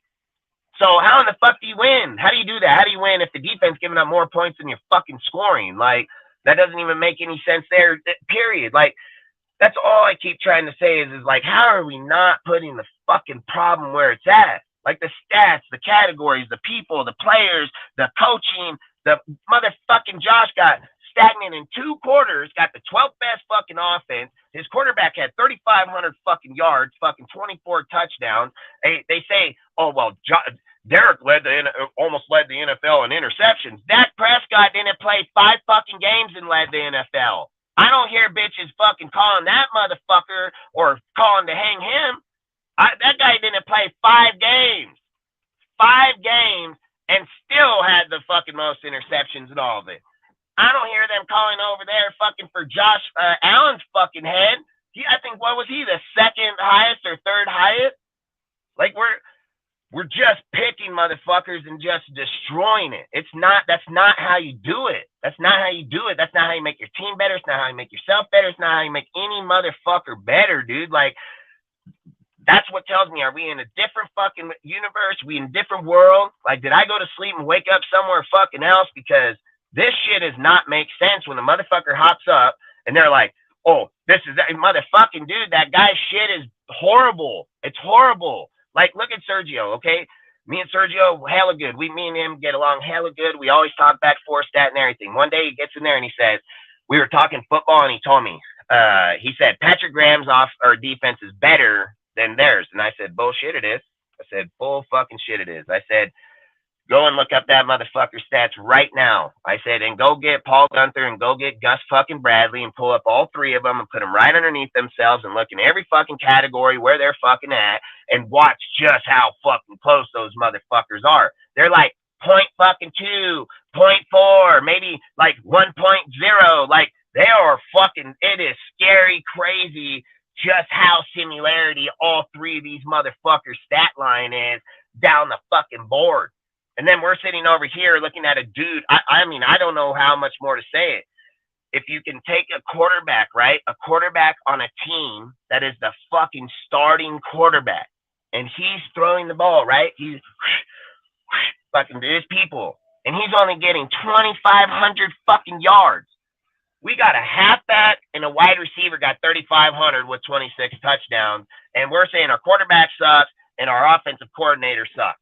Like, I don't look at Josh like he's the head coach, because I look at Ziegler as the one that's built that fucking team. Ziegler built it. Ziegler put that shit in play, and it's up to Josh to run the offense, and it's up to fucking Patrick Graham to run the fucking defense. Now, if you want to label Josh with the fucking title, I don't give a fuck. I think it's just a fucking title. And at the end of the day, I know why Josh is fucking here. Josh is here to run that fucking offense. Josh is here to make sure everything he does has his staple on that offense.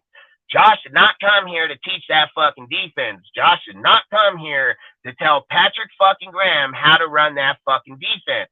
Now, if Patrick Graham don't run it and Patrick Graham don't do it, I hope Josh and Ziegler fucking talk and don't be Gruden and get rid of the motherfucker and get somebody here that can. Because I do not believe the problem is with Josh in any way, shape, or form. I have heard from people that they said, Josh can't hold a locker room. Josh don't have fucking people. Josh bullies motherfuckers, apparently, is what people say, that he just talks shit. If that is so true, how in the fuck did every single guy that they looked at, every motherfucker they went for, sign here? Every one of them. So, if those stories are so true, why in the fuck did Jacoby Myers come here instantly? If he is getting bullied over there and shit talked on him so goddamn much, apparently what people are saying this motherfucker doing over here, and he's such this horrible fucking coach, why did this guy have a chance to go anywhere in the NFL? Could have probably got it way more than $11 million. Probably would have got 15 fucking million. I mean, goddamn, if they're giving fucking Zay Jones fucking 12, he probably gonna get more. Long story short, he still chose right fucking here. What about Dorsett? Why did he choose right here? What about Sims? Why did he choose here? Why did Epps choose here? Why did all these motherfuckers, Robert? Why did fucking Jenkins? Why did fucking any of these guys, Bly, Nick, any of them, Chandler? Why did any of these guys choose to come to this motherfucker if Josh is so fucking toxic in the locker room and so toxic with his fucking players? It's a bullshit narrative, and that shit started with our fucking fan base, bro. That shit started within our own fucking fan base, dude. To sit here and make accusations towards a motherfucker that has been, listen, at the end of the fucking day, Josh is more fucking successful than I bet you 80% of the coaches in the NFL right now. And that's including old ass motherfuckers that are like 70 on the end of their fucking stretch that's been to like one Super Bowl if they were lucky. Josh was 20 fucking years old when he came in here. His first Super Bowl was one behind as a offensive assistant or quarterback coach. His next 5 was him calling them. Every fucking one was him calling those fucking plays. Guess what? One of the greatest comebacks in American history, dude, in football was the fucking Falcons and the Tom Brady. Guess what? They was 28 or wasn't 28-3. They fucking won. That's his fucking offense going down that shit, putting up those points. That's his play calling. That's his designing, dude. That's Tom Brady's production off of what he created. So to just sit there and say that Josh went out and had this great year and you don't credit Josh, who the fuck you think wrote those plays? Who the fuck you think built that team, motherfucker? Like, you didn't go write that shit up at home. You didn't come home or come to the field and put on the helmet and call that play out there. This motherfucker did. This motherfucker wrote it. He's the one that creates it. He's the one that developed it. Devontae, the same way. Devontae had his second best year in all of football under fucking Josh, and motherfuckers say, like, this guy's garbage. You guys are fucking dumb. You dumb. Look up his shit, dude. His stats show it's the second best year in all his time with Rodgers and all. This fucker did in his first year here. Broke 25-year standing record in the passing and running. And we're just like, yep, this guy sucks. This guy don't know. Yeah, fucking just crazy. It's just crazy as fuck, dude, that we will have people that will say this shit and then try to talk to you like if it's true. It's not fucking true, man. I've said this before. Wilson is the young... let me just read a few of these real quick. I just think it's fucking crazy, man. Like, I don't understand how we got so far off of everything when it comes to talking football or talking about our team or just in general. Like, I like to be educated in what I do in anything, man. So I don't like to be the guy that just stands back. That's why I kind of know football in all broads. That's why I know basketball. That's why I know some baseball. I hate baseball. It's fucking most boringest fucking sport ever, I think. It's the longest watching fucking nothing ever. But then sometimes they have good. I mean, I'm not a baseball guy. I love the A's, dude, but I'm not a fucking guy that's just gonna turn on the fucking TV and watch these motherfuckers play. Like, I can't do that. If it's a meaning game, I'll watch it. Long story short, dude, I know a lot of sports, period. But I don't like just sitting back and not having an insight on other deals. Or if somebody brings up something that's outside the Raiders, dude, and I'm like, fuck, I don't know that. You know, there's no deal. Look at some of our dudes. Look at some of the dudes on our panel that's been here, ain't here no more. How every single time they come here, it was always the same talk. The same exact fucking talk. Like, I get it, bro. You want to suck his dick. I get it. I can't give you that. I can't call the motherfucker. I can't call Carr over here and be like, hey, bro, it's going to suck you off. I mean, fuck, I can't do that. All right? Nor should you do that. But at the same time, why is it every time that you have somewhere to talk or share information with somebody, why you just say the same fucking thing like you're a broken ass fucking record? Like, you just the same fucking, we're in the darks. Whoa, this team ain't doing this. We're not. Listen, man, listen. We've been in worse. We've been in way fucking worse, dude. And if you don't think so, then you ain't been watching the fucking Raiders. Like, straight the fuck up. I don't know where some of these guys come up with this shit when I can take you right back 2004 and take you on this little ass ride right through the fucking Oakland and show you this journey that sucked dick so bad that we were only getting like 2 fucking wins a year. Like, straight the fuck up. And we're talking about we're in the dark ages and we ain't going to be a good team and we can't beat motherfuckers. Fucking, what the fuck are you on? Like, what the fuck? Did your dad, your mom leave some fucking paint, some fucking Ajax? I don't know what the fuck you're on, but I can show you 10 motherfucking seasons where we barely even broke 3 wins. Like, barely. Like, straight the fuck up for real. Like, we've had some of the best coaches that came through here, end up in 8-8 and be fired. Gone. Boop, see you later. I even said it earlier. How in the fuck Tom Cable stay here so long? Guy had losing ass record in backup, fucking had an 8-8 record, and he was still, I think the other one was losing ass record too. This guy stayed here for 2-3 years. We had motherfucking great coaches come in with a sorry ass fucking team, go 8-8 and get fired. Boom, see you later. Like, man, that was fucking crazy. The fucking guy was crazy, dude. You just think like somebody's gonna come here and just win 15 games. Like, that's what that dude thought. Like, it was just crazy. But all I'm saying is how in the fuck are you comparing us now to then? And if you don't know the history then don't talk about the history now, because you can't label us how bad or where we're at in our history if you don't fuck know it. You know, like, you can't fucking do that shit, man. It gets crazy how dudes are talking on our team like this shit. Motherfuckers are like, you're all right with it? Like, you're okay with that, right? Like, they're de-educating our motherfucking people, man. Like, straight the fuck up. How do you have a logic conversation with anybody on any platform, dude, if they're all uneducated? Like, it doesn't even, like I say it doesn't make sense a lot because it doesn't. It doesn't. Like, that's how my mind processes shit like that. Just process, bam. Fucking dude starts talking, my mind's like, fucking million mile an hour, and it's like, fucking nope. Or, yep, fucking this has validation. Nope, this has no validation. Like, that's how my mind processes. It processes fucking 10 things at one time in the same conversation. But some motherfuckers can't process one thing at once. Just one goddamn simple fucking thing. Then fucking sit here and pull down on our team like it's bad. Like, okay, look, this is what happens when people do this. You put out enough people that keep saying this shit, right? You fire fucking Josh. What are you gonna promote fucking Patrick Graham? Like, is that really your fucking thinking? Like, please tell me, please God, tell me that ain't what the fuck you motherfuckers are thinking. Because who in the fuck are you firing Josh and getting? I know the NFL. I know the motherfucking people out there. So who in the fuck are you hiring? Because I don't know who the fuck you hiring. So if I don't fucking know, I'm pretty sure you don't fucking know either. So how in the fuck can you ask for one dude to be fired if you have no motherfucker to put him there? Because the only guy you could have put him there is over in the fucking Broncos. Like, straight the fuck up. And this team's already destroyed from that type of guy. So who the fuck are you putting here? I would just love to know who the fuck you think coming here with this style team now and gonna fucking produce like Josh will produce. How did Josh have the 5th highest scoring in the offense with this team? And I've said it. Josh had like a 20% of his offense in New England here last year, like 20, maybe 25. I'll give him a little bit of little bit. Like, let's be fucking real. There's no way that you can have a conversation with any motherfucker and say Josh McDaniels had his full entire offense that he runs in New England here last year. You'd fucking be dumb as hell if you even said that, and you'd be stupid as hell if you even brought it up. Because the fact is his offense was probably running about 25 fucking %. He didn't have any fucking players anywhere down that board, like I've said, outside of Devontae and motherfucking Jacobs. And that didn't come from Waller, didn't come from fucking Renfro.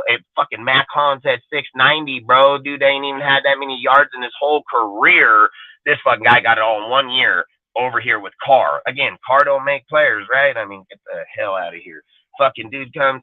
This is all I'm saying is like, this guy gets a 20%, 25% offense.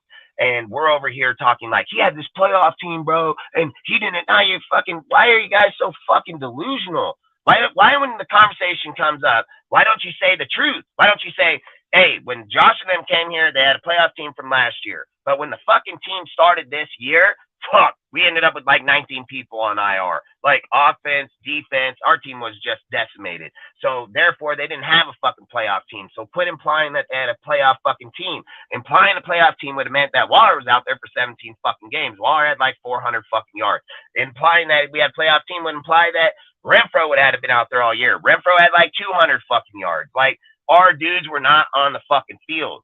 So to sit here and imply that we're offense and defense, no, the fuck we were not. Maybe when we thought in the preseason or the fucking off season, I won't argue if that's what you want to debate. But I'm not. There's no argument in the fact that we were a playoff team when the season started. No, the fuck we were not. There's no fucking point anywhere in this season that validates that conversation in any way, shape, or fucking form. And we can go to the IR right now and bring up fucking 18 players or more, and probably starters, most definitely starters, because we had goddamn like 4 UDFAs on the defense over there fucking playing. Motherfuckers will use playoff team with 4 UDFAs on the fucking defense. Playoff team, 4 UDFAs, not even the starters on the team, right? How do you have that conversation? How do you say that? Like, I get that you want to sugarcoat your team, but you're lying to yourself when you say that shit. You're lying to your own fuck self when those words come out your motherfucking mouth, dude. Like, do you want to be honest or you want to be a fucking liar? Like, you want to lie to your own fucking self? Like, is that how much you want to fucking be a liar? Like, you want to be a liar so bad you want to lie to your own self. Like, you can't fucking do those things. You got to be as honest as physically fucking possible, especially when you're judging something or trying to talk about something. Like, there's no doubt about it, dude. Like, straight up says building the successful organization takes time. It's facts, dude. It does. And it's not built in a fucking day. An organization is going to take years to be able to get the foundation under it and then carry it. Says also we develop passionate fans. We have practice, patience. Every new regime needs at least 2-3 years. 100% facts, Dark. I mean, that's how it is. It's like you can't ask a guy to come in and just change the world today. Says I don't think we had the personnel on defense to do what we wanted. I agree 100% because they were fucking decimated and fucking depleted. He said, I've said before, Wilson is a young version of Sue. When it comes to the defense, their version is finally being manifest this year. Wilson is the younger version of Sue. Okay, so you're saying like Tyree Wilson is the younger version of Ndamukong Suh. Am I right? Is that who you're saying? It has to be. That's the only Wilson we have up there. I'm not gonna lie. The only thing I would say is like in that comment, I don't think Tyree Wilson's as dirty as Sue. Like Sue's a dirty motherfucker, bro. Like that fool fucking he tried to break your ankle, fucking kick in your face. Like he's a Raider, but I don't know if fucking Tyree Wilson's gonna play like that. But yeah, I mean, I think he can be a fucking home wrecker for sure. Like that's the thing people don't understand about Tyree. I've said it on my show, on our show numerous times. I've said it. I said straight up. I've made posts on my Instagram, dude, numerous times. I said on our show to start it, I said I wanted fucking Christian Gonzalez because I felt he was a bigger need at the position in our team, at not having a corner of his stature that is the number one corner. But I also said on our show at the exact same conversation, I said that is my preference, and if Ziegler was what I said was if Christian Gonzalez and Tyree were on the board and Ziegler was picking, he'd probably go with Tyree because he's the better overall player. Like that, I've said it numerous times. I've even made posts on my Instagram that even said if Tyree and fucking Carter were on the board at pick fucking 7, who would we go with? I said I would roll with Tyree Wilson because Tyree Wilson doesn't bring the baggage that fucking Jalen Carter's bringing right now. And without that baggage, you're able to excel a lot more. You don't have that weight. Plus, I said he'd be a great fucking wrecking buddy with fucking Max, fucking wrecking crew, because I think with both their length, the stature of those players, when you're pushing in and around people, dude, and you're both closing in that gap and you're able to reach past a motherfucker another 4 feet and grab a guy, that's 8 feet in distance from both sides. Me 4, him 4, that's 8 fucking feet, dude. Like you're closing gap fast as shit in there. So I think those types of things are great, and people just look at our shit and just act like our picks are horrible and we're just the worst fucking team ever, like fucking joke, dude. Says I don't necessarily believe in Josh as a head coach, but I don't think he should get fired. I mean, like I said, everybody's entitled to their own opinion on how somebody should be or not. I mean, I just say I keep receipts, man, and when this motherfucker starts winning this year, I don't want to hear all you guys saying, oh, fuck, I believed in him. I don't want to hear that bullshit. I want to hear the same energy where when we go win, I want to hear motherfuckers be like, Josh still sucks. Like, I want to literally hear that shit. I don't want to hear no motherfucker be like, oh, he's coming around, and, oh, he's beat. No, fuck no. Keep that same ass energy. That motherfucker garbage. He ain't never going to be no good fucking coach. I want to hear that shit. He said, look, Mom, Carr signed my jersey, and all I had to do is pull back the foreskin and say, hey, fuck, don't put it past it, man. I almost thought he was going to do it at the game, so don't put it past it, man. Loon Wild and Facts, not me. He said, I didn't get his signature. Hey, fuck, good to have you back, Loon fucking Modelo. I don't know. Modelo, man, is bought by Anheuser-Busch, bro. I don't know if I'd be. Fuck that. Nah, I'm just kidding. Like that guy, he said he got that Bud Light class, dude. He was drinking the beer. He took a drink and he puts it down. He was like, excuse me, miss, I think there's something wrong with this drink. She's like, what the hell? He's like, I think I need a different cup. Put this in. It's kind of making me sassy. Like fucking gives him a Coca-Cola cup. He pours the beer in there. Fucking takes a drink. He's like, that's the best goddamn beer I ever drank in my life. I just started laughing like this motherfuckers, dude. He said, Slew not quite yet. It's just I'll pop up here and there. Hey, I appreciate you, bro. I appreciate you popping up here all the time, man. So, like I say, man, I ran on my shit, dude, but I know my shit too, and I just feel like I hate like Like, I've been there, bro. I've been over 70 home games, dude. Like, I've been there since 2000 in there supporting them in Oakland, here in Vegas, too. And, like I said, I've been to the worst, bro. I mean, I feel like I've been to the worst, dude. And I just think when we're sitting here, if I've been through the worst and I'm not shitting on my team, how in the fuck are other people? You know, like, I've seen our franchise so fucking discombobulated and so far gone. Like, to sit here and look at dudes like we have right now, it just has to say one thing is that most of these people have to be current fans. Like, they have to be current fans, because when you're sitting here just looking through the regime and the things that we're doing and the way people are using Al and talking about him, they're talking about him in like the last 20 years like that was his legacy. No, the fuck it was not. No, the fuck it was not. That shit wasn't created in the last 20 years. That shit was created like 40, 50 years, 40 years? Probably longer. We're in 2020. That'd be 80, 70s. So what, 67? I mean, fuck it, the last 50 fucking years. So this ain't something that was just fucking created 10 years ago.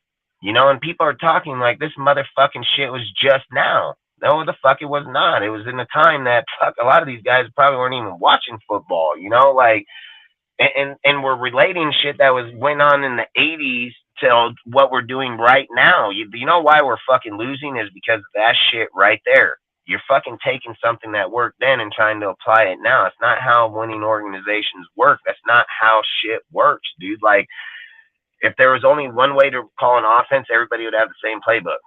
It doesn't work like that, dude. And if everybody thought that their playbook was the best, they wouldn't recreate it the following year. Like, everybody, it's adaptability, bro. It's how Bill Belichick's as smart as he is, because he adapts. People want to call it cheating, want to say, listen, man, I've always said, if you ain't cheating, you ain't fucking trying. And if you're stepping in gray areas where there ain't no fucking, literally, technically, no fucking rules to back it up, then, hey, like I said, if you ain't cheating, you ain't fucking trying, dude? Like, sometimes you want to be the fucking best. You need to push the limits to be the fucking best, dude. If you want to be sorry ass and sit at home and do fucking nothing, not research nobody, but have every means in the fucking world to do it, and then try to go act like you're going to beat Bill and then cry about why Bill destroyed you, well, guess what? Bill ain't sitting at home not using his resources, motherfucker. Bill looking at every resource possible. So one wants it, one don't. One wants to talk about it, the other's doing it. One wants to be about it, but one is. Like, these are the things I don't understand. Like, how do we relate people? How are we relating people where this guy is just garbage? This dude's fucking just flawless and phenomenal, dude. And like I've always said, like, Bill, he's made fucking mistakes. So is everybody else. I mean, nobody's flawless in this world, dude. And if you're not pushing those areas, I don't think you're pushing your whole fucking mind or who you are or who you could be. Like, there's a difference of being like a blatant ass fucking cheater, right? There's a blatant, dude. There's nothing saying like, hey, I don't encourage this straight fucking cheating. But at the same time, if my coach went out and tried to cheat to win, dude, and we got some wins out of it, I mean, it is what it is. I mean, that's just what it is. That's how I'm gonna fucking say it, just like they fucking said it. Like, that's just football, dude. I mean, that's just sports or any fucking deal. So I don't encourage cheating. Like, I'm not saying that. What I'm saying is one coach is thinking about any way possible to win and the other ain't. And that's all I'm saying. He limited himself, he didn't. And at the end of the day, I think you're only as good as what you limit yourself to be to begin with. So, like I said, I don't agree with what he did, but I also ain't going to sit and fucking hate on him either, because he got 6 fucking rings. So, I mean, hell, I'd like one. I'd like to see one in my time. The only one I seen in my time didn't happen. So, again, it's just what it is. He said, I think people are upset about all of the blown leads last year. I mean, I agree with that, man. There's nothing wrong with that. Raiders rule number 1. Like Eddie Guerrero lied, cheat, and steal. I mean, I think everybody has their yeah, and I mean, I think that's funny as hell, but I don't know how to say it. It's like, I don't agree with somebody just cheating. But I also I'm not going to listen. When he first cheated the first time, it was a gray area within the fucking rule book, because back in the old days, you were able to send people to look at teams and scout the teams. because they didn't have the technology we had today. Bill just found a deal in the fucking book that was a gray area that was never fucking updated and never was fucking done to the deal, and he just used it to his advantage. Did he lose a draft pick? Yeah, but who gives a fuck? I mean, if you're not trying to fucking learn your competitors or your opponents, then I think then you ain't doing your job. But to make an accusation that Bill got everybody's playbook every single year and knew exactly what play they were going to call at the exact fucking time, that's fucking, that is the most delusional bullshit I ever heard in my life, dude. And that tells me motherfuckers ain't never played football a day in their fucking life, because there ain't no fucking way in hell that Bill going to be on the opposite side of that fucking field and know exactly every single fucking play that defensive coordinator about to call out of that book. There's no way, because how he don't know if I don't know. How the fuck he going to know? Like, that's what I'm just saying. Like, there's a line where bullshit just got to be stopped. The NFL didn't come in every year and be like, here you go, fucking Bill, you can have everybody's playbook. You know, you're going to play these guys. Here's their plays. This is what the coach is going to call, and this down and this deal. Like, nah, hell fucking no. And again, if that's the case, why were they only winning games like 24-21? If you got somebody's playbook like that, you should destroy their ass, dude. Like, it should be like 40-0 or 40-7. You know, like it should be a straight fucking ass beating, not no fucking 17-20 game. You know, that ain't telling me you got the fucking playbook. Telling me like you motherfuckers are struggling on both of you motherfuckers to win. So that don't tell me you know what the fuck he's calling, because he knows exactly what you're calling too. So he must have a goddamn playbook too over there. You know, like, this is the kind of shit our fan base says. This is the type of shit that they believe. This is the type of shit that they'll spew out their fucking mouth. And this type of shit that they'll keep saying week in, week out, day in, day out, year in, year out. It's just fucking nuts. It's fucking nuts. And then every time you go into a conversation, we're talking about a team ain't even part of our fucking team. Josh get caught cheating, who gives a shit? I don't give a fuck. He's 30 years old. So Raiders cheat all the time. Raiders fuck dudes up all the time, dude. Like, that's the shit I'm not understanding. We can cheat on the field. These guys are just cheating over there to try to win in this era. We were fucking dudes up. Like, literally, like, hey, give me your hand, bro. WWE, fucking just knock the bitch out. You know, like, we weren't fucking playing. I'm surprised they weren't suplex. Well, we probably did suplex motherfuckers. I mean, what's his name did? Fucking, what was it? Fucking Rondo, fucking the middle linebacker we got. That fool suplexed the fuck out of that one dude. He picked that fool up and dipped that bitch, like, straight up. So, like I say, I think there's all types of forms of cheating, man. I just think I don't even like talking about it because I don't care. I don't want it on our team. I don't care about it, you know. How Gruden did is in the Super Bowl. You know, I would argue that point that I don't, like, look, the thing about so many people, right? Because I think I've heard that story on, somebody had that story. Was it Brown or fucking Rice? Somebody was talking about how they felt like he had the book. I would argue the straight, listen, man, I don't think Gruden cheated in that fucking deal. I've watched Gruden build that team from day motherfucking one. I watched Gruden bring in all those motherfucking people. I watched him go get Rich motherfucking Gannon from the goddamn Chiefs, bring this motherfucker over as a backup and made him the starter. I watched him develop that motherfucker. I seen him train that motherfucker. I seen every damn thing that fool did with him every day. When they got to the Super Bowl in Tampa, they had the videotape on John Gruden in the fucking training and when they were in practice that fucking week, and they had Brad Johnson at the quarterback position, and fucking he was trying to mimic Brad Johnson to fucking mimic Gruden, and Brad couldn't do it. So he pulled Brad out. He took Brad out, and John played quarterback, and John told them the whole fucking deal about John Gruden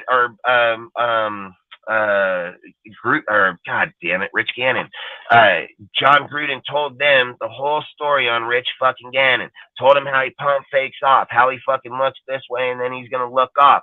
Like, he fucking knew. Go look at the tape with John Lynch in the Super Bowl, mic'd up, dude. Like, John Lynch literally ran over to dude and told him, hey, bro, Don't let him fucking psych you off on that and then throw back over here. What did he do? He picked the fucker off the very next fucking play. Like, John Lynch was running to the sideline and telling his coaching staff, like, hey, bro, it is scary as fuck how crazy that this motherfucking shit is to what Gruden was telling us. You know, like, that's all I say. I think that Gruden knew that motherfucking team very well. Like, he built that team very well. And I've always said, like, you said, no, Gruden didn't cheat. He just knew his own. Yeah, that's facts. That's facts. I agree 100% because I think Gruden just knew the fucking team.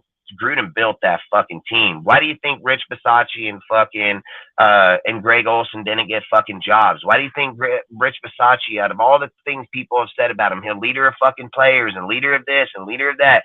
I would say bullshit. I would say he's a great guy. A lot of people like him, dude. He may be a fucking leader of players. Yeah, he does not fucking bring anything to a fucking NFL team in the offense or the defense. He may have special teams. He may be a good fucking dude. He might pat you on the back and tell you he fucking loves you. But let's be real. At the end of the day, he doesn't bring anything on that offense or defense that brings any type of scheme or any type of value over there. That shit matters, dude. And that shit matters when it comes out there. There was nothing that Rich Bisaccia did to that team different than what John Gruden already had in fucking place, dude. That's why he never got hired, because they seen this shit with Bill Callahan in the 2000s. There's a reason that Greg Olson didn't even get rehired in the Rams as an offensive coordinator, let alone Seattle. What is he, the quarterback coach over there? So listen, they knew what John Gruden put in place the first time around. They seen how that team operated without Gruden in there, with his shit already put in place, and they watched this shit happen again fucking 20 years later. They weren't biting on that bullshit. They were like, nah, we already seen this shit, dude. Like, this ain't Greg, and this ain't fucking this isn't fucking Rich. This is fucking John Gruden shit just playing out. That's exactly what it fucking was, and that's exactly what it is. Because I've said it. I do not dislike Rich, and I don't like Olson. I think Olson's trash. I've said that the whole time. But I like Rich because he is a good guy. But at the end of the day, man, you got to put facts where facts are, dude. You don't want to go hire. What happens if you bring Rich back next year? I would love to hear the take on how people felt this, dude. Like, let's put pen to paper real quick. Like, Derek Carr ran that team. It wasn't fucking Rich Bisaccia. Like, it was not Rich Bisaccia that ran that team. It was fucking Derek goddamn Carr. Derek Carr called those fucking plays. There are multiple players that came out and will fucking straight up say, that have come out and straight up said, Derek Carr those motherfuckers in the locker room, in the fucking field, that it was Carr, dude. So to sit here and say, like, we would have went into next year with Rich Bisaccia as our head coach, what the fuck is he bringing offensive or defensively? And then you're gonna roll with fucking, what was it, Gus Bradley and Greg Olson? Like, I'm fucking cool on that shit, bro. Like, no, hell no. It worked with Gruden, but it ain't gonna be working with that shit. No way in hell. Yeah. You know it's almost 12. What the heck are you still doing, bro? Talking football. It's what we do here. Hey, fool, I took a shower and I'm laying in bed. You're still on. Yeah, I thought that you were already off, bro. Hell no, man. I get talking football. Talk football. I gotta fucking go back to work and slave tomorrow. I might as well. I gotta go home and wake my woman up, smoke some weed. But long story short, man, I just think, like I said, we would have made a big fucking mistake, dude, if we would have went that route, dude, because at the end of the day, you're playing on John Gruden's shit. Like, that is 100% factual truth. And if Rich Bisaccia would have went into that next year, I think we would have been straight fucked, dude. What did fucking Greg Olson have in 2014? Was it John Gruden's playbook, maybe? No, hell no. 2014, but he wasn't even good in 2014. That's when we drafted Carr, dude, and he went fucking 13 games or 11 games without a win. Yep. Like, that ain't a good fucking offensive coordinator. Like, fuck, I'm good on that shit. That ain't a fucking Todd Downing bullshit. Wasn't that Dennis Allen's last year? Yeah, I think so, because it was Dennis Allen. Yeah. And do you remember when R.I.P. to Tony Sperano? But you remember when they buried the football at Napa? Yeah, yeah. Yep. That's why I just say, man, we've been through a lot, man, and sit here and just bash on Ziegler. Like, Ziegler is the GOAT, bro. Like, I don't know how Ziggler, motherfuckers don't bro, see said this like shit. 50 Like, this guy is on times top of in his person, shit. Dustin. I mean, I was let's be like, real about this Ziggler. Jimmy shit, right? This Jimmy shit. This fucking guy put a cause in the motherfucker that was like, listen, bitch, if you get the help from a doctor, your shit's fucked up. You can't sue us. You can't fuck. We don't even gotta pay you. We don't even gotta fucking pay you. We don't even, hey, if you ain't fucking healed by then, we can drop you. Like, they made this fucking contract so crazy, it's not even funny. And motherfuckers are like, yep, fire Ziegler and Josh. Like, what in the fuck is wrong with these motherfuckers, bro? Like, everything Josh or Ziegler does, it's like one boss move after another. Bah, bah, bah. Hey, If your only bitch market is that the Chandler Jones contract, like, get out of here, man. Like, get the fuck out of here. When's the next owners meeting? Is that in July? I think so, yeah, in July, fucking Summer meeting? yeah, but that's where Brady will get fucking either yes for the owner and yes for the plane, or or sad, dude. That deal can go weird. That can be weird. If I was Brady, I wouldn't play, dude. I'd just let Aiden O'Connell go and let Brady call it a career, dude, and just try to fucking help out. Like, I think we made our bed. We got to lie in it, man. Like, that's straight up, dude. And I hate this shit. Like, every person's like, oh, we can get this or we can get just fuck. Hey, listen, if Brady's done, he's done. We already tried Jimmy. If Jimmy ain't there, go with O'Connell.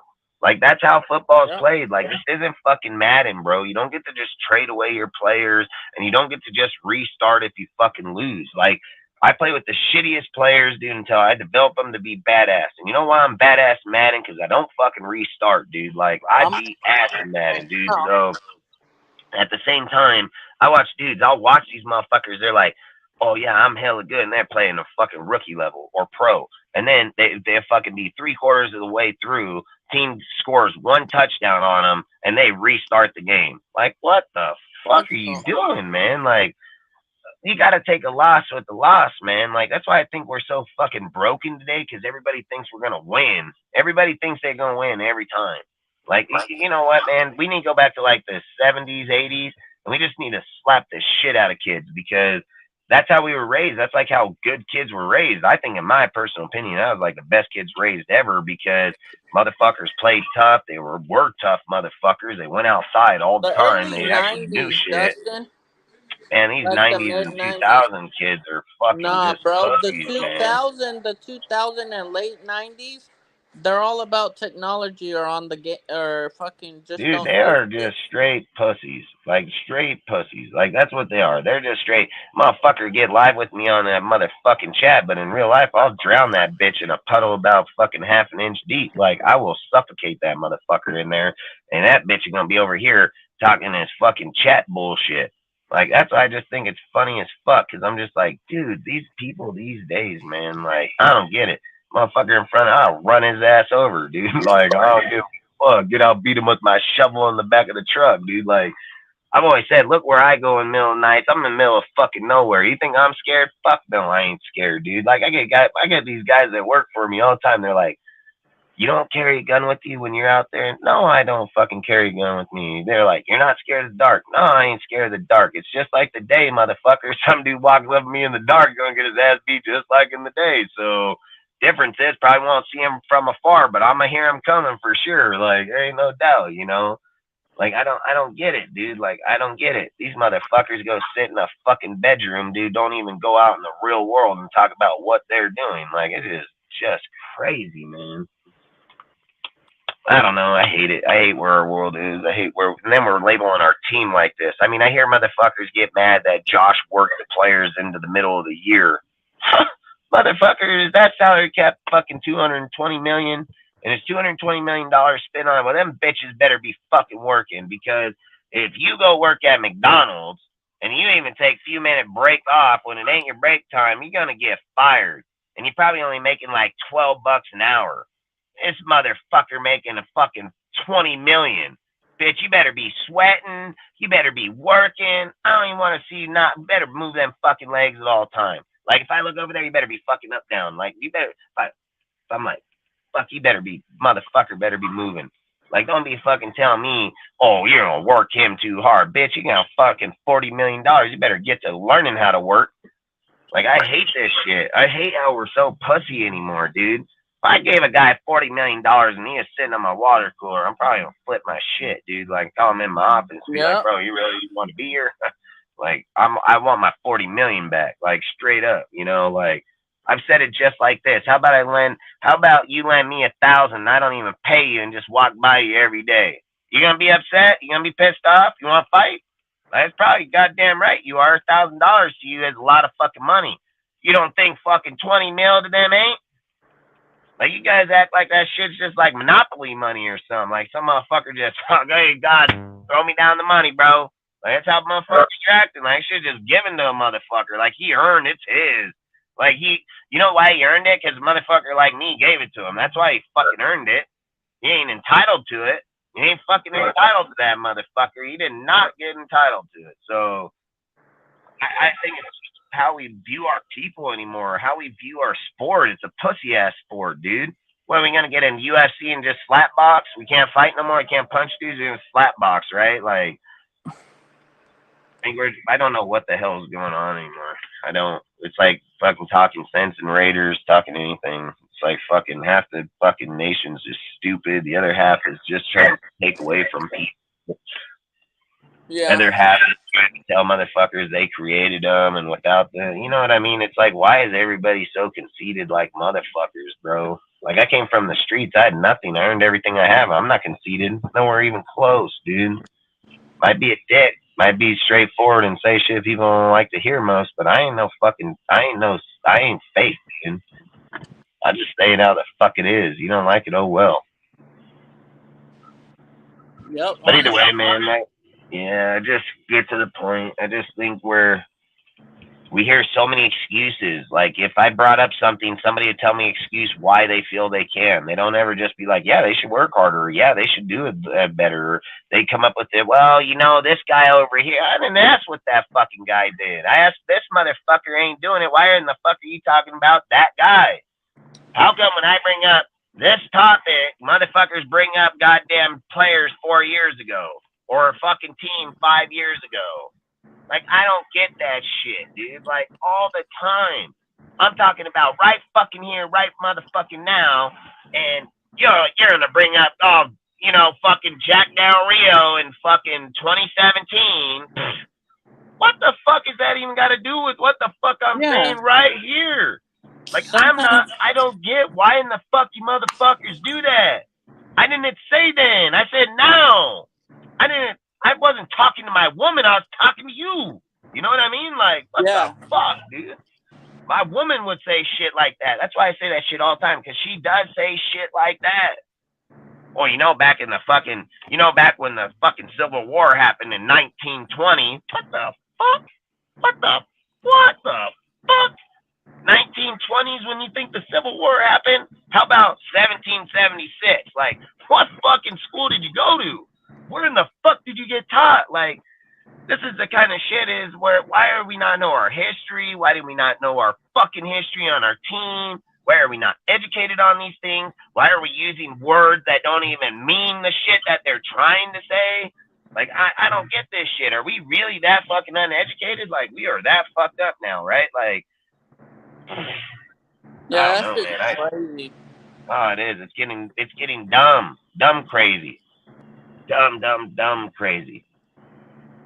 I don't know, man. I love coming on here. I love talking about our team. I love figuring out ways to make it better. I love having intelligent conversations. I love saying, like, hey, we're worse here. We got to be better here. How can we fucking do it? What do we need to get rid of to be able to get to those points? What do we need to move to get there? Not just be like, yeah, fucking throw a match, burn it all. Fuck it. We don't have no replacement. Fucking fire this guy, but I don't know who the fuck I'm going to put there. You know what? Fire him. We'll get the water boy. Fuck it. Or, you know what? Get rid of him. We'll put Patrick Graham there. Like, where are we at? Where the fuck are we at, dude? Like, long story short, I think at the end of the day, we would all do ourselves more of a justice just to read. Just read a little bit more, man. Take a shit. Get your phone out, motherfucking read an article, dude. Read something that intelligent, dude. Like, take your fucking brain and use the motherfucker, dude. Like, quit looking at pictures and act like you know the story. Read the motherfucking words underneath that bitch. Like, that's what you need to fucking do. What you probably should do, one article a day, man. Push yourself, you know? Fuck.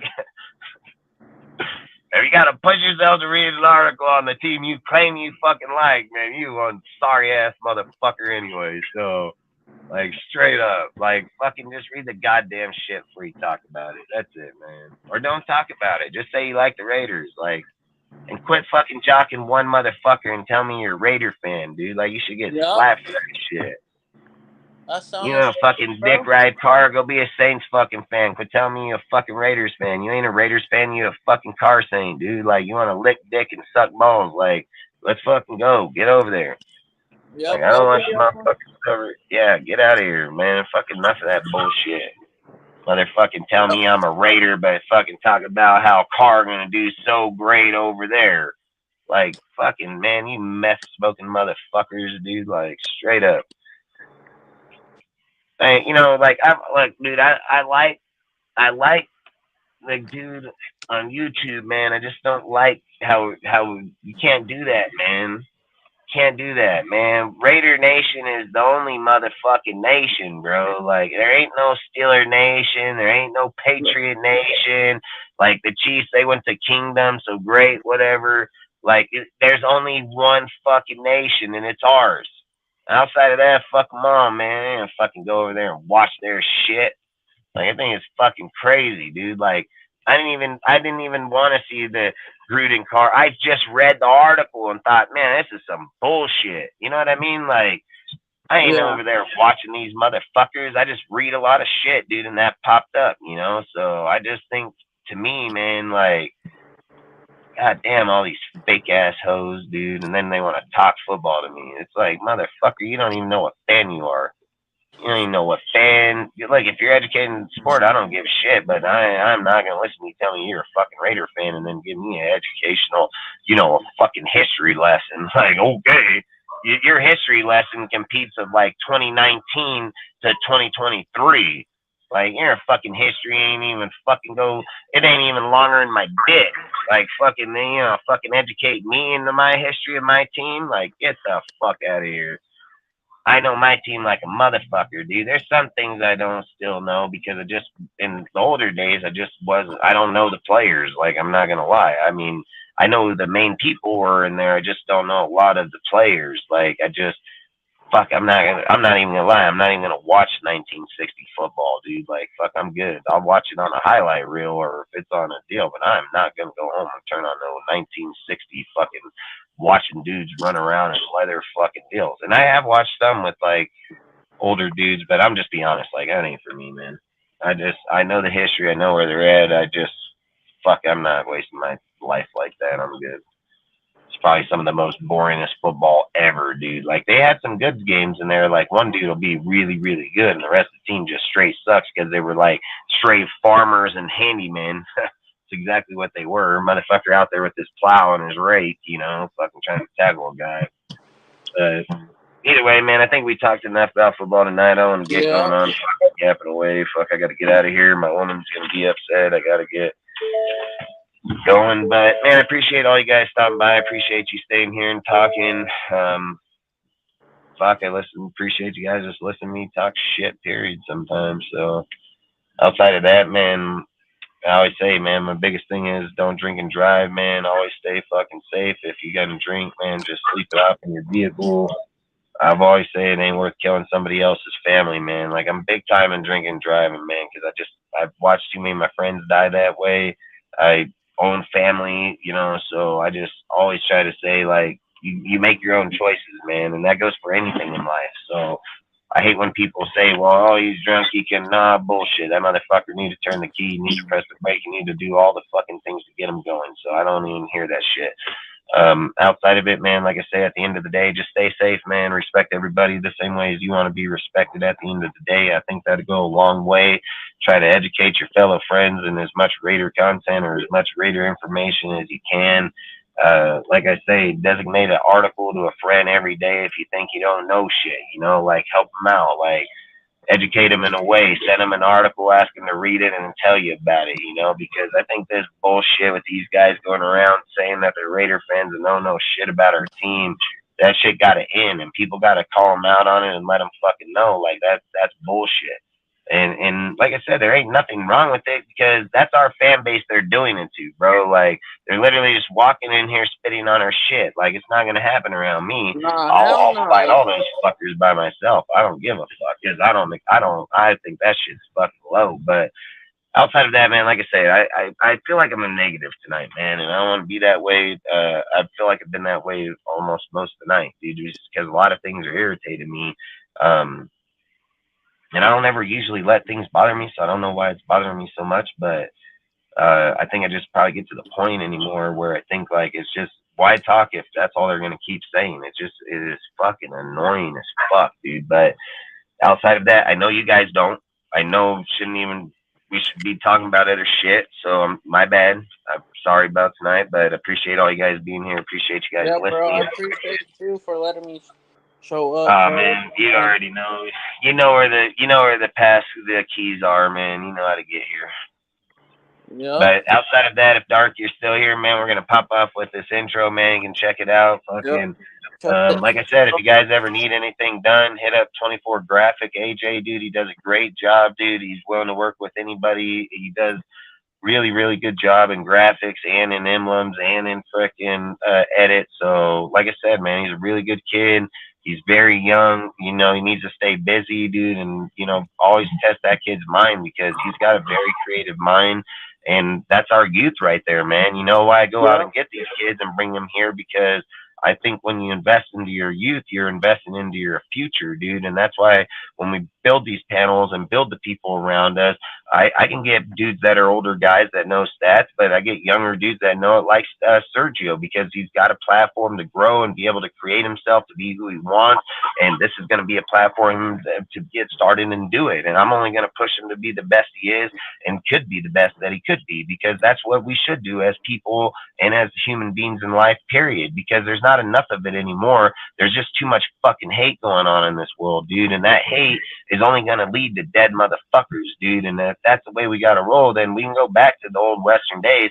I got my fucking AR right here. I got my pistols right fucking here. I ain't fucking afraid to go to war. Motherfuckers gonna die. That's facts, dude, but we don't gotta go that way. You know what I mean? Like, we can be human motherfucking beings out here and respect the motherfucker. You don't gotta push every dude down. So all I say is, if you see someone down, give them a help up. It don't make you a fucking pussy. It make you a fucking man. You know, what makes you a man is what you stand for and believe. It ain't what some other motherfucker says. I don't live life by what this dude says next to me. If this guy thinks that I'm a pussy, well, we can get out and find out real fucking quick. And it doesn't matter if I wear a pink shirt or if I help an old lady or get out and help a kid or do something. Like, that's a fucking human being shit. Like, don't test motherfuckers on me being kind. I just want to do that shit because it can probably be a very bad day for people. I just think, like, I don't know why we got to this point in life where we feel like you just gotta walk around with the fuck you. Like, I walk around with the fuck you when someone wants to tell me fuck you, but I'm not gonna do that to every person I walk up to or not, no matter where the fuck I'm at. I'm always trying to be a fucking good ass person and tell otherwise. You know, stay tuned. Like, that's how I look, dude. That's exactly how I am. But I just think a lot of people, you know, like I said, man, I ain't your fucking dads. I ain't nothing. I'm just trying to put a good word out there because I think we lack it a lot, man. And I think the more people fucking notice it, the more they'll see and the better we could be, you know. And it's not just about our team. It's just in life. You know, I always say it's not, I didn't grow up in a great place. How come I can think like that, but other motherfuckers can't?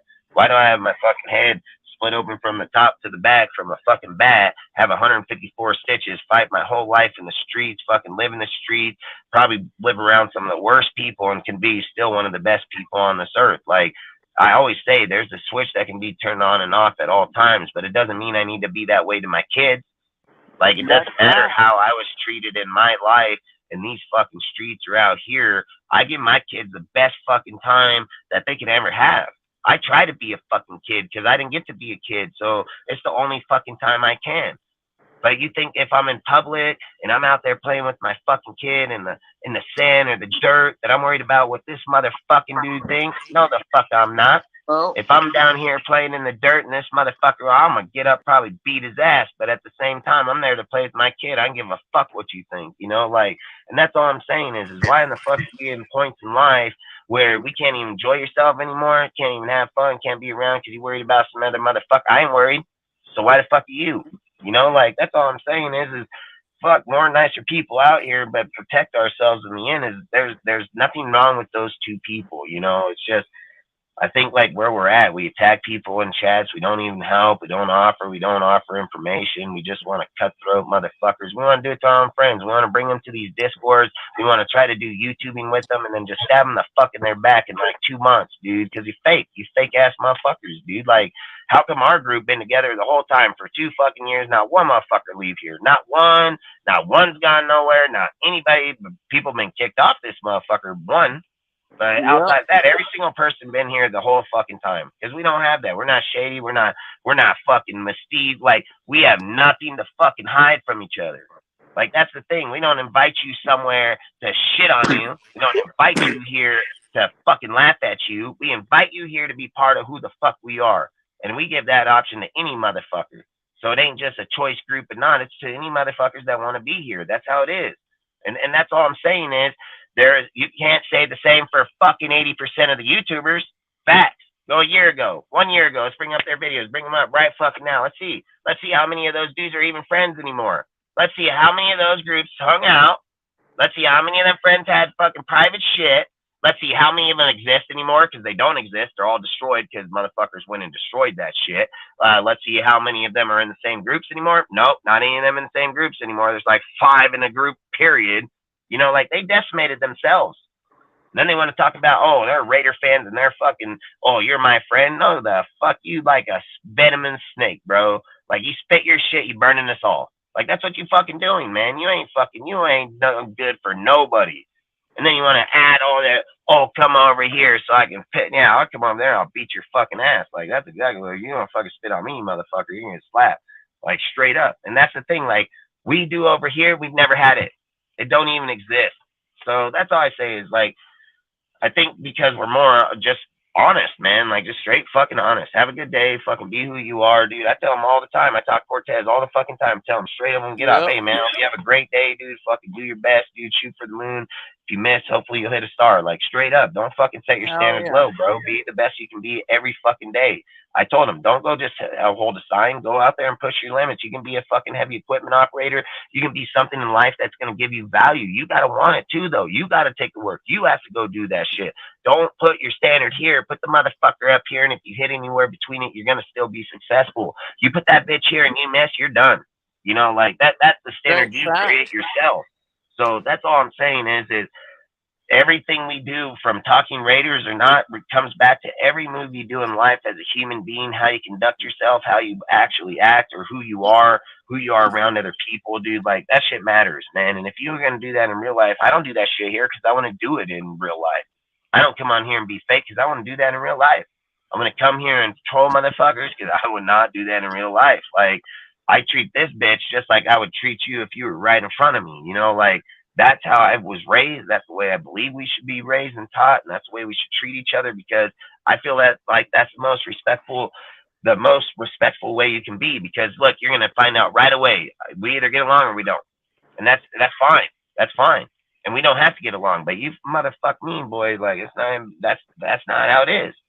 Guy on this motherfucker right here, you can be like, yeah, I don't believe in you. You can be like, yeah, fuck you and your fucking death. Oh yeah, all right, sure, but like, you don't say that right there, but But you see what I'm saying? It's just it's a fake reality, man. That's all it is. And I just say, be true to yourself, be true to your friends, be true to everybody else. You probably have a very great life, probably have a good woman, good kids, good everything, man. Like, you don't got to live your life to your family or your friends, dude. I have a lot of family. I have over 70 fucking members, dude. Rich, poor, fucking from the streets, from the ghettos, richer as fuck.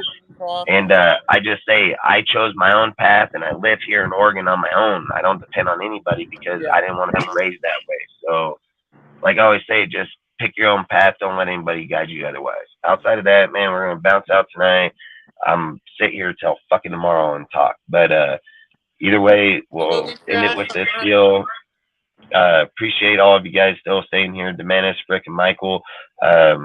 you know, Anthony, freaking everybody, man. Like, I appreciate you all. Lunatic, I think I already said the Manic, dude. I mean, I appreciate all of you guys coming through tonight. Ozzy, everybody, man. Like I said, without you guys, there ain't no us. And without being here, we'd just be talking to ourselves. So outside of that, hey, have a great night, man. Sorry for ranting. Outside of that, peace out, man. Peace out. And Dart, if you're still here, here you go.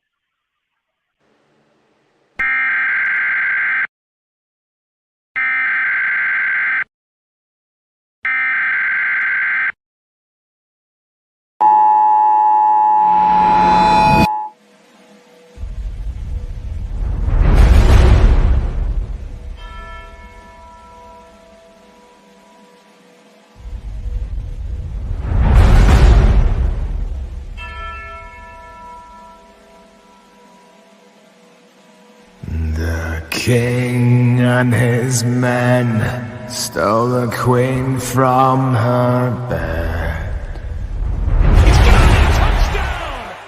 bound her in her bone. The seas be ours, and by